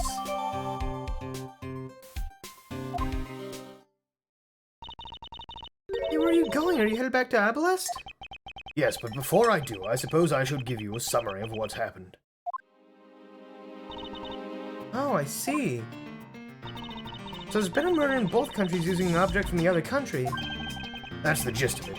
Malolo's is just as strict as Abalest in their inspection of the people and things that enter their country. Meaning that somehow, both murder weapons were smuggled into the other two countries. That's the only logical conclusion that can be drawn. Perhaps the key to weapon smuggling is the person who traversed both countries. You mean the fake Yatagarasu? In one way or another, the Yatagarasu is connected. This I am sure. Now, where was the Yatagarasu first spotted? I believe it was in the Rose Garden of the Bastion side of the embassy. The garden is just on the other side of this boundary, where Ambassador Albo's to give a speech tonight. At least, that's where I heard the Yatagarasu appeared. In that case, I believe it's vital that I investigate the Rose Garden post haste. Wait, before you go, take a look at this, Mr. Edgeworth. What is it? My guess is that it's a guitar pick. I picked it up just now over there. Think it'll be of any use? There's a little water on it, but how did water get on it? Alright, see you, fangirl. Thank you for stopping in, I appreciate it. Doesn't look like there's anything it could get wet from around here. I was thinking, they have concerts here at this open-air stage from time to time, right? Alright, I'll find its owner later. Oh yeah, there's one more thing. Mr. Edgeworth, would you be willing to hold on to this? Is it? It's misused perfume. A bottle that woman left behind and that I found 7 years ago. I thought one day it'd be of some use in tracking her down. So I kept it safe all this time. Thank you. I'd be honored to hold on to it for you.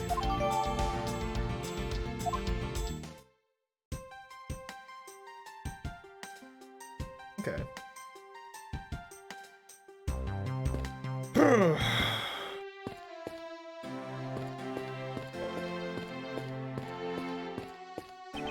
I think I'll be returning to the investigation Abalest now, but I know. I'll go back to the ball and do some more investigating there. March 14th, 9:58 p.m., Rose Garden. See you're back, Miles Edgeworth.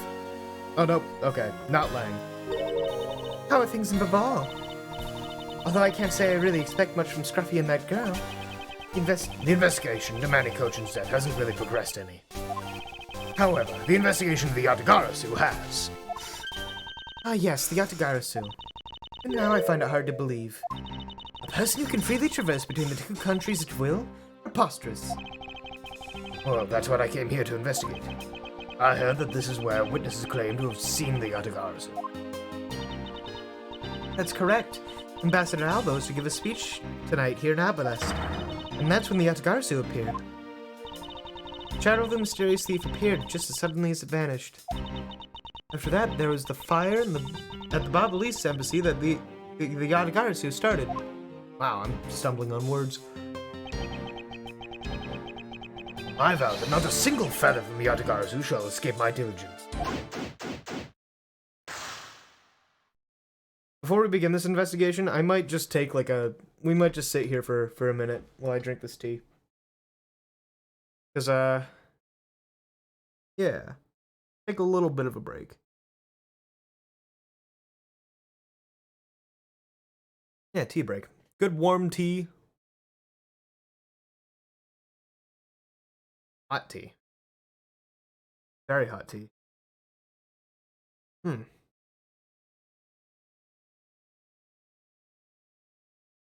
But yeah, we'll hang out for just a second. No, I hope you guys are doing well. I'm having a good time.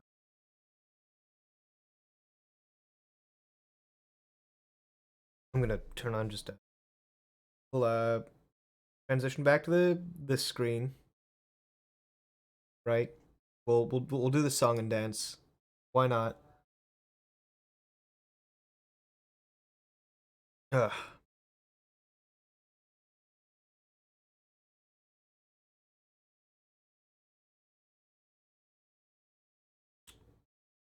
Yeah, we'll just do this. Why not?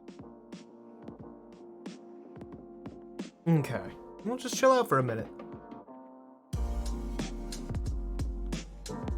I need to get more Earl Grey tea. This is my last bit of it that I had. So.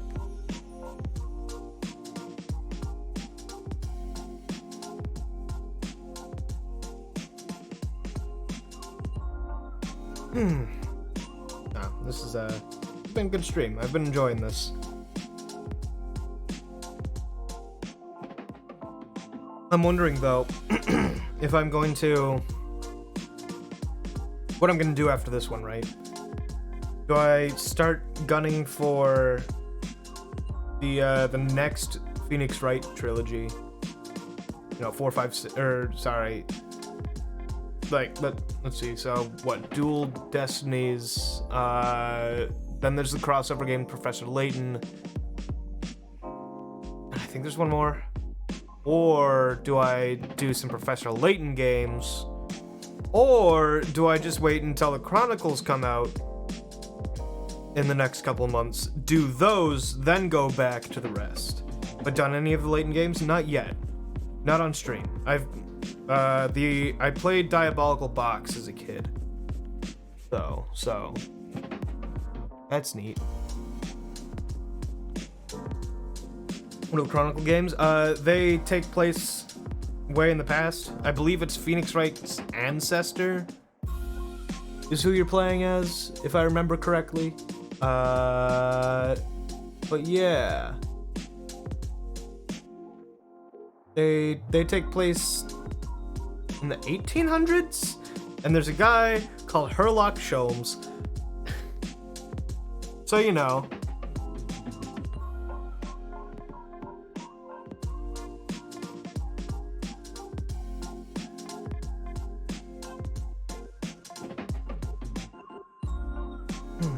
Haven't played the past games that you played all the rest? Yeah.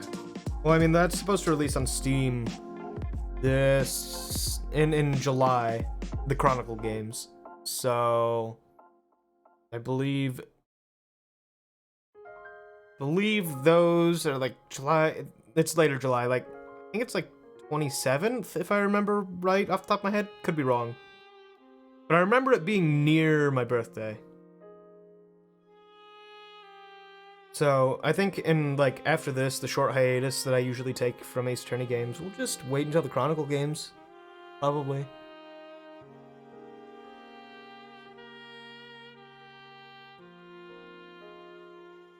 But yeah. No, next Saturday. Next Saturday. By the way, if I don't get called in to work, it's gonna be a 24-hour stream.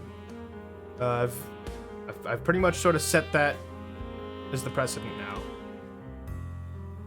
So we'll be, one of those will happen again. It is July 27th? Okay. Neat. That's good to know.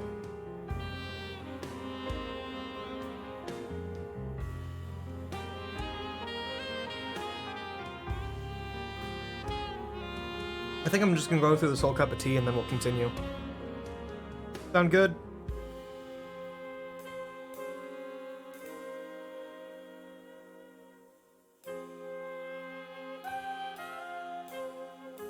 Next Saturday would be the 24-hour stream, though it'll leak into Sunday.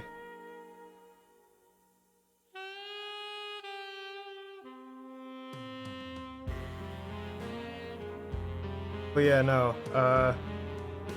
I try and do a 24-hour stream once a month. It didn't happen this month, or this last month, because work, you know, got way busy. And between work and running Edge of the Empire every other Saturday, I just didn't have an open day.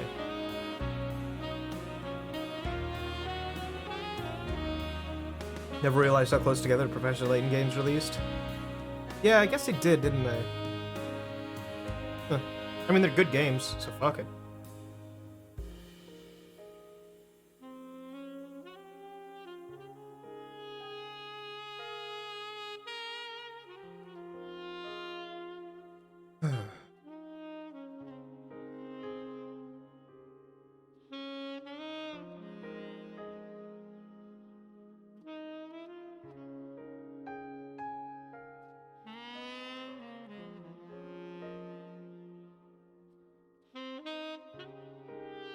You know, the tea is definitely helping.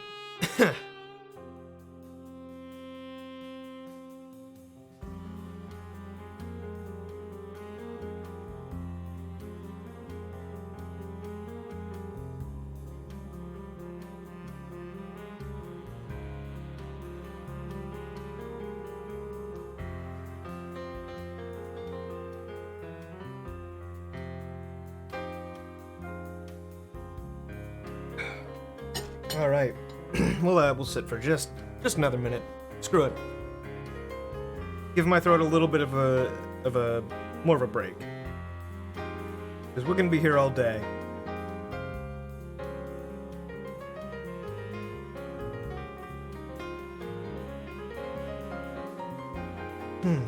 But yeah. No, so next weekend, probably 24-hour. I'll try and scrape together something special for it. I usually try to. We'll see what happens.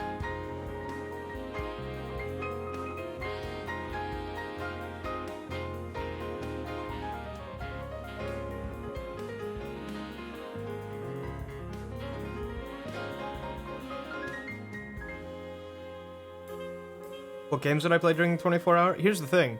Here's the fun thing about the 24-hour games. Not even I know what I'm gonna do. Like, those things are me flying by the seat of my pants for 24 hours. Granted, I usually do plan one thing, like at least one thing where I get a bunch of people in at some point. But 24-hour streams just sort of, a lot of the time it's me going, well, that was fun. Alright, what next? So... And also, not only are we bringing back 24-hour streams this upcoming week, on Friday, Zach and I are bringing back Drunk Hardcore, which is something I'm excited about. Which, if you don't know, it's us playing Minecraft Hardcore and drinking. Though we are going to be changing things up. We're modding it, and we might change the rules slightly to reflect that. But either way, we're just gonna be drunk and playing Minecraft. It'll be a good time, probably.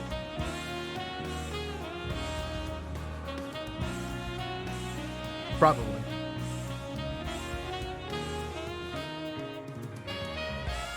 How bad does that end up going? What, like...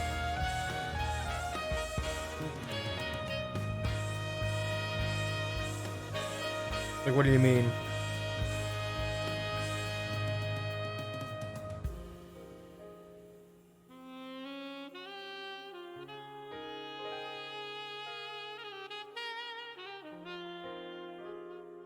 Because, like, usually that... Oh, how badly do you screw up while playing? Oh, usually a lot. But even then, like, it's a much more relaxed drinking than, say, Mario Party.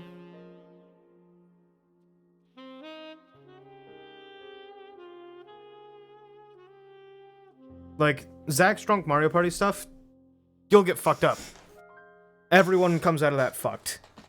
Drunk Hardcore, it's usually just a very, very, more relaxed situation.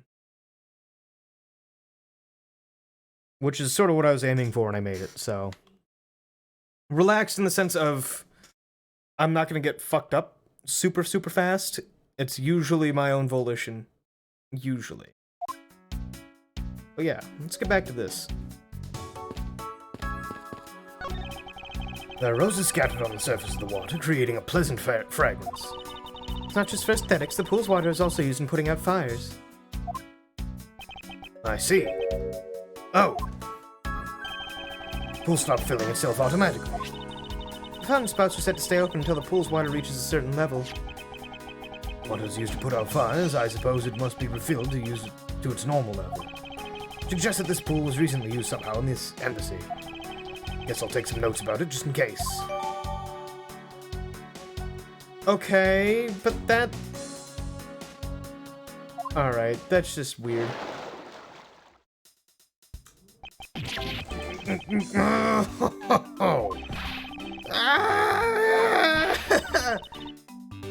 How dare you surprise me like that? I'm sorry! Oh, hey, Edgy. That's what you get. Thanks for what you did back there. Gratitude alone is enough. More importantly, Larry, this pool's not for your personal enjoyment. I know that! You really think that I'm the type to just jump into a pool and swim around for fun? Alright then, did you by chance fall into the pool? Nice guess, but no dice. So you're not my son, right, Edgy? Your son? Guess I kinda lost sight of him when I shook hands with the ambassador. I'm pretty sure he was around here when I last saw him! You imbecile! How can you be so flippant at a time like this? What are you going to do if your son fell into the pool? And how old is this child of yours anyway? Huh? Oh, how old is he again? Larry, this is the first I've heard of a son. Who exactly is the mother? Mother? Oh, that chick, the pink princess. The pink princess. Miss Von Karma? I was a bit confused by this man's words for a bit there. However, I believe what he was looking for is the doll of the Iron Infant. Yep, because I'm a Steel Samurai through and through, heart and soul. And the Iron Infant is my cute little son. Now, you have given a whole new meaning to the phrase, an astounding fool. Larry, we've not seen hide nor hair of the Iron Infant. Rest assured that if we should find him, we'll let you know. Now get out of there. Sounds good. In that case, I'll go search over there. Hey, wait!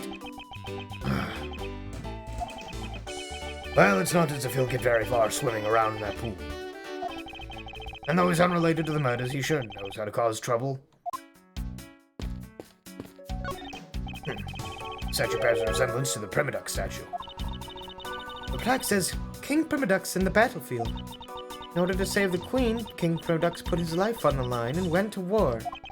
But Primadux is actually a person of royal blood. I thought he was simply someone imitating a character from an ancient legend. Well, what surprises me is that a real person that looked like the Steel Samurai existed. Oh, I suppose there's that too. Have you finished checking out all the bystanders? Yes, sir.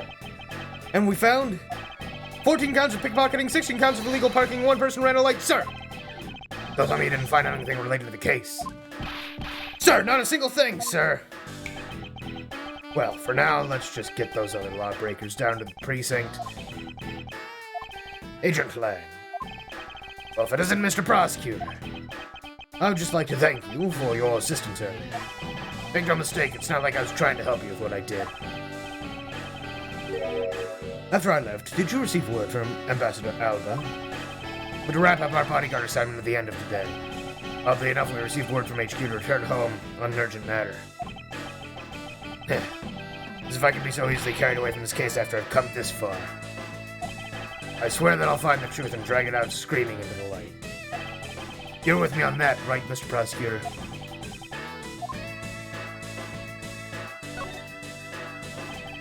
You were working as Ambassador Alba's bodyguard at the time. So naturally, you witnessed when the Yatagarasu appeared, correct? Yeah, I saw the thief all right. My own 2 eyes. Yatagarasu was always there, lurking in the shadows. When the spotlights were turned on for Ambassador Alba's speech, shadow appeared. Some cries of "It's the Yatagarasu" rang. Next second, the spotlight went out. By the time we got to the area lit again, the deaf thief had vanished. When he investigated afterwards, we found that the reason the lights went out because someone had unplugged the extension plug from all the outdoor electronics. Whether it was someone doing it on purpose or simply a guest who had tripped over it, we don't know. But one thing is for certain, the Yatagarasu was here.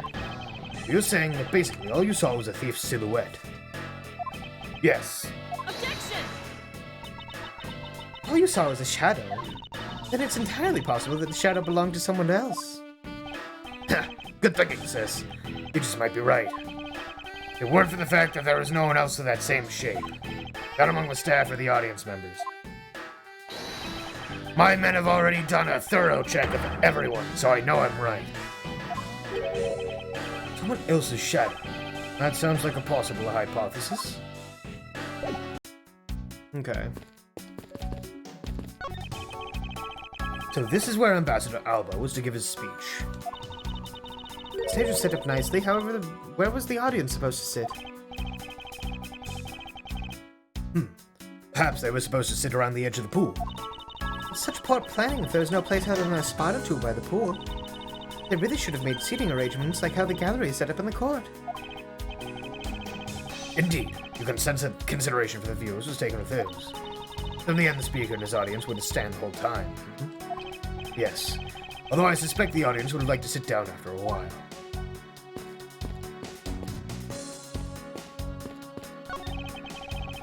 There's an overturned spotlight here. The Yatagarasu appeared. The audience that was waiting for the speech to start panicked. I suppose that's when someone must have knocked it over. Larry's been underwater for a long time. Should we work? Nah, he's fine. I'm having a tough time visualizing the mass confusion that took place here. I thought to use my VIP to capture the Yatagarasu. However, there were people in my way and I was unable to land even a single lash. Suppose this means that some other poor saps will hit instead.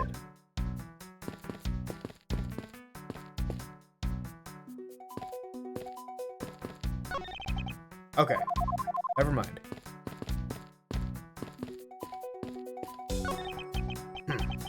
A statue of a woman. I wonder if the lady is pouring water. It says that it's a statue of the queen who spoke of love to King Primadux. Well, Miles Edgeworth, Well, Miles Edgeworth, it seems that you're lousy at reading a woman's heart. I opened my mouth about a statue and she somehow made it the leap to that. Suddenly appearing and disappearing shadow of the Yatagarasu. I believe that I figured out its true origin. Expected no less from my subordinate. Now let's hear what you know on the subject. What really casts a shadow of the Yatagarasu?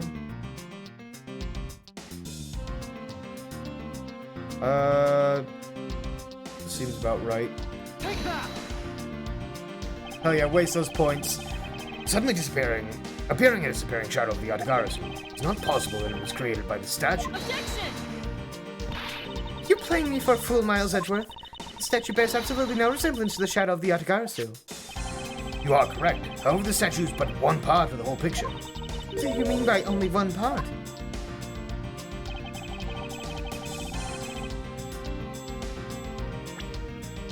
Hello, other part of the statue.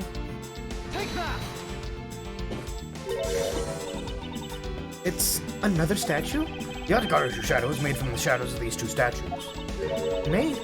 What do you mean by that? Right now, the spotlights are all over the place. This is because they were moved when the guests were in a panicked state.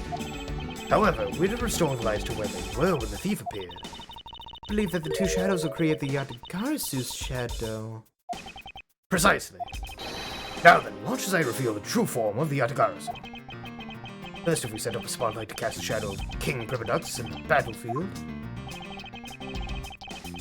the shadow of the king statue would appear as the backdrop of the stage. Likewise, if we set up a light of the queen who spoke of love to King Primadux, the silhouette would also appear on the backdrop of the stage. Aha, so if we're to combine the two statues, it looks nothing like the Yatagarasu shadow. Miles Edgeworth, how do you explain this grotesque shape? Calm down, Francisca. The way the light needs to be shone on the queen statue is wrong. What do you mean by that? I believe that the whole of the king's shadow needs to be used for this to work. However, in this case, the queen, I don't believe her whole shadow is needed. The person who created her shadow only used one part of the shadow. Only one part? Yes, and that one part alone is enough to fill in the rest of the Yatagara's shadow. Why didn't you say that in the first place? Right, I apologize.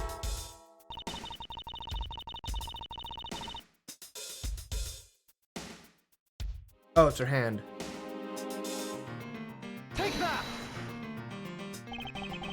Think back to what is missing in our shadow. 5 long, thin areas, correct? What does that remind you of? Ah, That's right. It can only be the shadow of the queen's left hand. Francesca, can we please adjust the spotlight's position so that it only shines on the queen's left hand? alright, let's give it a try and see what we get. It's...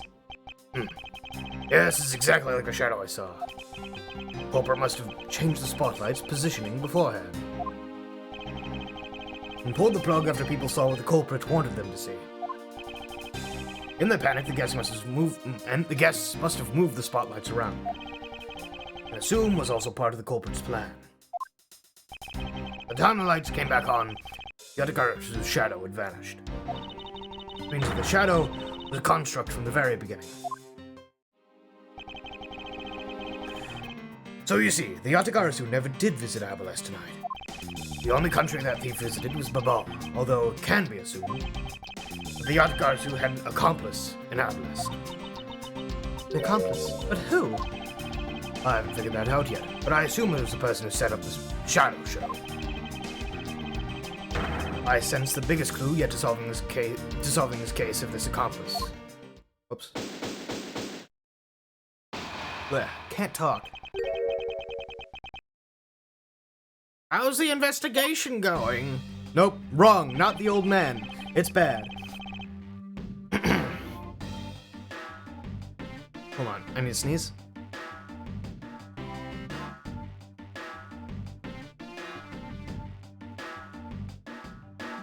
And I'm back. Detective Bad, have you come to join us in investigating Yatagarasu? I've left the murder in Agent Lang's charge. My only target, from the very beginning, is the Yatagarasu. Yes. So, what have you found out? Got a piece of evidence. May I see it? Sure. But you might regret it. We're here because we're ready to face whatever may come. So if you please. When people heard the commotion, bystanders started gathering. One woman claimed, I'm telling you, I'm a genuine international journalist. Gave me an interesting picture. A journalist? Well, actually, it's a freelance cameraman. This is the photo I got from her.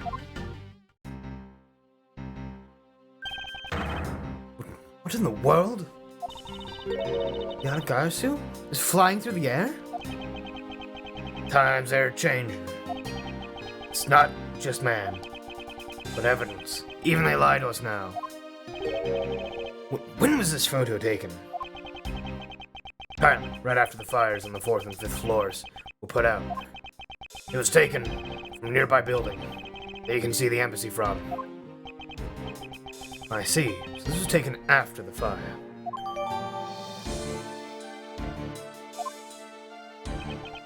The blur in this picture took off from the Balbany's embassy.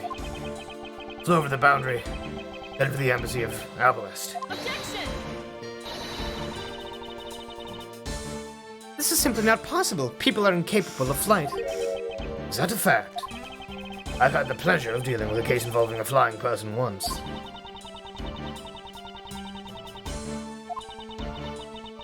Actually, come to think of it, I've come across a case like that as well.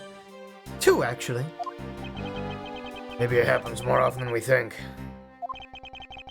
Up to the task of solving the mystery behind this photograph. Well, the Yatagarasu took off from the Balbany's embassy, so I should start from there. Francesca, I need to return to the Babal investigation for a bit. Alright. I'll continue investigating on this side of the building. Alright, I'm counting on you. Welcome back, Mr. Edgeworth. Now come on, let's get back to our investigation. Yes, let's. Whew, my throat is having a time. I don't have a neutral to go back to. It's a lot harder than, say, like, doing it with Phoenix or something. Looks like a weird case of broken telephone. Yeah. But I'm just gonna chill out again. Who died this chapter? 2 people.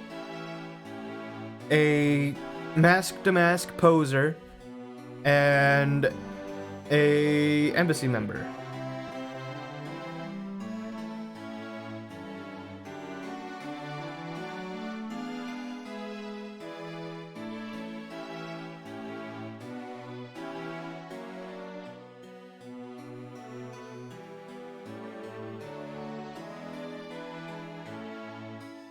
Yeah, we're gonna chill out for a bit.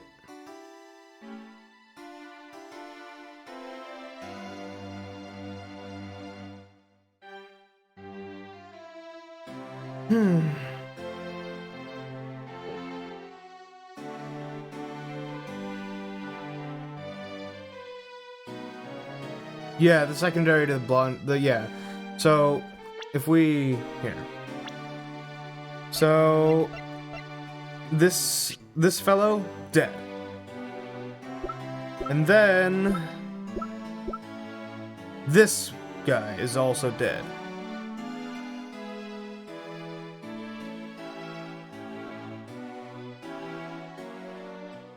Those are the two that died.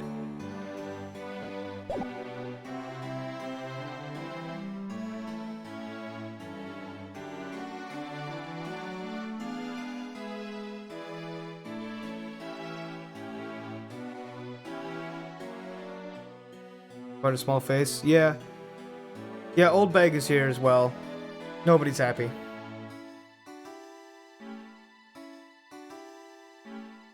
Nobody likes it, but we're here.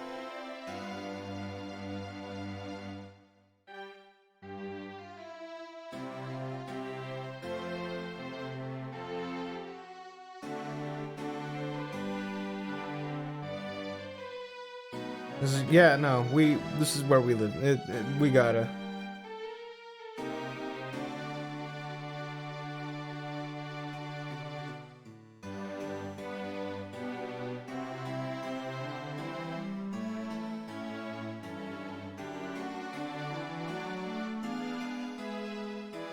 Oh, fuck. My throat.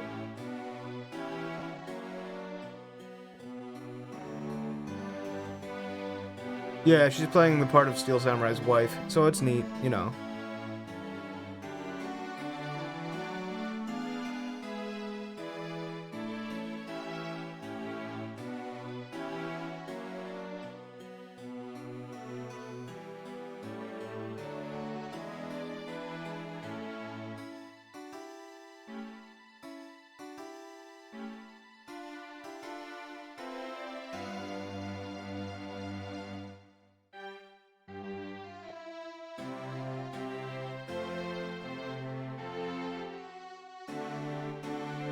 Yeah, no, it's gonna be one hell of a time.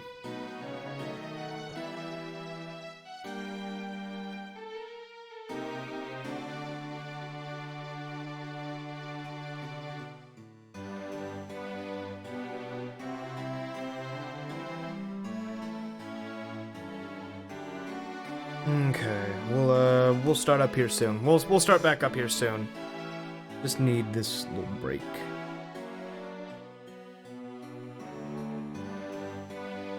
Because, like, when I'm talking as Edgeworth, it's... Because I can talk a long time as Phoenix, because it's very much just my voice, and Apollo is very close to my voice. So, you know, I can just talk as them forever. Talking as Edgeworth, though, I do have to do things with my throat to get to where I talk as Edgeworth, and yeah. That shit just doesn't work out as well. So I need a break every now and then, and it's a weird experience having done having gone on much longer with the other games, and then having to just stop here is so much because I don't have a neutral voice. I keep on forgetting to make, you know, or give someone just my normal voice. Because like, half the characters are already established and people that I've already voiced in previous games, so that makes it hard. Like when I do the Chronicle games in July, yeah, no, main character is just gonna be my base voice. It's just gonna be me. I'm not gonna really, not really gonna overexert myself there. I mean, it is a fun challenge though, or a neat challenge, I should say. That it presents, because I mean, I've wanted to get into voice acting multiple times, just never have had really the time to spare. Because like, but it's a neat sort of thing, because it's like, I get to voice act these streams, and I very much enjoy it. But when it's investigations, I don't have something to lean back on. So it's like, I don't have like a neutral to fall on, something that's just my normal way of talking. So I wear out a lot faster, it seems. Find that chatting takes less out of my throat than reading text. If I'm doing, assume that it's both my voice for that question. If it's just my voice, I can go for 24 hours. Talking just doesn't really get my throat. It's as soon as I start doing voices and stuff like that, that's when I start, that's when it gets a lot harder for me. So like, if I'm just reading something, I'm fine. If I'm just chatting, it's fine. I start doing voices that aren't just my base voice, that's when I slowly start wearing down.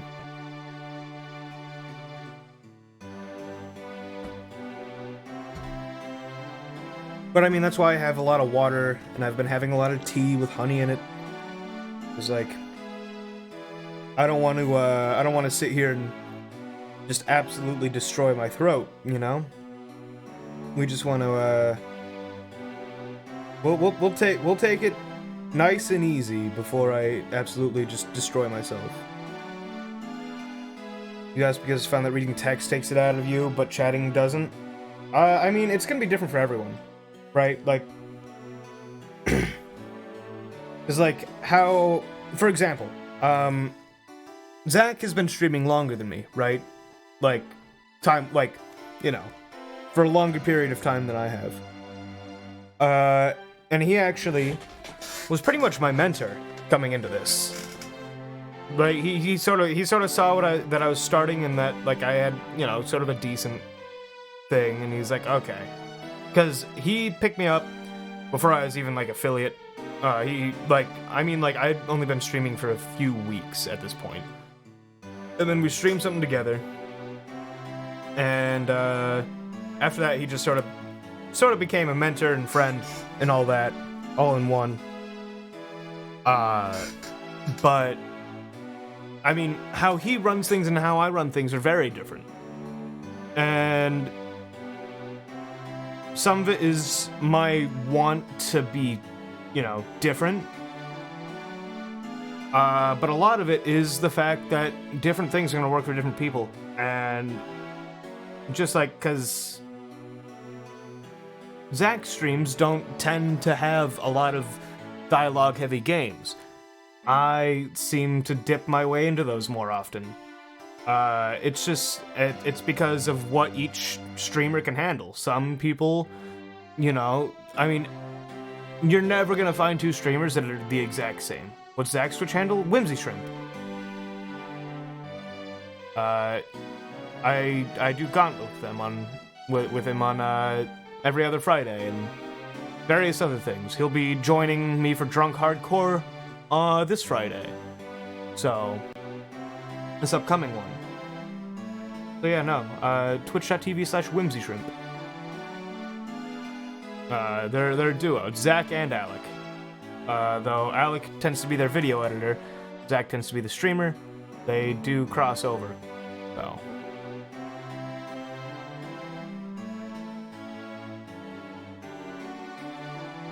But yeah, yeah, thanks, Beats. But yeah, no, I mean, yeah, they're streaming Ocarina. Zach's been doing a lot of that. So, I'm not surprised. I think he's doing a randomizer with Sombrero, which is a friend of ours, so. But no, I mean, no, it's gonna be different for everyone.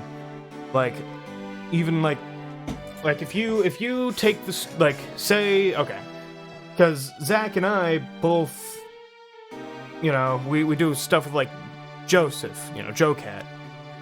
So Like, if you look at, if all three of us were to stream the same game, and let's say we all stream it separately, like, you know, Monday I stream it, then Tuesday Zach streams it, then Wednesday Joseph streams it. Every time, and let's say it's a linear game, where the story isn't going to change, right? Story isn't going to change between our streams, but you're going to get 3 different experiences from it, right? Because all 3 of us are very different people who have different strengths and, you know, do different things, and, you know, we all have different strengths and do things how we do things. None of us are the same, and that's the great thing about it, right? So, yeah, no, you're gonna get something different from each of us, and that's, I don't know, I think that's neat, personally. So if you get into streaming, or you are a streamer, don't get on yourself if you can't do XYZ if someone else is doing XYZ. Because that just might not be your strength, or you might just not, you know, or you might just have to work up to it. Fuck it, do your thing. Like, don't, just do your thing. If you do your thing and you have fun while you're doing it, granted, a lot of streaming and getting a following is a shitload of luck. It's absolutely luck. That's why I refuse to bank off of this until I know that I have some sort of foundation. Like, because what the dream is to get out of full-time employment and use this and maybe a part-time job, and then eventually maybe even do this full-time, which would be neat. But the point being is that I can't bank on this at all. Not unless I know that I'm stable. So if I get to that point, I'm going to be waiting like 3 to 6 months before I actually bite the bullet and say, okay, I'm getting a part-time job and then doing streaming. Like, you can't, because like, you jump on it and you're wrong, you're fucked. I've had spikes and valleys of all sorts. So like, I've had long dry periods and slumps. So like, never ever ever look at your progress in one section as well. That's another piece of advice. Just do it. Have fun. Fuck the numbers. The numbers are gonna be there, yes, and the numbers are interesting. I know. I look at them too. But fuck it. Just do. Just make something. The fact you're out there making something is cool. So, yeah. Anyway, I've given my throat enough of a rest from Edgeworth, I think, to continue for a bit. But, yeah. We'll go ahead. Throw money at me? No.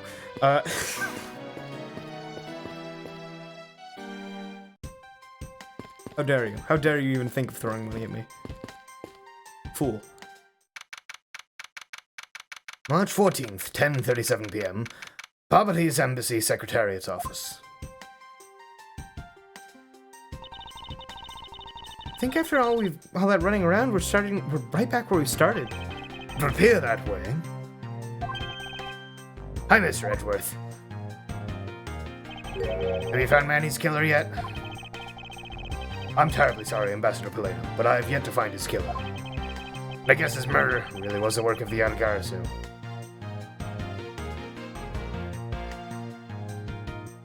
Yeah, no, right? Like, I've only very recently, well, no, not very recently anymore, I guess. I've been doing this for a bit, but, like, I hated my voice when I started streaming. But enough people yelled at me that they liked it. And I've had some high praises sung about it, to the point where I have to be like, okay, maybe it's not that bad anymore.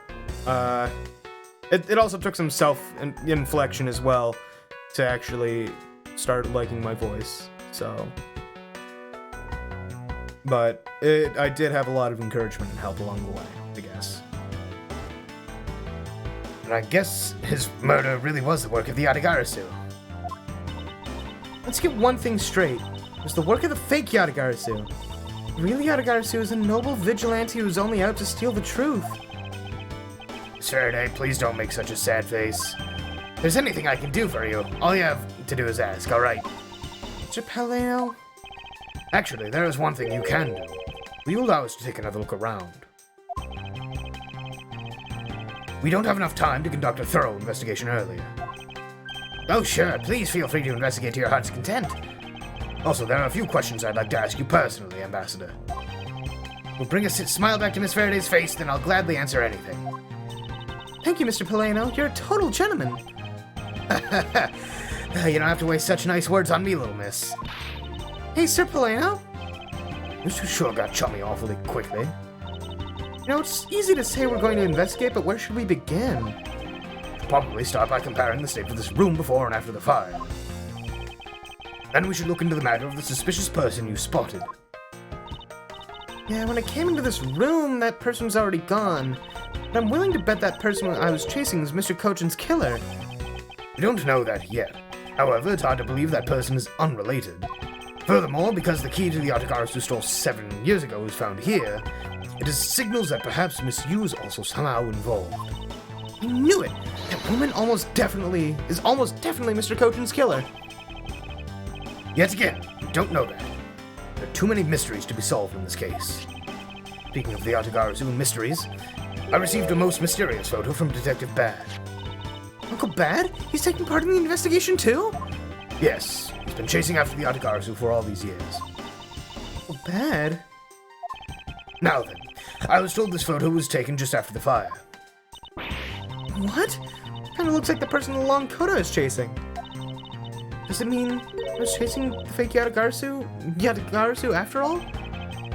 I don't know the answer to your question, but I don't think people can fly either. But this could be how that person escaped. Well, we'll need to investigate a bit more before we can say anything about that. In any case, let's not dawdle anymore and pick up our investigation where we left off. That yell at Jay's voice is great. Jay, I like your voice. Thank you. Think you have some impressive range. I'd like to develop that kind of range myself over time. I don't have any advice at all. I wish I did. I wish I could tell you how I do things. I don't know. I'm not a professional with any training or, you know, a defined set of skills. At all. Yeah, no, I just wish I could talk about it more, right? It's less that. It's more like I wish, Hey, Sloth. Thank you for the 6 months. I think it just happens from doing it a lot. I mean, probably. I mean, in all honesty, there's probably a lot of very good exercises that I could do and look up and learn to improve what the hell happened here? A fire and a murder. And then there was also another murder in a different place. There's a lot going on. But like, I don't know.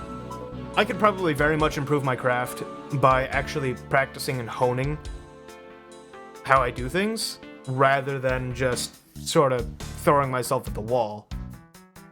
But I haven't really gotten the chance to really, you know, because I don't get a lot of time anymore, right? Because my work is demanding overtime every day I work. Sometimes it demands my Saturdays.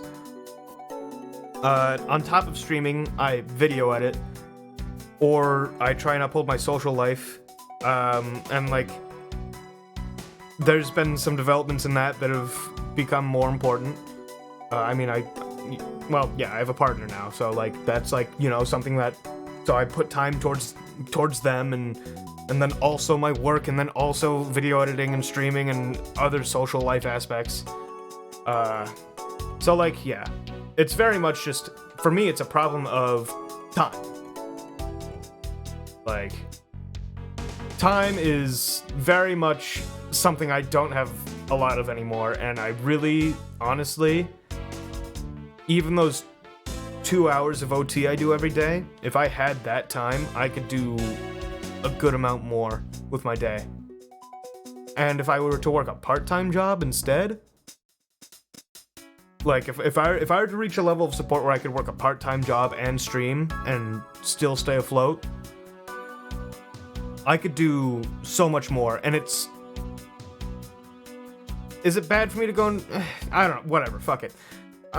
It's...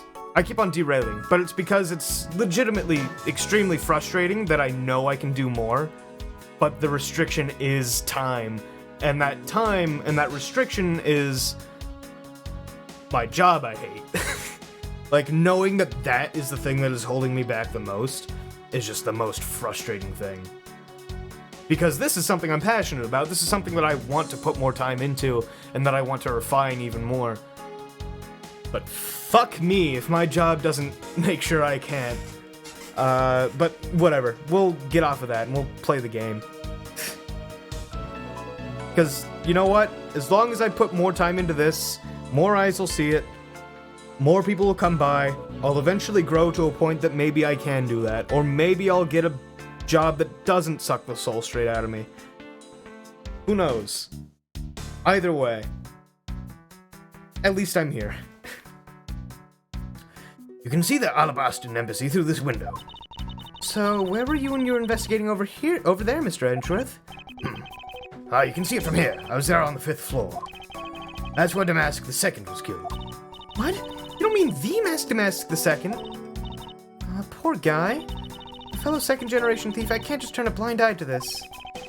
Even though Damask II was merely an imposter of the original. Fireplace, The Ball's office have them too. Two? There's a fireplace in relatively the same location in the Alabastan office. However, we found something there I'd rather not recall ever again. Still can't believe that we found that lady's undershirt in the fireplace. Was that traumatizing? Why didn't you try creating new memories with this fireplace? Climb inside and play hide and seek. And come out covered in soot? I think not. You really have no sense of fun, Mr. Edgeworth. Appears that this area was heavily damaged by the fire. Yeah, I guess we should hurry up and get started examining everything. I won't rest until I've inspected every suspicious-looking nook and cranny. Alright, first off, this ink. The bottle of Babyliss ink on Mr. Cochin's desk. Looks like there's still a lot of ink left inside. The seal is unbroken, so the fire probably couldn't get into the bottle to burn up the ink. Hey, Mr. Polino, looks like your precious Babyliss ink is alright after all. What? That's odd. Ambassador, what do you mean by that? Well, it's just that there's something strange about the ink. Do you mind elaborating on that statement for me, please?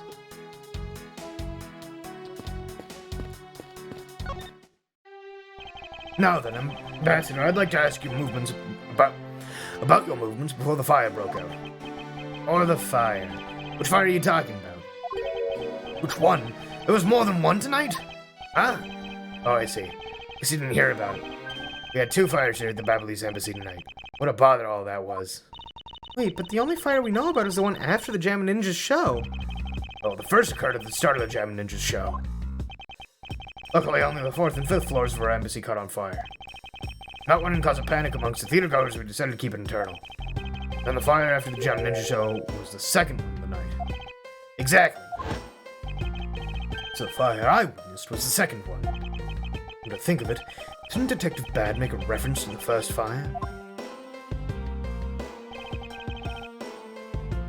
When was this photo taken? Apparently right after the fires. 4th and 5th floors put out. Yep. Suppose this means that the photo was taken just after the first fire was put out. Okay. So then what was the extent of the damage in the second fire? The second fire was contained to this floor, the 3rd floor. I think it was leftover embers from the fire on the floors above it that caused it. That's, how should I put this, very bad stroke of luck. My office on the 5th floor, Manny's office here. Manny himself, all gone in the blink of an eye. I feel so sorry for you, Mr. Polino.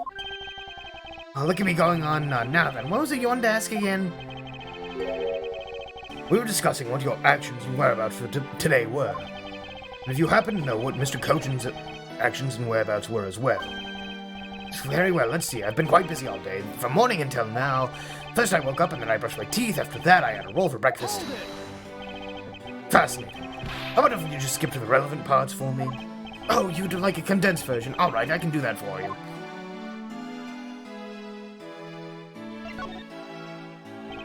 Now then, if you could tell me what you and Mr. Cochin did this afternoon. Well, Manny and I went down together to the Theatrum Neutralis. We had been there for the start of the Steel Samurai stage show. After the show started, I went back to my office on the 5th floor alone. We were together until the start of the Steel Samurai show. A while later, after I had straightened myself up a bit, I returned to the theater because I was to take part in the photo op on stage at the end of the show. There was a commemorative photo op at the end. Fantastic photo of the three of us. Master Alba, the Steel Samurai, and myself. After the photo shoot, I went back to my office on the 5th floor to prepare for my handshake photo op with the Jammin' Ninja. Seems to be rather overworked for an ambassador. Got to my office, that's when the first fire broke out, and I escaped down the stairs. My office was completely destroyed, but thankfully no one was hurt. I admit I ran away from the first fire as fast as my legs could carry me, but during the second one I pitched in and helped the embassy staff put it out. We didn't see Mr. Cochin again after the start of the Steel Samurai show. Yes, that's right. The next time I saw him, he was lying there in an eternal sleep. I see. Master Poleno, I thank you very much for your help. I'm sorry I couldn't be of more assistance, Mr. Edgeworth. If there's anything else, please don't hesitate to ask, alright?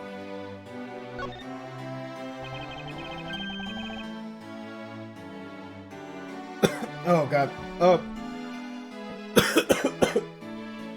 I tried to breathe water.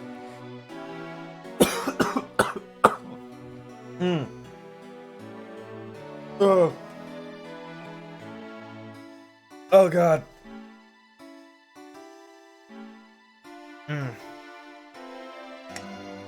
More water, please. That'll fix the water in my lungs.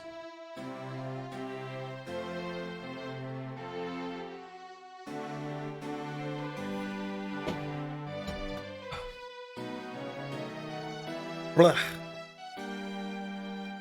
So what did Mr. Cochin and you do this morning? Well, originally we were supposed to meet and shake hands with the Jammin' Ninja. But Manny and I wanted to turn it into a photo op, so we were here tidying up his office. We helped clean Mr. Cochin's office. Why were you not cleaning your own? Oh, I think I forgot to mention this, but my office is currently undergoing renovations. Which is why both the Primadux statue and the Babanese knife are set her down here. I see. But the tidying didn't take much, really. We just burned some files and no longer needed expired coupons in the fireplace.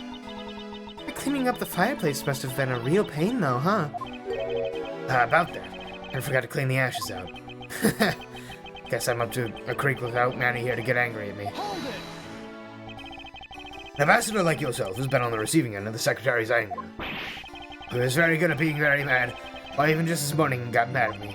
I spilled some Babanese ink onto the back wall when I was burning the files, you see. Got mad at me saying that I should treat the ink with more respect. Apparently, orders go up the chain of command around here. Okay. That's about it for what we did this morning. Just some cleaning.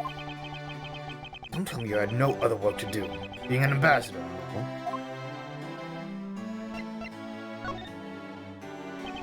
I wonder if you might tell me what you noticed about Mr. Cochin's bottle of ink. It's out of it right now, but during the second fire, Manny was worried about his office, so he came rushing back to it. I called out to him when I received no reply. I used my spare key to open the door. When I did, I was greeted by roaring green flames. Flames were so big that I wasn't able to see into the room at all. The fire was green. What was the cause? Well, wood crystal oil burns green when it's lit, as you can see by this lantern. And Bobbly zinc is made from the same oil, which means it would also burn green. You know, I too had thought it was Manny's ink that had caught on fire. That's why I was surprised to find out there was still a bottle of ink left on his desk. In case of this perplexing green flames, talk about a mystery. Exactly is it that caught on fire here? Oh, you know what? I think I have an idea of what caught on fire. Actually. I get the feeling it was a bunch of counterfeit bills. Here's that Mr. Coach's body's been taken in for an autopsy. What outlines all that's left to tell the tale of his murder. Okay, whoops. Safe wasn't open at the time of the fire. You could tell because the inside wasn't burnt, right? Yes, and thanks to the safe's fire resistance, the smuggling evidence was preserved. Our safe's great. They always hold the wonderful promise of treasures within. This one certainly did have a few inside. This is the real Primiduck statue. This is really valuable, right? That's what they say. Hold it! Okay, you're not seriously considering the theft of the statue, are you? No way, Mr. Edgeworth. I wasn't thinking about anything like that. I was just calculating in my head how much the statue is worth. That sounds mighty suspicious to me.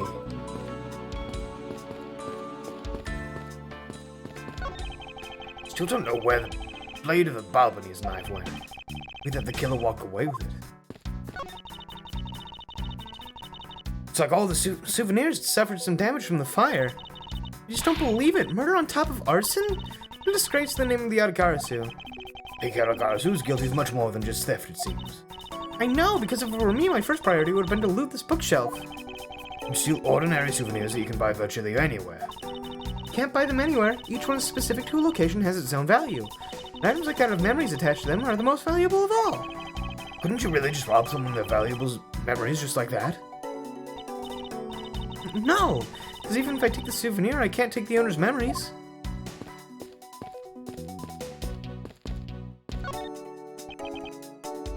Okay, what else is there here? Open drawer. Here that this desk also fell victim to the fire. But it doesn't look too damaged. I think we can rifle through this drawer a bit. Suppose we really should take a look. Seems that the contents of this drawer survived the fire rather well. Now that's a sturdy desk. I guess the value of solid wood construction. See if there's anything useful left in here, Mr. Edgeworth. Well, I'm trying to. It's a rather unusual shape for a notepad. Suppose this must be another souvenir from somewhere.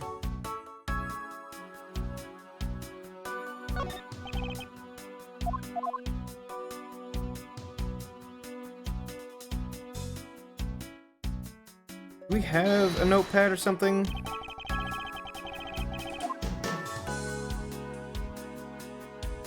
Whoops. Sometimes I mix it up. I'll keep you on your... Oh, wait a minute. Oh, that's the... Oh, I see.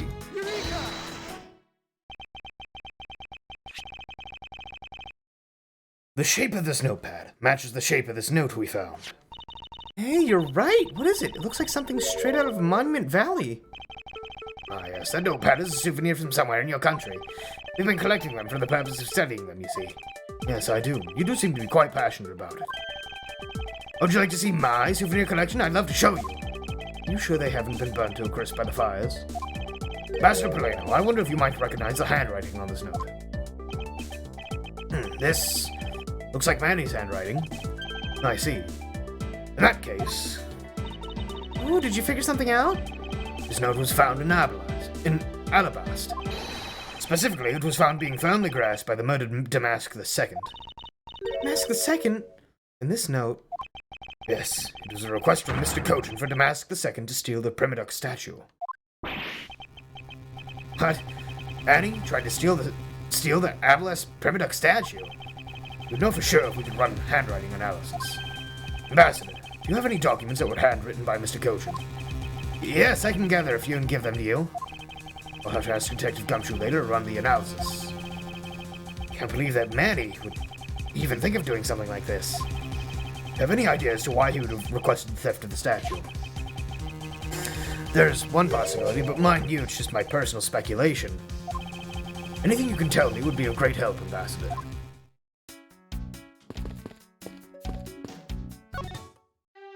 I don't see why I needed a break there, but you know, whatever. I believe that you said you might have an idea as to why Mr. Cochin hired Damask II. Actually, I fear it might be my fault.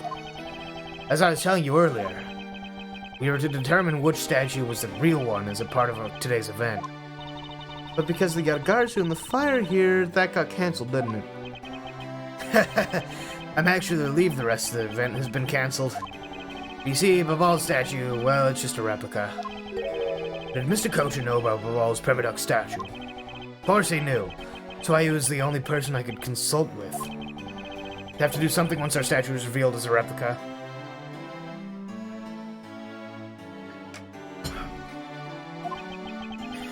As to be expected, I was very nervous today, as this would impact our country's authority. Yes, I understand. When I told Manny my concerns, he said, let me handle it, it'll be alright. I'll find a way to make sure you're the ambassador of the reunited Codopia. At the time I thought he was just trying to cheer me up.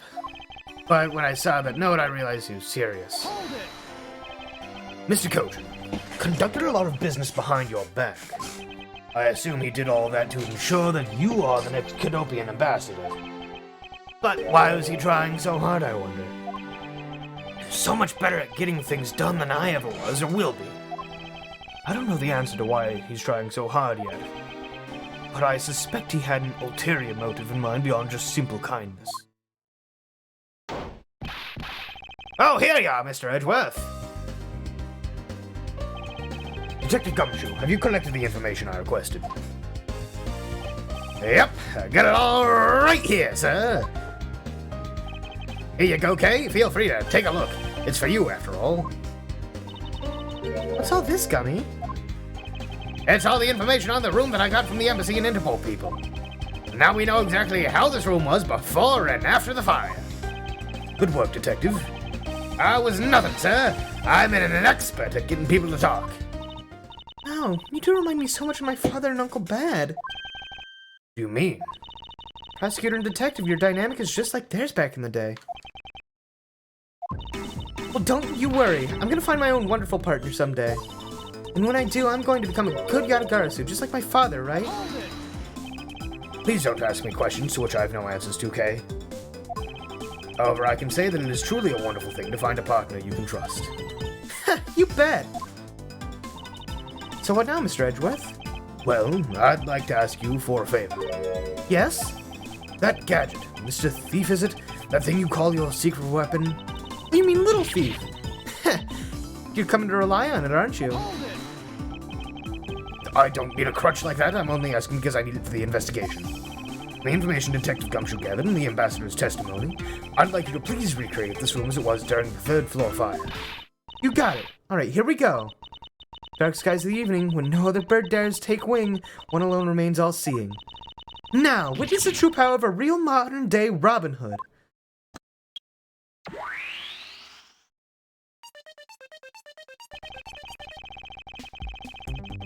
It seems there are some other things besides what the ambassador mentioned that have changed. It's possible we might find the escape route the person Kay saw used as well. Oh, what is this? Is some sort of light show I was not told about? This is the power of a true vigilante. It's recreating the room with the info I inputted. Really, this is certainly one interesting device you have there, Miss Faraday. I believe it's about time to return to our investigation. These must have been the large green flames Ambassador Pileno saw. Times like these, it's no wonder you couldn't get in. Okay, by the time you came to this room, had the fire already been put out? Yeah, the fire died out or something by that time. This fire in here only burned from the time the fire started on the third floor, until the Yatagarasu appeared and caused a certain babal, I suppose. I guess Mr. Pileno was just lucky enough to run into this fire as it was burning, huh? Yes, you could put it that way. Since you were the first to discover the body, assume that no one else entered the room until that time. No one other than the person you were chasing, of course. Knew it! That person I saw was definitely up to no good. I mean, that person could even be Mr. Kochan's killer. That is very likely to be the case. After all, that person came into this room before you, and must have chosen this room precisely because they knew no one would be in here. Okay, then maybe the green fire was there to prevent anyone from coming in? Then what did the person set on fire to make the green flames? Whatever it is, that person burned it to make a rather sizable fire. Since the fire's green, well, we've seen something that burns green, right? It's a bit tinier than these flames, but you get what I mean. Yes, and I do believe that what you are thinking is exactly why these flames are green. A fire-related piece of evidence burns the same color as the, yeah, okay, it's the oil. But also, They're made with... See, I totally think it's counterfeit bills being burned, but I know that Ace Attorney Logic wants me to do the... The source of these green flames is related to this. Oh, really? Well, I don't think they're related at all. Oh, maybe I was supposed to do the bills. Sorry, it really isn't related after all. Hey, you honestly apologize this time for being wrong. What? I'm always honest. It's a good thing. You just keep on doing it. I need to think this a bit more carefully. Okay. So, maybe okay, no. For once, I'm not, like, a step ahead in my thought, maybe. It's gotta be the bills, then. No?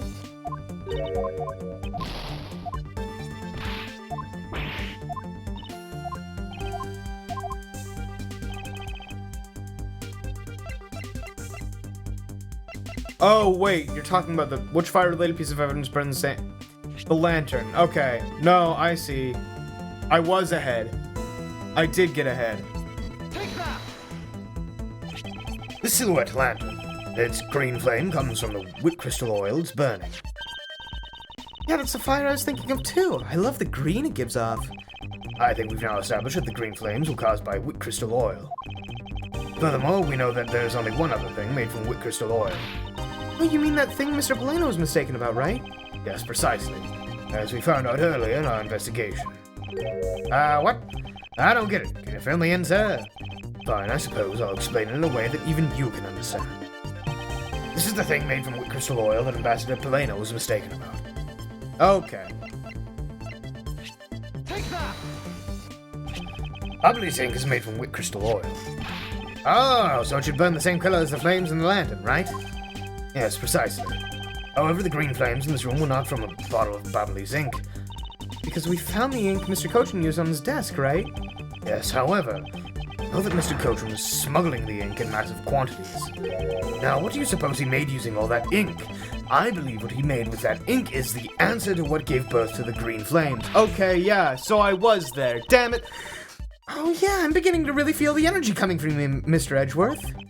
It would appear that I've finally found it. The smuggling ring's real goal. Made of bubbly zinc, this source of the green flames. Alright. What would consume that great of a volume of ink to make? That would be the counterfeit bills that the smuggling ring made in a circulating Zhangfa. You're kidding. You're saying that it was Mr. Cochin who made the counterfeit bills? I am. I believe you could even go as far to say that he stole Babal's printing press. Ambassador Mr. Cochin, permission to freely use the printing press, correct? Well, yes, and I do remember seeing him use it in the middle of the night. But never did I think he was using it for such a foul deed. Ambassador, because of your secretary's crimes, you'll need to be investigated as well. Yes, I suppose so.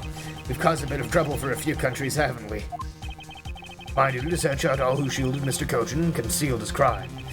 But they are the ones who started the fire in order to destroy the evidence.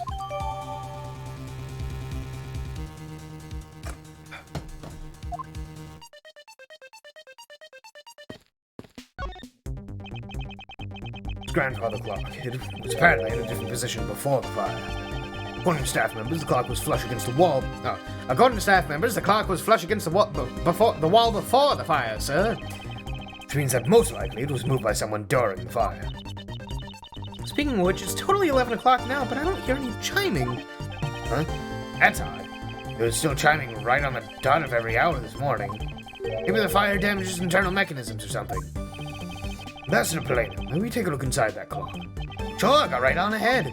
Detective Gumshoe, if you could please inspect the insides of this clock. Yes, sir, I'm on it. Mr. Edgeworth, I found this inside, sir. It looks like a length of wire. This is what caused the clock to stop chiming. Just a long length of wire doing inside this clock in the first place.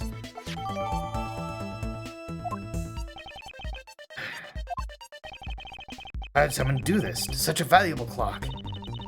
Sounds like it wasn't Mr. Polano that put the wire in there. Perhaps it was Mr. Cochin's killer who did. Looks like one of the Bob Lee's knives was already missing before the fire began.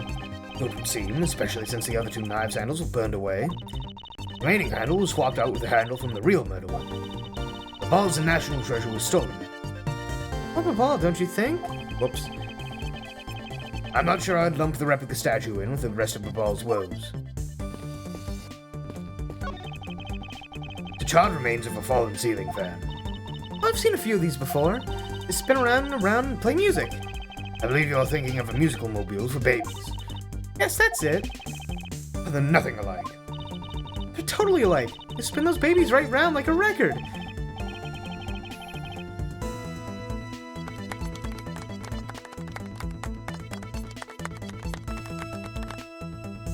I see. I guess I can see how you might think that. So, Babal's really into pushing their tourism industry, huh? Yes, it would appear that way. Now, I'd really love to take a trip. Hey, why don't we take one after this case? You already have a destination in mind. Well, ideally, I'd like to go someplace where I can continue my thief training. Well, if you want to learn that fine art of stealth, perhaps you should visit the studio where they make the Jabba Ninja TV show. Hey, that's actually a really great idea, Mr. Edgeworth. Can't believe she took me seriously. Fireplace, So, 2? There's a fireplace in relatively the same location in the Alabastion office. However, we found something there that I'd rather not recall ever again. I think we already said this. Yep, play hide and seek. Yeah.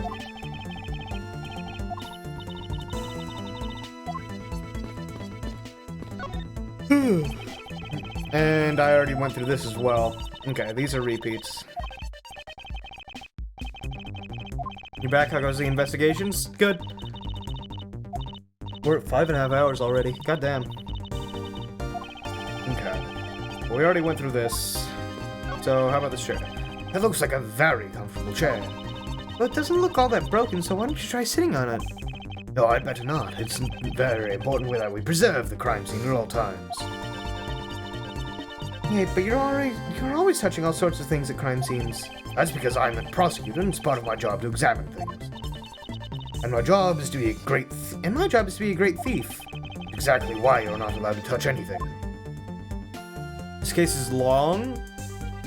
Like, how long? Because, like, I've done a 12-hour case before. Like, how long is long? I am genuinely curious. For my sake.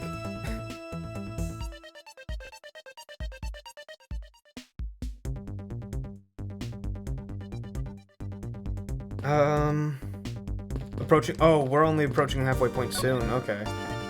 God damn. Maybe we split this up into a two-parter. I don't know, because with not having a neutral voice, it's wearing on me more and more. And so I might have to, for my own sake, be like, hey, we're splitting it up into two. The zinc was badly zinc that Mr. Cochran smuggling in mass quantities. Clearly the culprit started the fire to burn away the proof of the smuggling activity. Let's talk to Kay. Yes? Just right, nah, I wouldn't want to do that.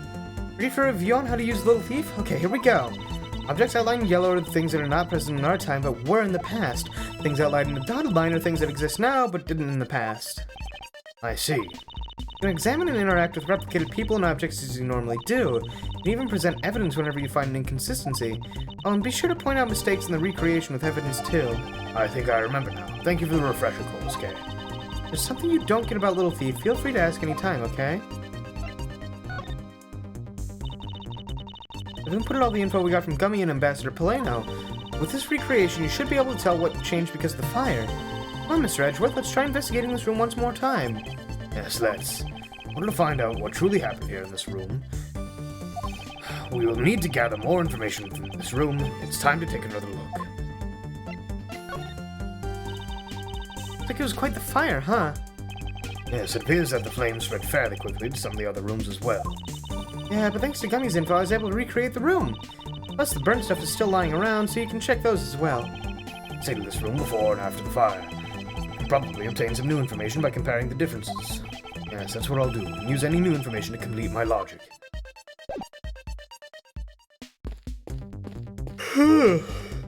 Ugh.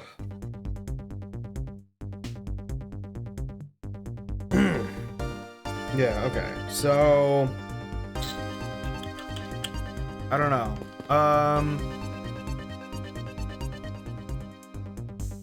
What do you got in our organizer anyway?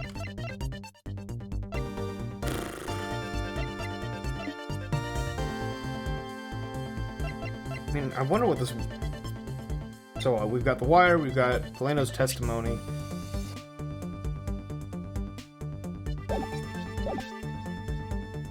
Hold on.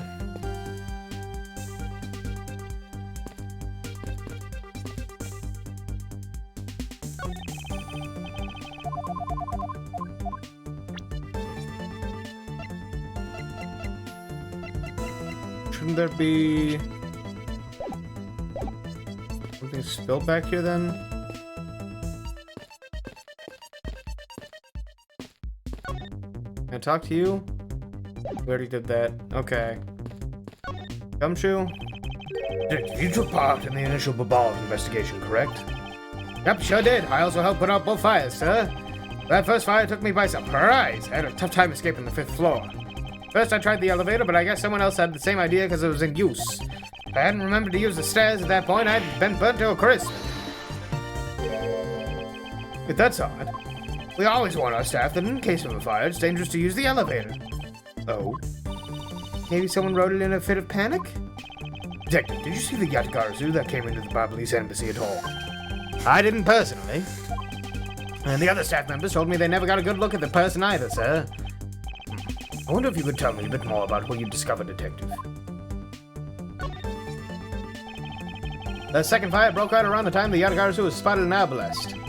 That's when a suspicious person was spotted in Babal, which caused some panic. So no one was able to get a good look at this Yatagarasu that entered Babal. Yeah, all they saw was a mysterious person wearing a long coat. But that's not enough to make positive ID, you know? It's enough to make the people who receive the calling card panic even more. A person in a long coat? Sounds like the exact same person I saw. That Yatagarasu that appeared in Arbalest proven to be just a fabrication, a shadow. Matter of that fact, the Yatagarasu that appeared in Babal is also a suspect. Can't be serious. Not when we're this close to capturing the fake. I mean, Callisto, you. The Yatagarasu appeared, caused mass confusion, killed Mr. Coach, and then disappeared. By the way, Detective, why did you not chase after the Yatagarasu? I did, but, well, this embassy is huge, sir. I got separated from the other staff members I was with and got lost for a while there. Hold it! You didn't even memorize the layout of the building you were to guard, Detective? Welcome back, Lord Wheeze. I'll be sure to do that from now on, sir. But you know, it was thanks to me being lost that I was able to come to Kay's rescue. Oh, is that a fact? Yeah, it was when I was lost and wandering around the 3rd floor hallway, sir. When I heard a scream, I headed towards it right away. Oh, that's probably from when I found Mr. Cochin's body. Yeah, I thought it sounded like her, so I got real worried and ran as fast as I could. It was thanks to Gummy that Miss Shinra wasn't able to take me away. You covered for me until you got here, Mr. Edgeworth. Oh, I see. So he can be useful once in a blue moon. Still, it's too bad that Ancient Shinra got here before I did. I wonder where Agent Shinra was before you found her here. Well, just before I got to this room, I saw her coming out of the room next door.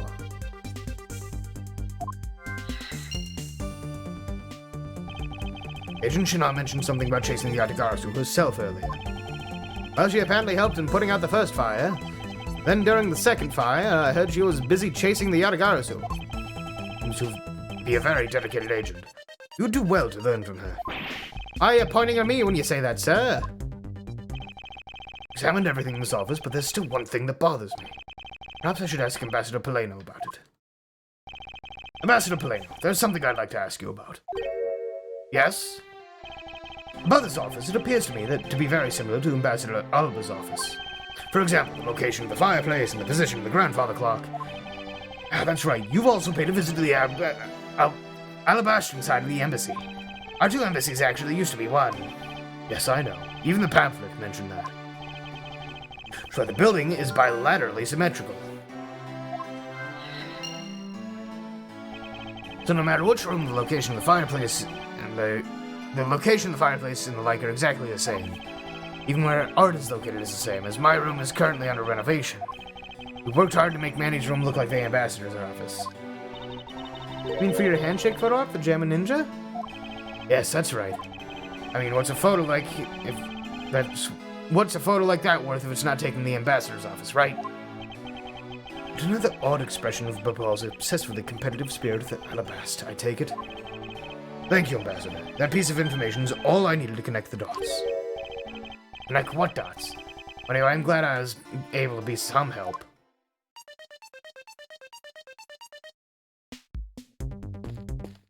What? Okay, so... Do we have logic to connect? Oh, we do.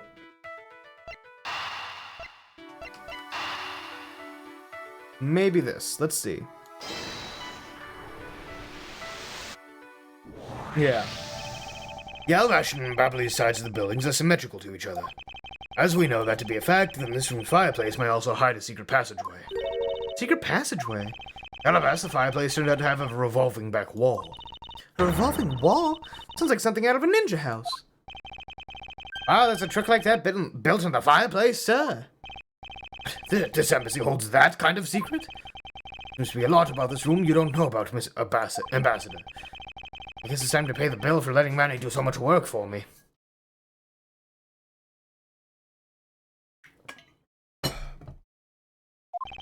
Yeah, no, I'm definitely gonna have to split this into two. Please, I really want to know about the real Manny and what you know about his room.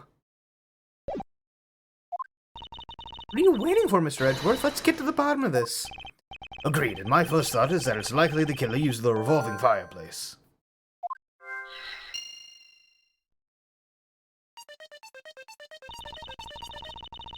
It's just another fireplace, though, doesn't it? So how do you turn it again? Alabast, I had to push where an X was on the far wall of the fireplace. Oh, I see an X back there, sir. Let's see what happens when I push it. Hold it! Ah, you scared me, sir. There's something about this fireplace that lies in contradiction to the facts. Huh? But we found an X where you thought there'd be one, right? I did, but that's not what I was referring to. Something is missing from the scene. What does this contradiction mean for us? There's no ash. All I see inside this fireplace is starter wood. Huh? That's odd. Doesn't match up. It doesn't match up with what Mr. Polano said earlier. What is the meaning of this contradiction? Yeah, okay, we'll deduce. Okay.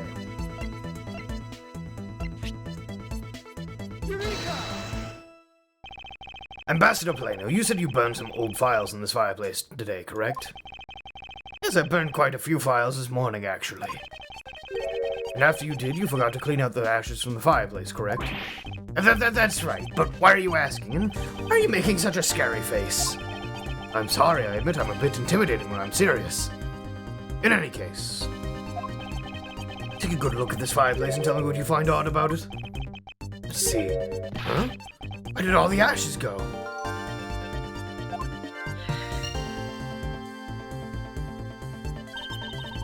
What's the meaning of this, Mr. Edgeworth? You don't really think that Ambassador Polano's lying, do you? No, there's no reason for him to lie. And I don't believe his testimony is wrong, either. It's the fireplace that is causing the contradiction. Okay, I wonder if you might update the fireplace data for me. You got it. I'll add in the ashes from the burnt files and...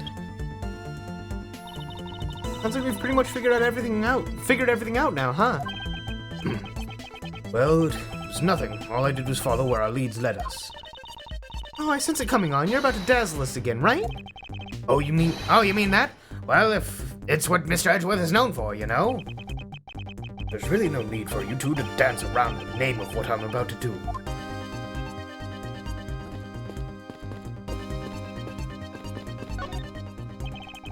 I already checked this area earlier, but it never hurts to take another look. The Ashes Ambassador Plano left here have disappeared. Follow where this piece of information leads, we should begin to see the truth. Time to use your secret weapon, right? Yeah, logic, okay. Use your special skill! I'll ignore your strange phrasing for now and focus on the important information we have instead. A little further, I can sense the truth lying on just the other side of this. Yeah, okay. Alright. Revolving fireplace. And the missing ashes. Ta-da! The reason as to why the ashes are missing is simple. It's not because someone cleaned them up, right? No, because even if someone did sweep them up, the fireplace is too clean for that. Ambassador Plano said that he spilled some Barbalese ink while he was burning the files. And yet there's not a trace of the spilled ink on the back wall anywhere. Then I don't know what happened. Well, I'll tell you what happened. Two sides were switched. By using the revolving fireplace wall, the ashes were moved into the neighboring room. Which means that this is a clear indication that the fireplace was used. Then you mean the person I was chasing disappeared from this room through there? Yes, I believe the person you were in pursuit of is Mr. Cogent's killer. After committing the murder, escaped through the fireplace.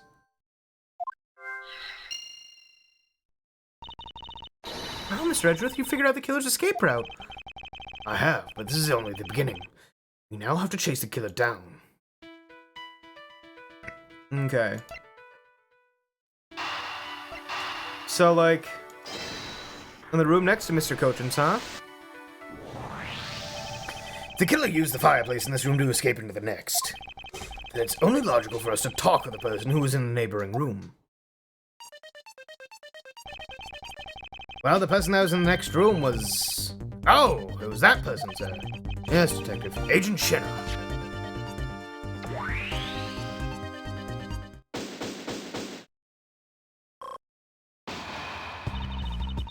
It's looking more and more like Miss Shenna's the killer, isn't it? Let's not jump to conclusions yet. We need to know what we know so far. She came running straight into this room from the next one, instantly accused you. Furthermore, she claimed that it could only have been you that killed Mr. Cogent. I don't have any proof yet, however, I know she's hiding something from us. Okay then, why don't we go ask Miss Shenna herself? No, not yet. There's something that needs to be done first. Detective Gumshoe. Sir, is it my turn to do something, Mr. Edgeworth?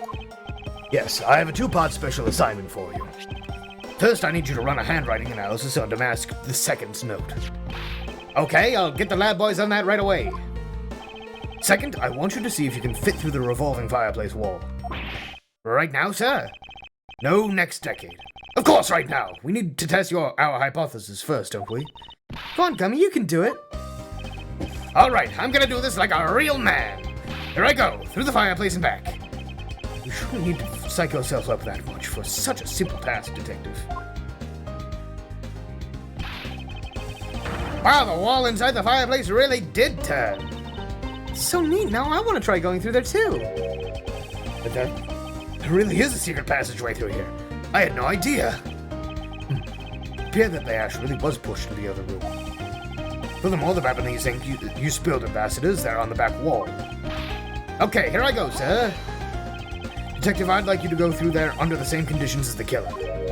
Huh? But there's all that ash and stuff. And your point is? Now we're short on time, so if you could please hurry on through. Yes, sir. Okay, so now we pretty much have the whole picture, right? No, not yet. There remains a few more mysteries to solve. Such as the Yatagaris' whereabouts, the other smuggling ring members, the two weapons that made it across the border, the key Misuse stole 7 years ago. In fact, we haven't figured out a thing regarding how Misuse related to these embassies. Mr. Edgeworth. Number of pieces connect in a very complicated way in this case. It's almost enough to make one completely mentally exhausted. What are you saying, Mr. Edgeworth? I thought you were the one who said that it's easy if you follow the leads.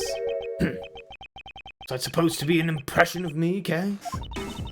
If it's info gathering you need, Gummy and I can help with that. Then all you have to do is show off your fancy-schmancy logical deductions.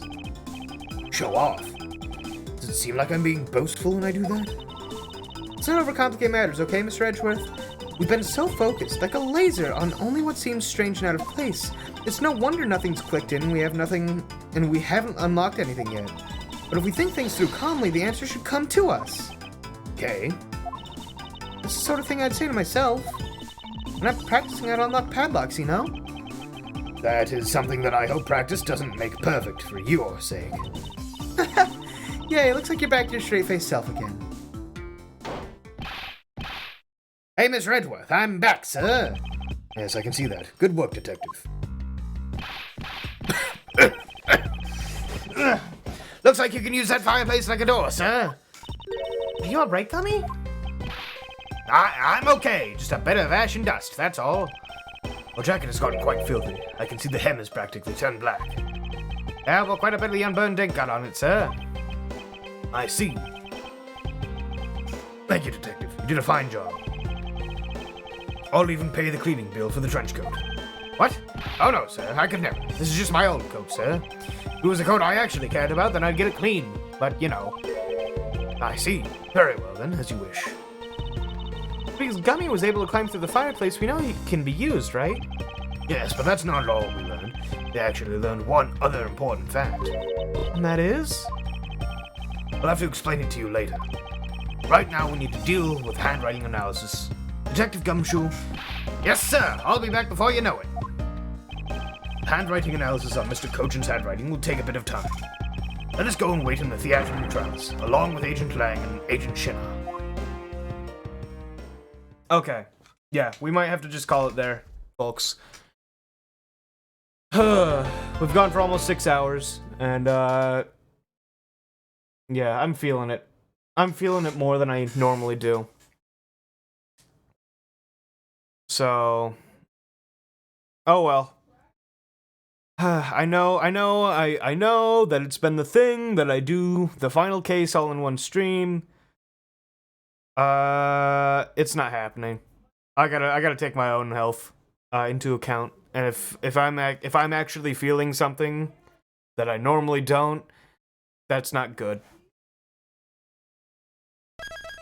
So we'll save. Hit the transition screen. We'll come back to this next time, yeah? Long haul flights suck, take a break. I mean, I do like doing 24-hour ones. So, like... Whoops. Anyway, I'll toss you guys at Zach. But yeah, we'll schedule for the next stretch of this. It won't be during the 24-hour stream, because I don't want to overexert myself again. But it'll be soon. It'll be soon. So, thank you guys for coming. Thank you for understanding that I needed to take time. And came in to say hi. Came to this. Yeah, no, my throat's given out. So, what should you say when you get to Zach's stream? I don't know.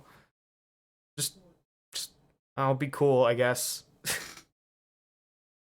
But yeah, thank you everybody. Nope, Zach's doing a Ocarina of Time randomizer. I believe it's multi-world, and he's doing it with Sombrero. They have a multi-stream going, so be sure to check both of them out.